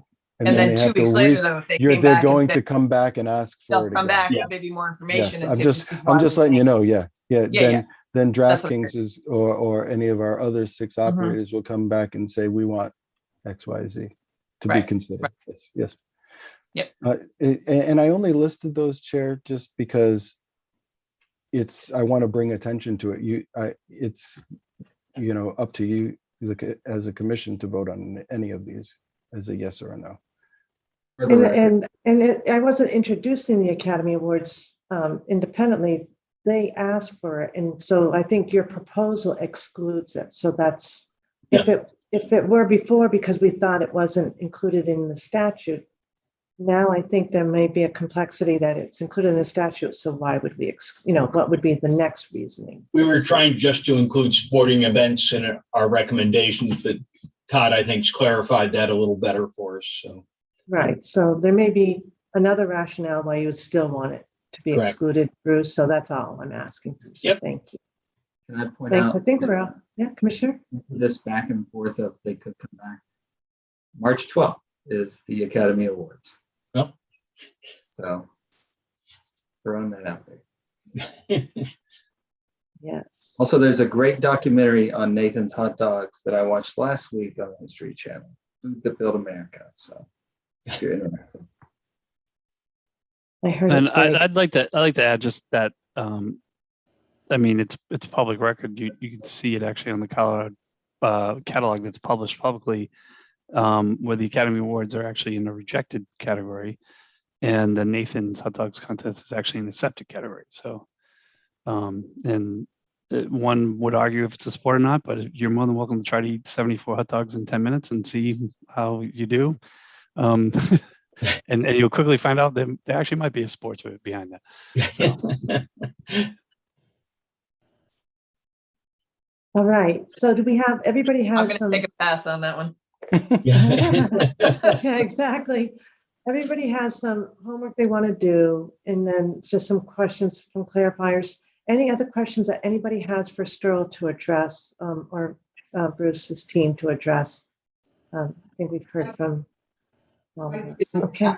I think, what public-facing document will this discussion culminate in? I mean, is it this Excel spreadsheet that will ultimately be the catalog for operators to go and see what's approved and what's not? Both operators and patrons. So the patrons Okay. can see what they can wager on as well and what's included and excluded. And the intent is, right, so the intent is also to include excluded events in this document. I don't. Right? No. I don't Okay. think that, yeah, I think it's, Yeah. we're getting briefed as to what gets excluded from the operator's request, just a few things that they're taking out. And I don't think there's many that are recommended, but I would like to understand the rationale for excluding, but I don't think, because the universe is so large, Commissioner Skinner, that. I don't think So, it's Bruce? means it's excluded forever either, because they could come back to us with that request and, you know. Bruce, to Commissioner Skinner's first question, because she asked it last time, it's a really fair question. Right now we have the spreadsheet. Ultimately, does the catalog convert into some kind of a catalog or a Word document or PDF? What does it look like? I believe they put it on the kiosk, correct, Cheryl? What they can bet on and stuff, and that is what their selections are. No, so this Excel sheet will stay in its form. Yeah. Now, granted, Chair, to Commissioner Skinner's point, if just so that we don't confuse anyone, and I've asked the operators as well, we don't want chess on here if it's excluded from the for wagers. So I will delete that tab before Mills posts it to the website. So only approved events will ever show. If there is not an event on our tab, it's not allowed in there. So it's pretty easy to see for the both operator and the patron. Yep. So it will always stay in an Excel format. And Unless that's you typical. decide. That's typical. Yes, it's typical in other jurisdictions, but if you prefer it in a PDF or a Word, it just reads a little easier for the user. That's why I kind of broke when I'm presenting this to everyone, I break it down into Word documents for understanding.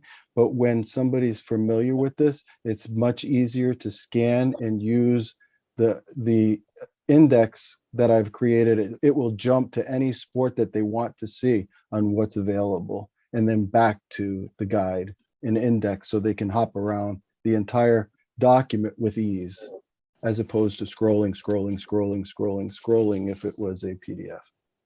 That's all.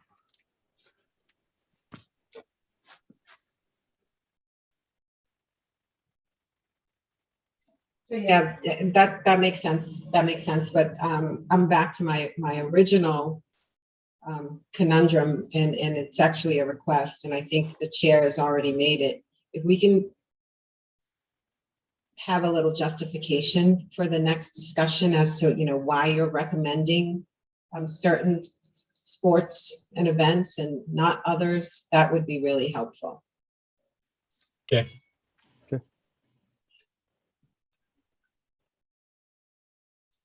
And we will be coming back Tuesday? Is that the plan, or? We're coming back on Tuesday. Okay. We're going to amend, someone is going to help amend the agenda to reflect that. And our right hand, Mr. Bushman, is attending to a family birthday. So Okay, anything further on this item? Should we turn to, I think at this point we will have to table the withdrawal of an application. CMR, I want to let our legal team go on that. Paul, commoners, I see you're still there. Thank you so much. And to Caitlin and Carrie and Judy, thank you so much. That makes sense, correct, commissioners? Should we go though, however, to our floor plan? I don't know how long that we anticipate that. Caitlin? Thank you. Madam Chair? Yes, Brad? Madam Chair? Commissioner? So at this point, I am going to step away from the meeting. I want to thank everybody for all the information that they gave us today. And I look forward to the further discussion of all the issues that we couldn't get to today, but are so important to what we're doing. So at this point, I'm going to step away and thank you all.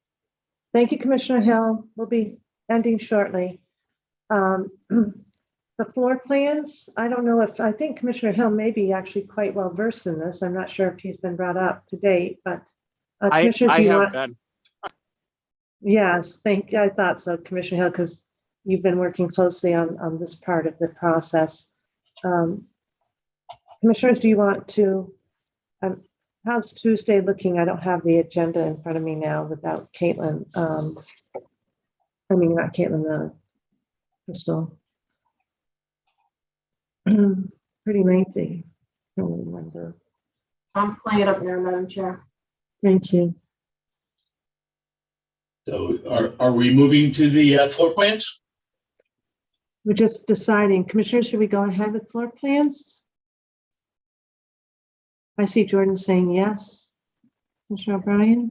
Yeah, I mean, I have the agenda for the 24th, and if Yeah, the that's what- volume of the descriptions on the page is any indication, it's long. I know some of these are just final vote on regs, but since we're rolling over the book, I think we should just get through whatever we can get through in this half hour.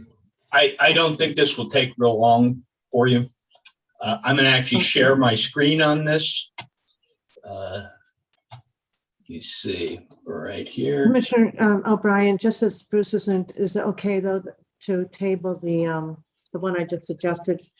I think I'd like withdrawal of an application. I'd like to let the team Yeah. go. Yeah. Thank you. Yeah. Thank you to the legal team.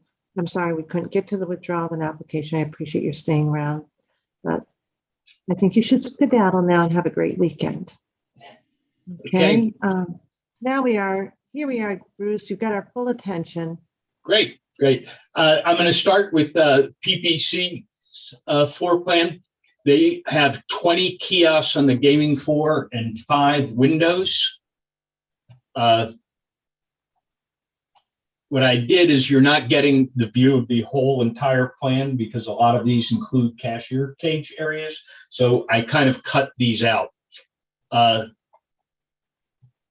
This area, let me just make sure I got it all. Okay, this is actually near the Rendezvous bar. And on each side of it, you can see that they have 4 kiosks here on this side. Can you see my cursor? We can. Okay, you have 4 kiosks on this side and 4 kiosks on this side. And then this is right next to the food court. And this is where their sports book is. There's 5 windows right here. And then there's 10 kiosks along this wall. It's pretty straightforward. And then when you come in, this is where the garage is right here. There's 1 kiosk here at the end of this slot bank and 1 kiosk there for a total of 20 kiosks in 5 windows. Any questions at all on that? Can you go back to the memo part of the? Sure. Of course, one of the windows is ADA acceptable. And this, what I'm showing you, is a temporary counter. Their big plan is to build one in Fluties, but we don't have the floor plans for that yet. We'll be coming back to you later when that is all, they have all the permits and designs approved. So, Sorry, go right ahead, Commissioner Skinner. the floor plan that you presented, is it those standalone kiosks, I guess I'm just trying to understand which portion of that is temporary. Can you go back now to that map? It's pretty much the booth, but it could affect, I doubt if it will affect these kiosks, because they haven't submitted the new plan, Commissioner Skinner. I don't know what they will be moving. That will be in the new plan when they have their final sports book. Their final sports book is going to be over in Fluties, which will change the seating because that will be like a complete viewing area and everything with that. And I'd be presenting that when we have the new plans. So But where they're- the 5 windows are there though, Bruce, that's what's being built? Yeah, that is I believe complete at this point. But it is that temporary structure that they Yeah, sent it to us, just where it says 5. yeah. 5 And this windows. one's an ADA handicap window built right in there. And then the wall with the 10 kiosks, Yes. that's just, that wall existed and they're putting in the kiosks along that Yeah, wall. that's right against the wall. This, like I say, is the food court area that they have. Okay, and this is the bar lounge in here. So this is all seating in here, total of 8 kiosks. And combined, they have 20 kiosks on the floor. And all of it's on the existing Casino Mm. floor, yes. casino floor. Any questions at all about that? Commissioners? That one's pretty straightforward. And Commissioner Maynard, you'll be going down and viewing that in person. I look forward to it. They're looking forward to having you there, sir. Okay, the next we go to MGM. They have a total of 18 kiosks and 7 windows. Okay, they have no kiosks off the casino floor. Okay, this is in the high limit area. If you remember where that is, it's right up in the elevated section of the casino floor. They have 2 units right along the slot machines right up there.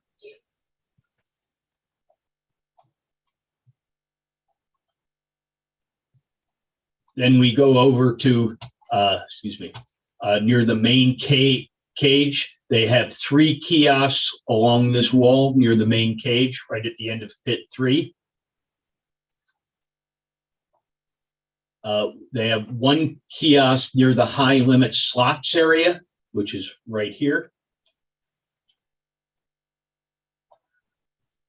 4 kiosks near the slot bunker in slot zone 1. Okay, and this is their their sports book area. These are their windows right here. They have 7 windows.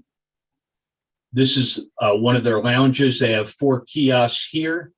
This is their one of their bars here. 4 kiosks here. This is the viewing area with the screen wall to watch sporting events. I think that's kind of it right there. And the ADA one is in the. ADA one's right here, actually. That's it. Yeah. Commissioners, questions? Are you able to orient yourself? Yeah, if you want to know where anything is, of course, this is the back corner. The main street is actually right out here on this side. There are restaurants right down on this side. Their cashier's cage is down this way. Bruce, any of those walkways, some of the open walkways? The walkways go here, but there's nothing really down this way except the ATM or so. No, I'm just wondering, I know this is a more porous facility than the other 2. Yeah, let me look back here. These are pretty much in the middle of everything, Commissioner. We'll just see if there's any. Now, these are more in the middle of the casino. Okay. So you would have to go pretty much in. You have to go the deep middle. into it to get to it. Yeah, this is, well, that's the only walkway that I kind of seen right in here. So you're pretty much in the middle of the casino. Any questions on that at all? I guess my only question is, how's compliance been in terms of underage on their floor lately? Good? Not the best for the last month. Huh. Okay. I might circle back on specifics with you on that one, because we're getting quarterly reports in February, right? Yeah, I think. and he was supposed to follow up with us after the last one. There were some concerns with MGM on the last one. Yeah, I think there's an IAB report that might be coming your way. Okay, then with Encore, this also includes some square footage changes. Okay, they have on deck, they're adding 111 square feet, and B1 parking garage, they're adding 832 square feet. Over near the elevator lobby, they're removing 162 square feet where they're adjusting where you come in on the elevator to give more space to move some of the machines around, ATMs and so on. This changes the gaming area from 211,190 square feet to 211,971 square feet. I will kind of show you where this all is. They have 118 kiosks and 10 betting windows for their sports book. This is B1 with parking outside. With B1, they will have a guard placed outside here for their quick parking at all times. They will also have a guard placed right in here. This is the sports betting area in in level B1 with 20 kiosks in here. Anybody that comes into this area will be ID'd through their ID machine. Okay, this is 800, and this is the same thing, 832 square feet of added space. This is the elevators to go up. Okay, this is right near Fratelli's, and this is where they're removing 162 square feet of casino floor space for they can adjust some of the machines that were causing congestion there for patrons coming in and out. Okay, now on the second level, this is Memoir right here. They have, I think it's 8 machines here.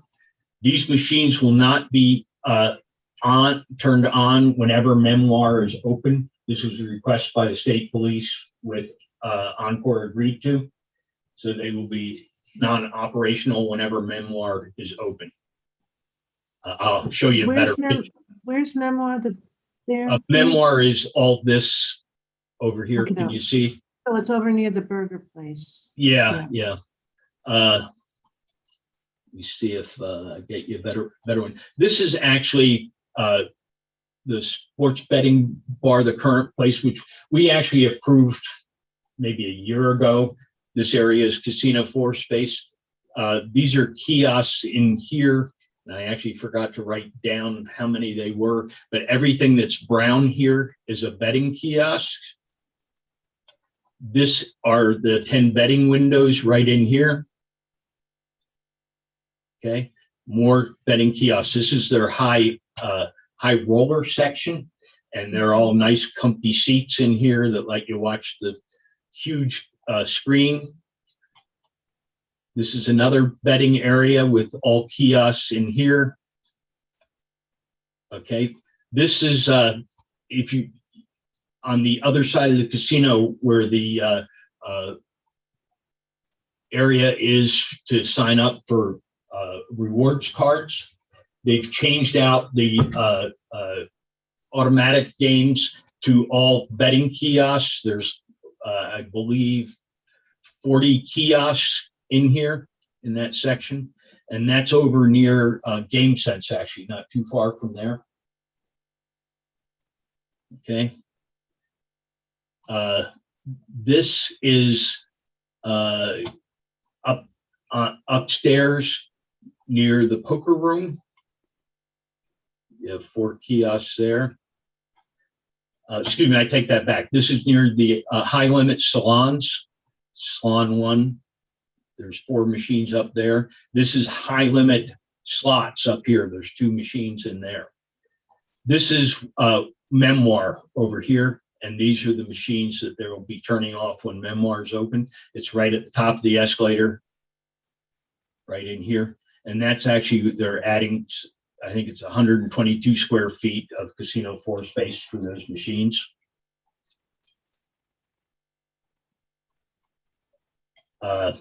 This is actually already casino floor space, but this is outside the poker room. And this is gaming space that they haven't been utilizing. It used to be part of the poker tournament area, but they've added betting kiosks in here. Any questions on that? That's a lot. Any of that impact the poker offerings? No, it doesn't really affect them at all. Just puts kiosks and makes it more convenient for the poker people. And have they, I'm assuming they've already started construction in the parking garage area. I'm just a little dubious on that space. Yeah, Are there photographs or anything? We needed to do that. It's all locked off because we were doing the inspection today. But the area is all locked up and everything pending whatever way you guys vote. Okay, I kind of wanted to see that before I voted on it, but It's there to see whenever you wanted to go over. okay. Yeah, I actually looked at it pretty well today, and it's not glass enclosed. It's actually wall enclosed and great camera coverage in there. And it actually looks like part of the building, not part of the garage. Okay. Any You know questions? how many Garage, garage, cars how many, and all that. I'm sorry, I didn't. Commissioner O'Brien, Were there any safety concerns for MSPGEU in terms of the cars being so readily accessible to where people might be walking in with cash and that sort of thing? You know, I ran this by a couple, all the Corey Rose, who's in charge of the property now, and the, you know, 2 of the other GEU people. Everybody was fine with it. Okay. That there are no safety concerns with that. Okay.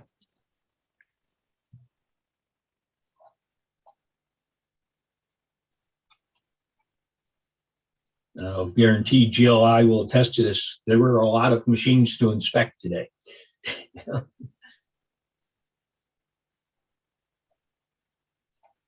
So I guess I don't know where everyone stands on voting or. we do want to vote today, right? Yeah.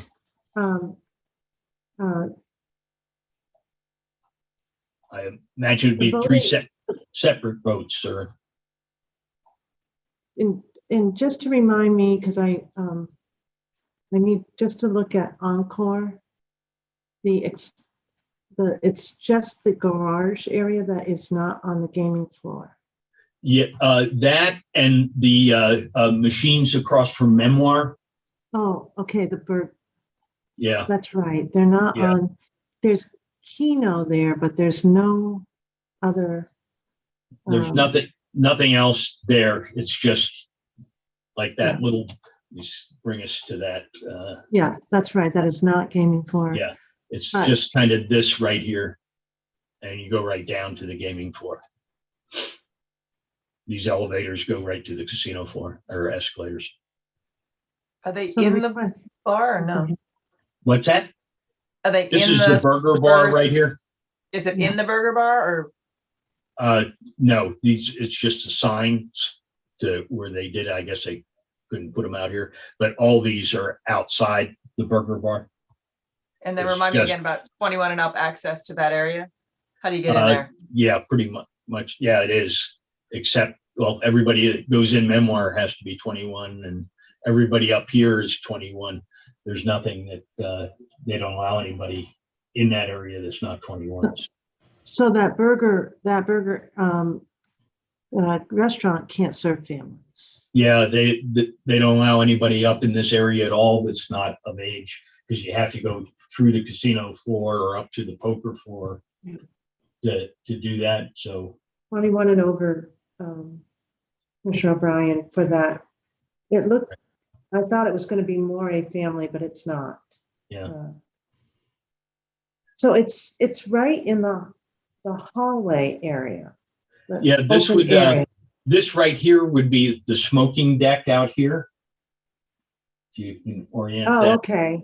Yeah, so it's, right where you'd go out or That's, go down, but they get a lot of the poker players walk down this way, or I guess for the smoking deck more than anything.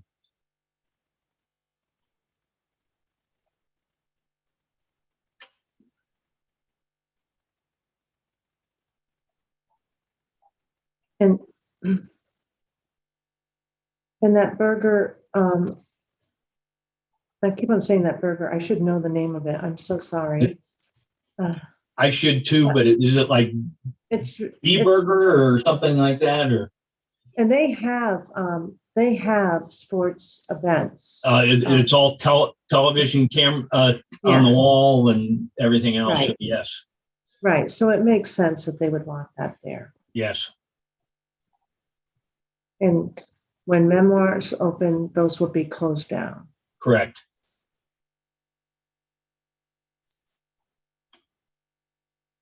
Okay, commissioners, are you prepared to move on this? I know that we don't have Commissioner Hill. He's authorized us to move ahead. So like I said, I was really hoping to get more visuals on the parking garage area. I may just abstain on that one. And by the way, somebody just texted me and said that's the burger bar. That's what I couldn't remember. Oh, I wasn't far off then. I kept on saying the burger place. Okay. The burger bar. All right. Yes. So Commissioner O'Brien, would you want to move separate on each of these? Would that be helpful? I think you Yeah. said separately. Yeah. Well, they're written as one in there. Oh, is that, you know what? I But lost my notes. I'm so sorry. Madam Chair, I move that the commission approve the floor plan submitted by the Category 1 sports wagering operator, MGM Springfield. Actually, let's start with Plain Ridge Park since it was the first one. He's scrolling back. Thank Plain you. Ridge Park Casino, as included in the commissioner's packet and discussed here today. Second. Commissioner Skinner, I want to ask if you have any discussion. You think, why are you Yeah, upset? and I was just gonna make my comments right before I voted. It's not ideal to be doing any of this based on PDFs, but I know we have a time constraint and, based on IEB's recommendation, I'm okay with taking the vote today. Commissioner Skinner, I have to ask, I didn't quite hear, it's not ideal based on. The PDF of the floor plan. I mean, I'd love to visit each of these locations for direct, Well, I can, to be fair to IEB and to Bruce, we have voted on expansion of gaming plans in this way without going there or on visuals, just to be clear. This is, Yeah, that may be true, but this is brand new. It's sports wagering. It's something that we're launching in Massachusetts for the very first time. I would feel better if I had the time to actually go out and visit each of these locations. But again, I'm going to rely on the recommendation of IEB, especially since, GEU has kind of signed off on it. I'm comfortable with moving forward with the vote today. But once again, doing it in this manner without having the time to go out and see for myself, it's not ideal.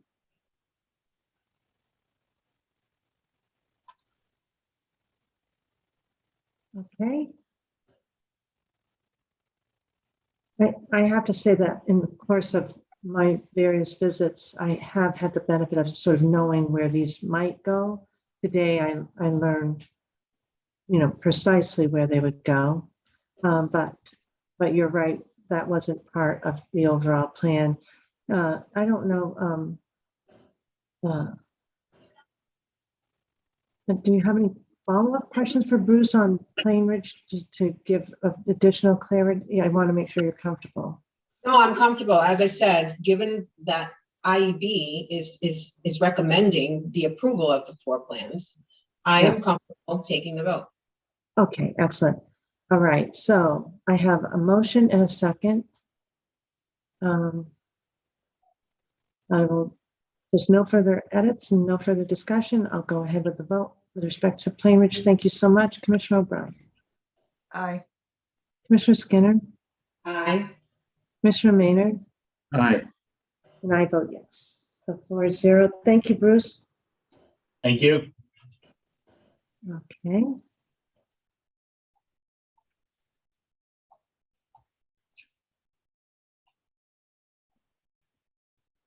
I can make a motion, but I want to make sure that no one has any. I want to go through the discussion first. If you could just Madam bring it Chair, up a little bit further.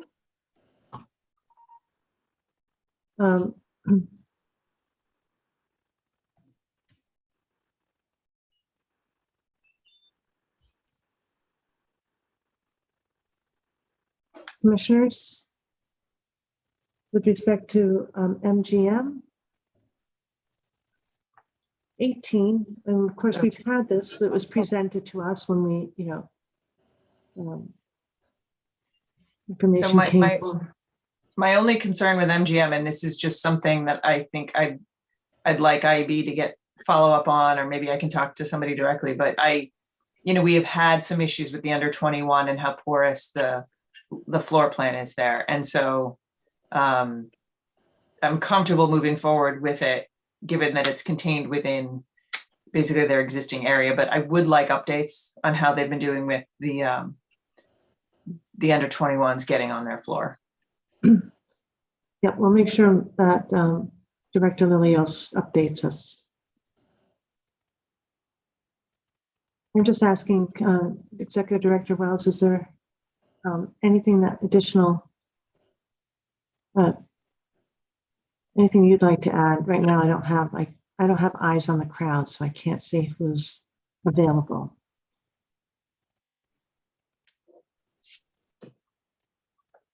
Eyes on the box. Is this?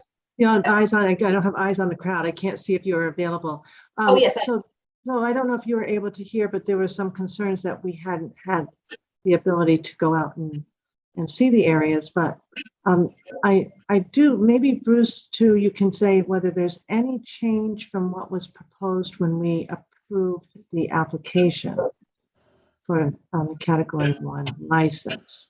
This is a visualization, right? And now you've been able, IEB is recommending and have seen the setup and the surveillance. And yeah, I think things are to approve this application are fine. I can just say I know that there's some things in the works that I'm not at liberty to announce here today that you should speak with Director Lilios about coming up this week. But I don't think it has effect on what you're approving here today.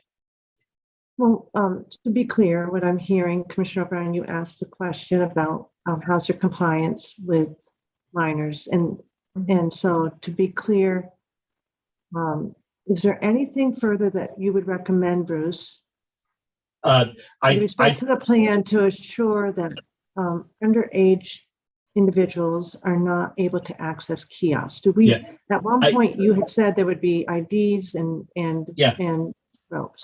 I think for what they're proposing here, that they will be fine for underage, just like they are for their cable games and so on. Director Lilios, I see you're here. You want to chime in? I'm trying to get on video here, but I'm having some trouble, but I take it you can hear me. Is that? You're not feeling well. Yeah. Loretta, my apologies. No problem. So I know it's no surprise to you that MGM has reported in the past some of its issues around minors on the floor, some of it attributable to the design of the property, and our Chief Enforcement Council team has pivoted after the license issuances just the other day to start looking at some of the pending reviews that we were trying to do, and had a meeting with MGM today about some of its compliance around minors on the floor. So we are working through some of that now, but they have, I'm very encouraged because they are committed to putting up additional, I don't know exactly what it will look like, but additional barrier. You know how they put the knee wall up at one point a couple of years ago. So there will be some additional structural stuff to address the open floor plan aspect of the property, which is attributable, which contributes at least in part to some of the problems they've been having. So this is an active issue that Heather and her team have just turned their attention to since they've been able to after what we've been working on for the past month or so. As I said, conversations with MGM again today, and they did make that commitment around the structural piece. And there may be other commitments that make sense here. I think everybody's putting their heads together on that. So I hope that's helpful to you. I am familiar with some of the floor plan stuff that Bruce is presenting to you today. And, to me, I see it as part of the same floor that they're working with now. And, I don't have any specific reason to say, you need to put a hold on that. Okay, thank you, Loretta. Yeah. Okay, but thank you. I appreciate, Bruce, too, you adding that the same safeguards that we discussed as we were going through the Category 1 applications, that those will be put in place. Bruce, those will be put in place, the same ones that you offered when we reviewed the applications, that those are going to be in place to ensure, Commissioner O'Brien and all of us have had a concern about making sure the underage population can't access the kiosks. And staff is currently monitoring it very closely. So I think we're in a good spot with what this request is. And then, of course, there's the KYC additional barriers to get over. Correct. Yeah. Okay, so with this respect to this floor plan, they're up to 8, I think it was 18 in the application at the end, and they stuck with that plan. And there's no expansion of the gaming plan here. So do we have a motion with respect to MGM in light of Director Lilios's report and Bruce's update? Madam Chair, I can move that the commission approve the floor plan submitted by the Category 1 sports wagering operator, MGM Springfield, as included in the commissioner's packet and discussed here today. Second. Thank you. Any further questions or discussion or edits? All right. Commissioner O'Brien? Aye. Commissioner Skinner? Aye. Commissioner Mayer? Aye. And I vote yes. Now with respect to Encore,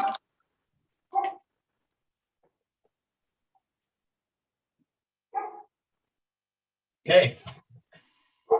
With Encore, you have a change in the square footage of their floor space, B1, and the space right outside of the bar there, or the nightclub. and this is consistent with their application as well, correct? Correct. Bruce, or is there any change? Okay. Yep. This is what they requested. So it's a change in overall square footage and the 2 additional spaces there. questions, or commissioners? No, I don't have any questions, but just to put a finer point, I mean, I did express my interest in seeing, or at least seeing photographs of the area in the garage in that area. And I hear the GEU has not raised any concern, IB has not raised any concerns, but the nature of the schedule being what it is did not afford me the opportunity to go out there. So without those in the photographs, I am just going to abstain when the vote comes around. I actually have a comment too. Commissioner Reed? I disclosed that I was going to an event there at Encore, and I did go to an event there a few weekends ago. I'm hoping that it was because it was a Saturday night and that there was an event in the event space, but I had a really, really difficult time finding parking. And I noticed that a lot of parking spaces were taken up by construction on the B1 level, which I assumed, because of our positions, had to do with probably the expansion of the square footage. So I'm going to move today, and I am going to vote in the affirmative, but I hope that Encore is thinking about the patron experience of losing those parking spaces, especially at high volume traffic times.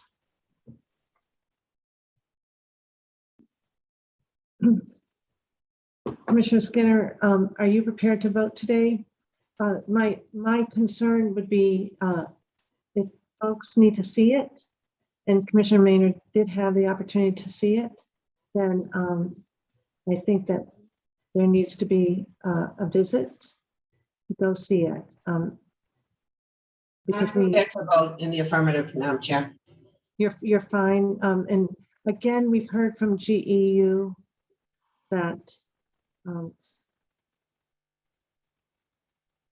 doesn't present any, and I think Director Lilios, though not feeling well, can attest to that too, that I don't believe we've had any, I don't believe that Bruce would be here advancing this if there were any concerns, correct? I think that was your point, Commissioner Skinner.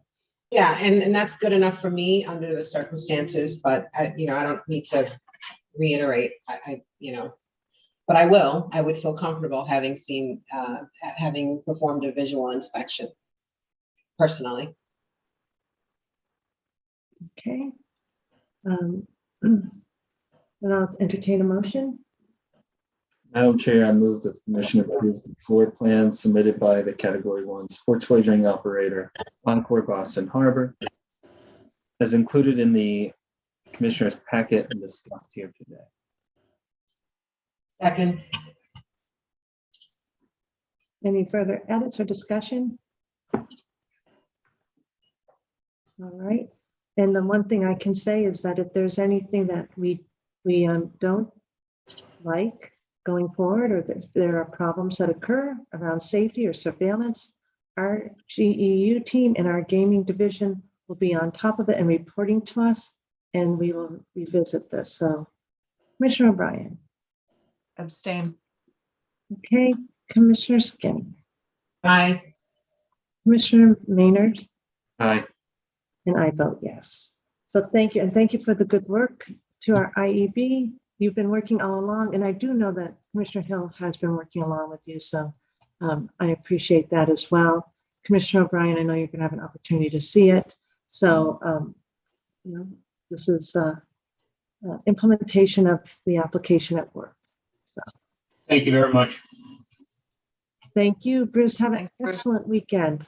I think you're at Encore right now, aren't you? I'm at Encore as we speak. We've been here for those tests. So We should have had you do FaceTime.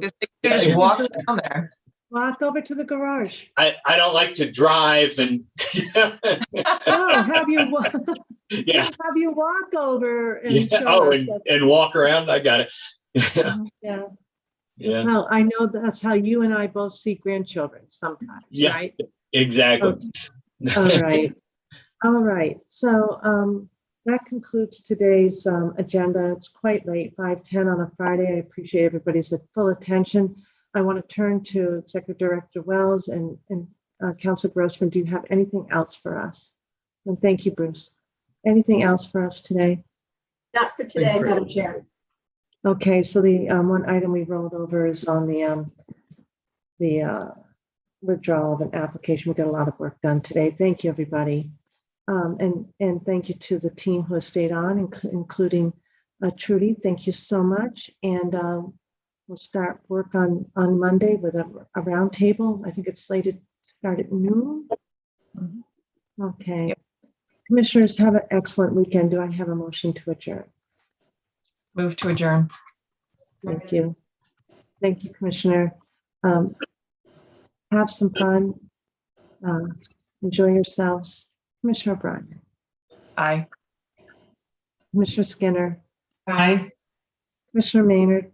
Aye. And I vote yes. Thank you, everyone. 4-0. Have a great week.